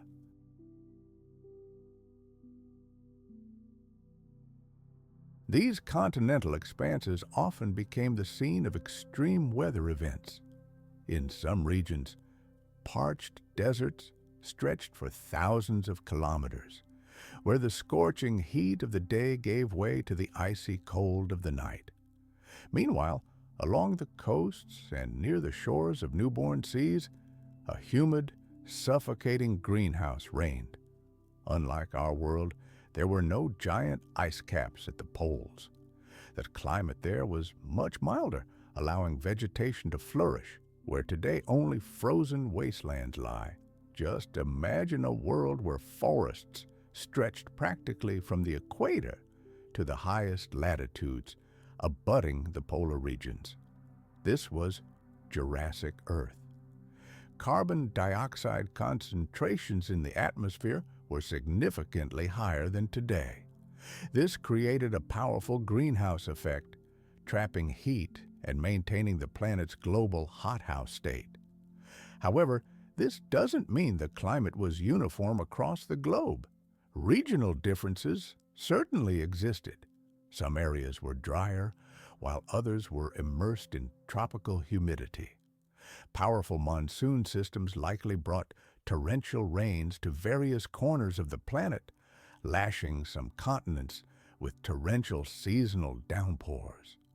But overall, the planet was much warmer and wetter, creating ideal conditions for lush vegetation growth. Dense, tall forests towered over most continents.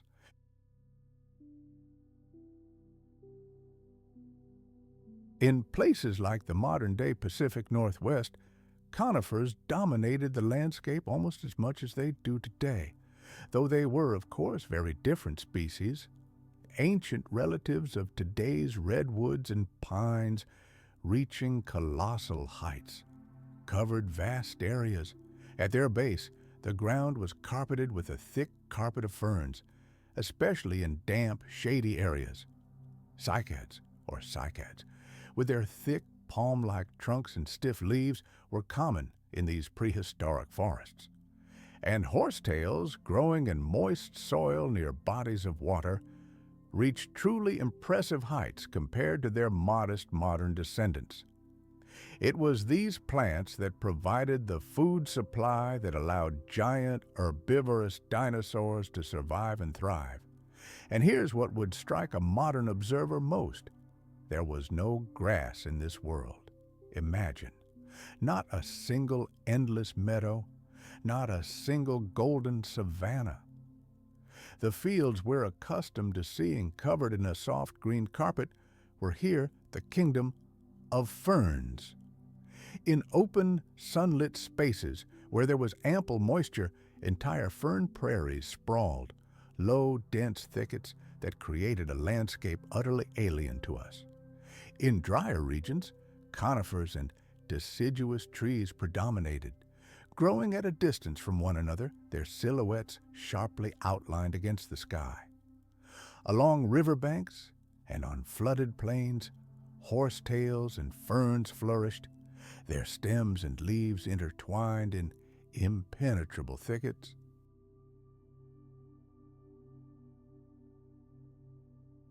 The entire plant world resembled a vast patchwork quilt, stitched together according to patterns entirely different from those of modern ecosystems. Rivers and lakes were an integral part of these landscapes. Some appeared only temporarily, filling with water during the rainy season and drying up completely during the drought. Others were permanent, fed by rain and underground springs. Vast rift valleys could form enormous lakes, their tranquil surface reflecting the dense coastal forests. And at the water's edge, as today, life teemed. Small animals came here to drink, and predators followed in their tracks, waiting for the right moment to pounce. Plants clung to the moist soil with their roots, and the air hummed with myriad insects. Meanwhile, the oceans were unfolding their own drama. A single great ocean known as Pangea still covered most of the globe, lapping the shores of the disintegrating Pangea. However, as the continents drifted apart, new sea routes merged between them. Particularly important was the Tethys Ocean, which lay between the northern and southern land masses. A warm, shallow, and nutrient-rich body of water, it was a true paradise for marine life. Coral reefs flourished here, creating complex ecosystems for countless species of fish and invertebrates. Marine reptiles reigned supreme in these waters, hunting with incredible speed and strength.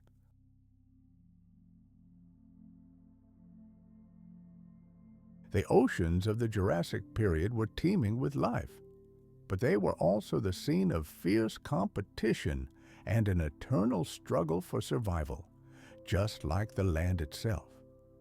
Even the air these creatures breathed was different from ours. Scientists believe oxygen levels were slightly higher, though exact estimates vary. But if you were able to breathe in that world, you would feel not an excess of oxygen, but a thick, heavy humidity. The combination of heat, humidity, and abundant vegetation created a unique Jurassic atmosphere. Rich, dense, almost tangible. You would feel it on your skin as clearly as in your lungs. And this atmosphere was filled with sound. The incessant buzzing of insects, the croaking of amphibians in the swamps, and of course, the roars of dinosaurs, their voices rolling over the forests. The sky, too, was not silent. Pterosaurs, flying reptiles with enormous membranous wings, soared on the updrafts. Their shrill cries wove into the chorus, creating a soundscape that never ceased, from dawn to dusk. And at night, when the familiar stars lit up the sky, albeit gathered in different, nameless constellations, the moon rose. In that distant era, it was much closer to Earth, making it appear as a vast, shining disk. Its gravitational pull was far stronger, meaning the tides crashing onto prehistoric shores were higher and more violent. The sounds of the night forest echoed through the darkness.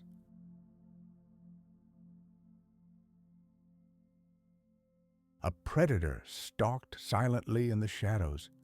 Prey froze, listening to every rustle. The eternal cycle of survival continued even as most of the world sank into sleep. It's easy to imagine this scene as something completely alien and fantastical, but the longer we look at it, the more familiar features we begin to notice. Rivers, forests, thunderstorms, tides, animals searching for food, parents protecting their young, creatures desperately fighting for survival. All these are fundamental laws of nature that still apply today. Yes, the species were different. The vegetation was different. The continents were located completely differently. But the very principles of life remain unchanged. This is precisely what makes the Jurassic period so captivating to our imagination. We don't need to invent incredible worlds. We only need to change a few details of what already exists.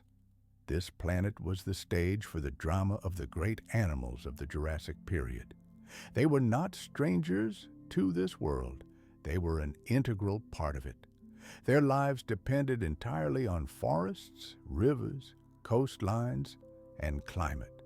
But in turn, they themselves shaped this environment. Giant sauropods grazing the treetops thinned the forests, giving other plants a chance to thrive. Predators that hunted them maintained a delicate balance in populations, and insects pollinating flowers and serving as food for the first birds and mammals, linked together, the smallest elements of this gigantic ecosystem.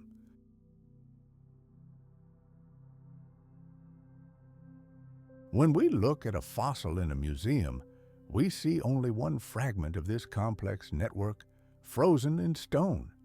But in life, everything was interconnected. The Earth 200 million years ago wasn't just a backdrop for dinosaurs. It was the very force that shaped them. Drifting continents created new homes for them. The climate provided warmth and abundant food. Plants wove a green framework for the world. The oceans fed sea reptiles and fish, and the air was filled with sounds and the sensation of flight. Every detail was woven into a seamless tapestry of a world that, if you could immerse yourself in it, would engulf you entirely. And as the land continued its slow dance, the seas expanded and volcanoes erupted from the planet's scorching depths. Life followed these changes, constantly adapting, evolving, and moving forward. Think about it for a moment. That colossal sauropod effortlessly felling a conifer to reach the lush greenery. For it, it's just lunch.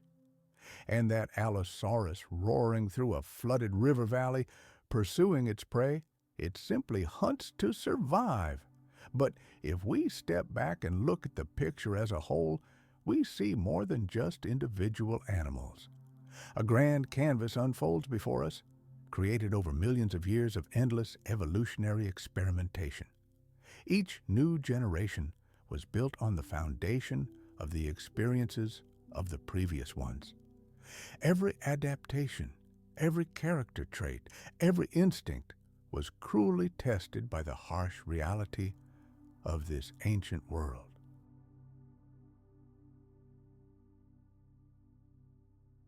At one time, ammonites were a key link in the food chain.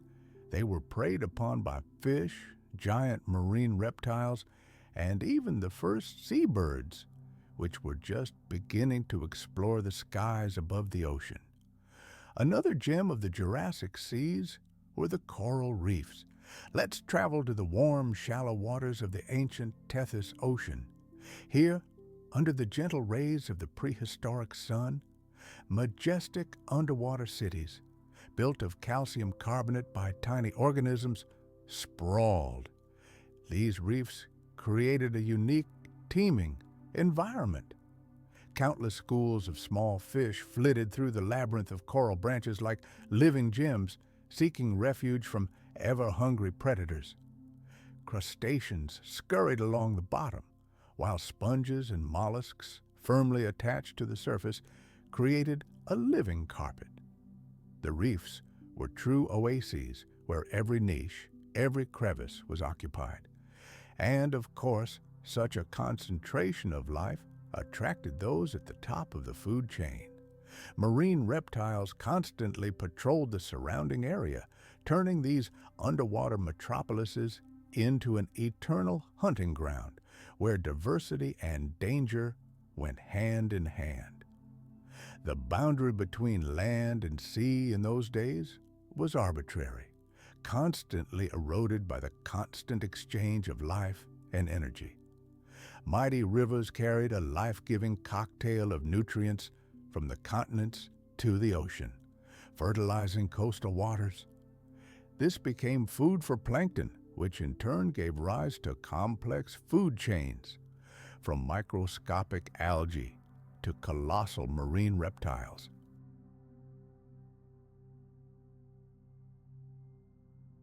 Let's transport ourselves back to that era. The first thing that will strike you is not only the colossal size of the local inhabitants, but also the incredible, dizzying diversity of life itself. You won't find two identical forests here. No two coastlines with their unique coral reefs are identical. No two valleys had similar soundscapes. Every corner of the planet was designed differently, for evolution worked without pause, like a tireless sculptor, creating and testing ever-new life forms perfectly tailored to specific conditions. And if one model failed the test of strength, another, more advanced one, immediately took its place. The Jurassic Period is rightly called one of the greatest eras in the history of life on Earth. And it's not just the abundance of flora and fauna. The main reason is the relentless drive of evolution, which manifested itself in a never-ending kaleidoscope of new creatures. Our planet at that time was a gigantic natural laboratory. Continents drifted, the climate changed, and life responded to these challenges by giving birth to ever new species. Some of these were merely fleeting experiments, while others laid the foundation for future eras. But altogether, they turned the Jurassic Period into a true evolutionary masterpiece, unparalleled in history. In this world, no creature, no matter how large or protected, could feel completely safe.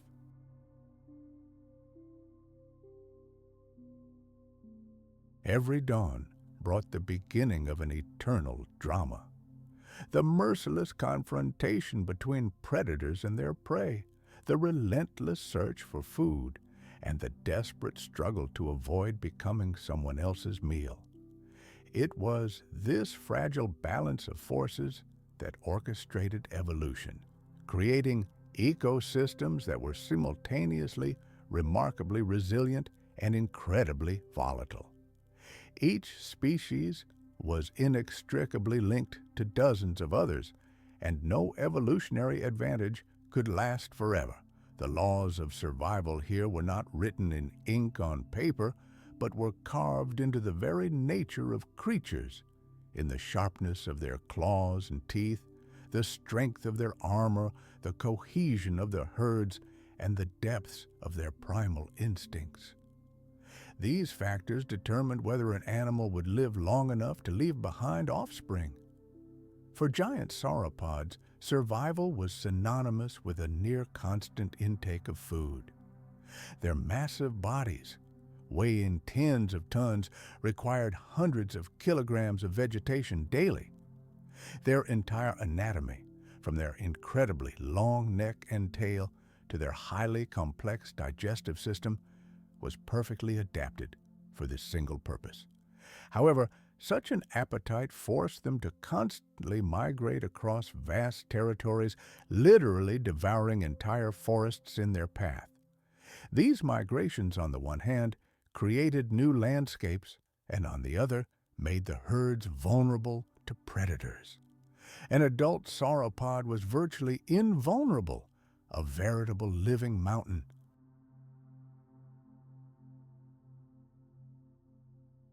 But its young were in mortal danger at any moment. Herds formed largely to protect their young. At the slightest threat, adults would close ranks, creating an impenetrable wall of bodies and tails around the young. The survival of the next generation depended entirely on this constant vigilance. Stegosaurus had a completely different philosophy of survival. They couldn't, like sauropods, simply grow too big to be hunted. Instead, evolution armed them to the teeth. Their famous dorsal plates may have served for thermal regulation or to attract mates, but their tail was designed for one thing only: deadly defense. These bony spikes, known to paleontologists as thagomisers, could inflict monstrous penetrating wounds. They were weapons of incredible power and lethality. Archaeological finds confirm this. On the bones of predators like Allosaurus, we find puncture wounds that perfectly match the shape of these fearsome spikes. To survive, stegosaurs were forced to fight to the death, forcing any predator to think twice before venturing near their deadly tail. But armor and spikes alone weren't enough. Stegosaurus had to stick together in groups for extra protection, feed on low-growing vegetation, and always be on guard. Ornithopods and other smaller herbivores relied not on strength, but on speed and maneuverability. Lightly built, they could spring into action and dash away in the blink of an eye, escaping into dense undergrowth or simply outrunning predators in open terrain.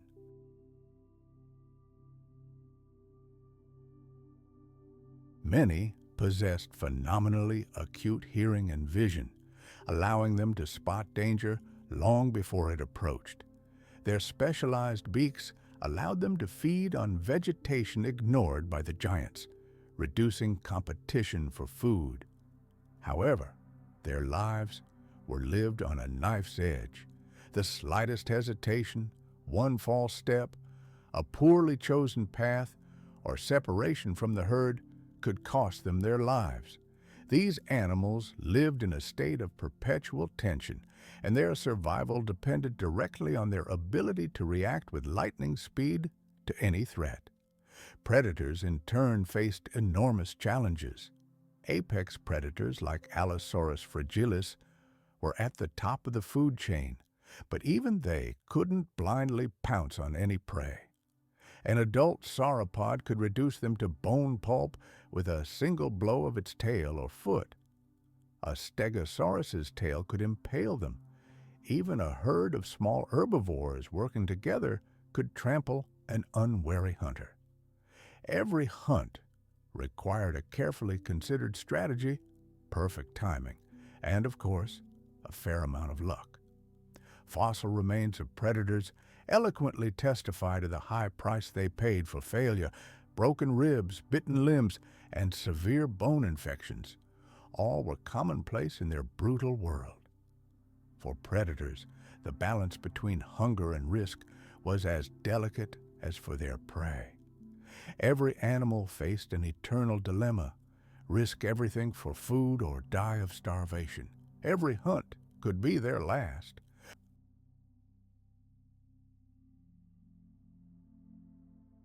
Therefore, many predators, when given the opportunity, preferred the safer route: scavenging.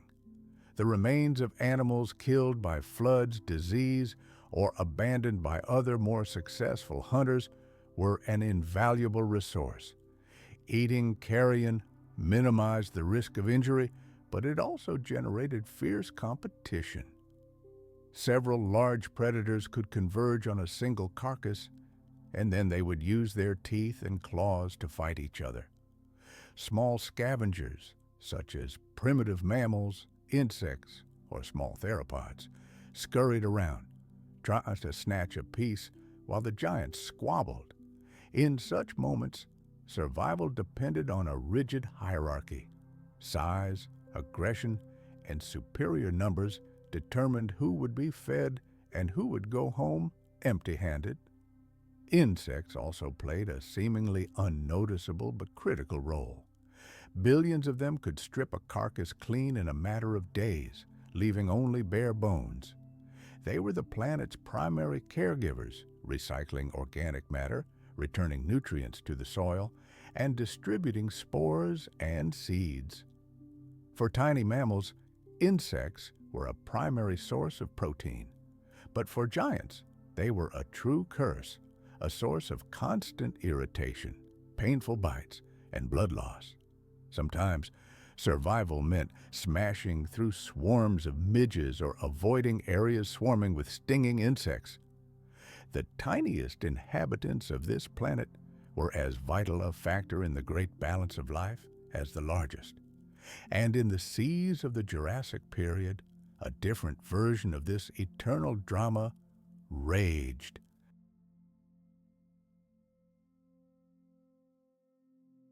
Dolphin-like ichthyosaurs darted through the water with torpedo speed, hunting fish and squid. Long-necked plesiosaurs ambushed schools of small marine reptiles, while giant pliosaurs like Liopleurodon reigned supreme as apex predators, capable of devouring virtually anything that moved. Fish huddled in huge schools, using numbers as their only defense. Ammonites relied on their tough shells and propulsion. Ancient sharks adapted by growing differently shaped teeth, some for piercing, others for cutting flesh. Each had its own unique strategy. As on land, the ocean was a delicate balance. Any advantage was only temporary. Survival required constant vigilance and the ability to adapt. Weather added an additional element of chaos to this already complex game. Sudden storms could scatter herds, floods could wash away nests containing clutches of eggs, and droughts could carry animal carcasses far downstream along dry rivers. Animals had to contend not only with each other, but also with the unpredictable power of the elements. A predator could starve to death during the dry season when all the herbivores migrated in search of water.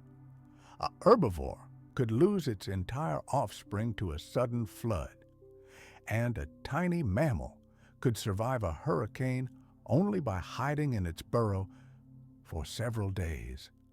Survival was not simply a battle between predator and prey, it was a battle between life itself and the forces of nature against the planet itself.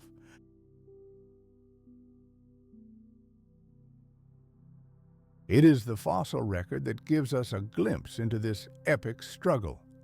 Fossilized footprints reveal the final moments of the drama, predator and prey, frozen side by side in time as they trudged through the sticky mud.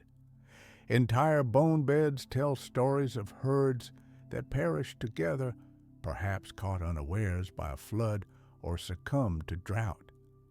Skeletons bearing signs of healed fractures and wounds indicate that some individuals survived horrific attacks and continued on their journey.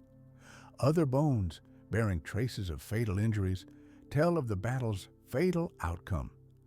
Each injury represents the price of risk in a world where every decision mattered.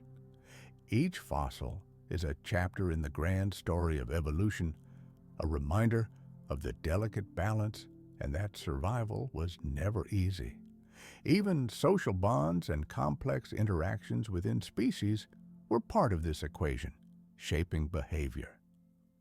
The herd mentality of sauropods and stegosaurs greatly reduced the risk of predation.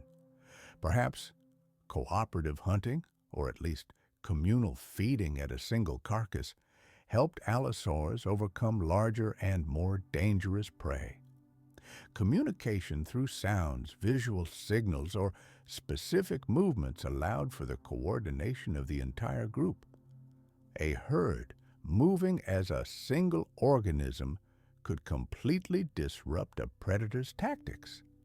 And a predator that learned to isolate a weakened individual from the herd could tip the scales in its favor.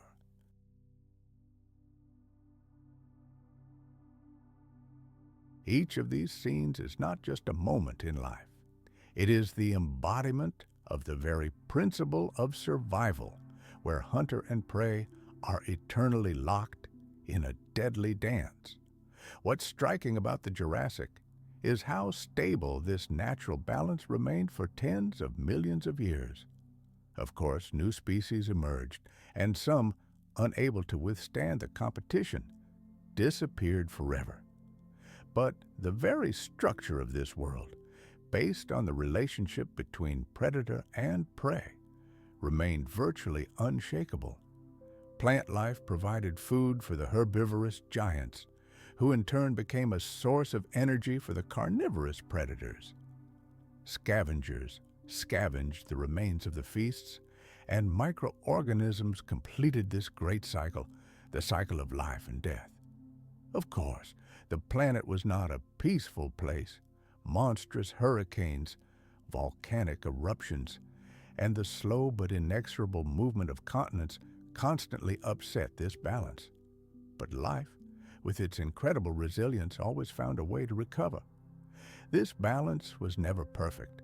It required constant struggle, tension, and sacrifice, but it was a constant. It maintained the viability of global ecosystems, allowing the colossal giants of the Jurassic to thrive alongside the tiniest creatures. Survival in that era wasn't a matter of total dominance or control over nature. It depended entirely on the ability to constantly adapt.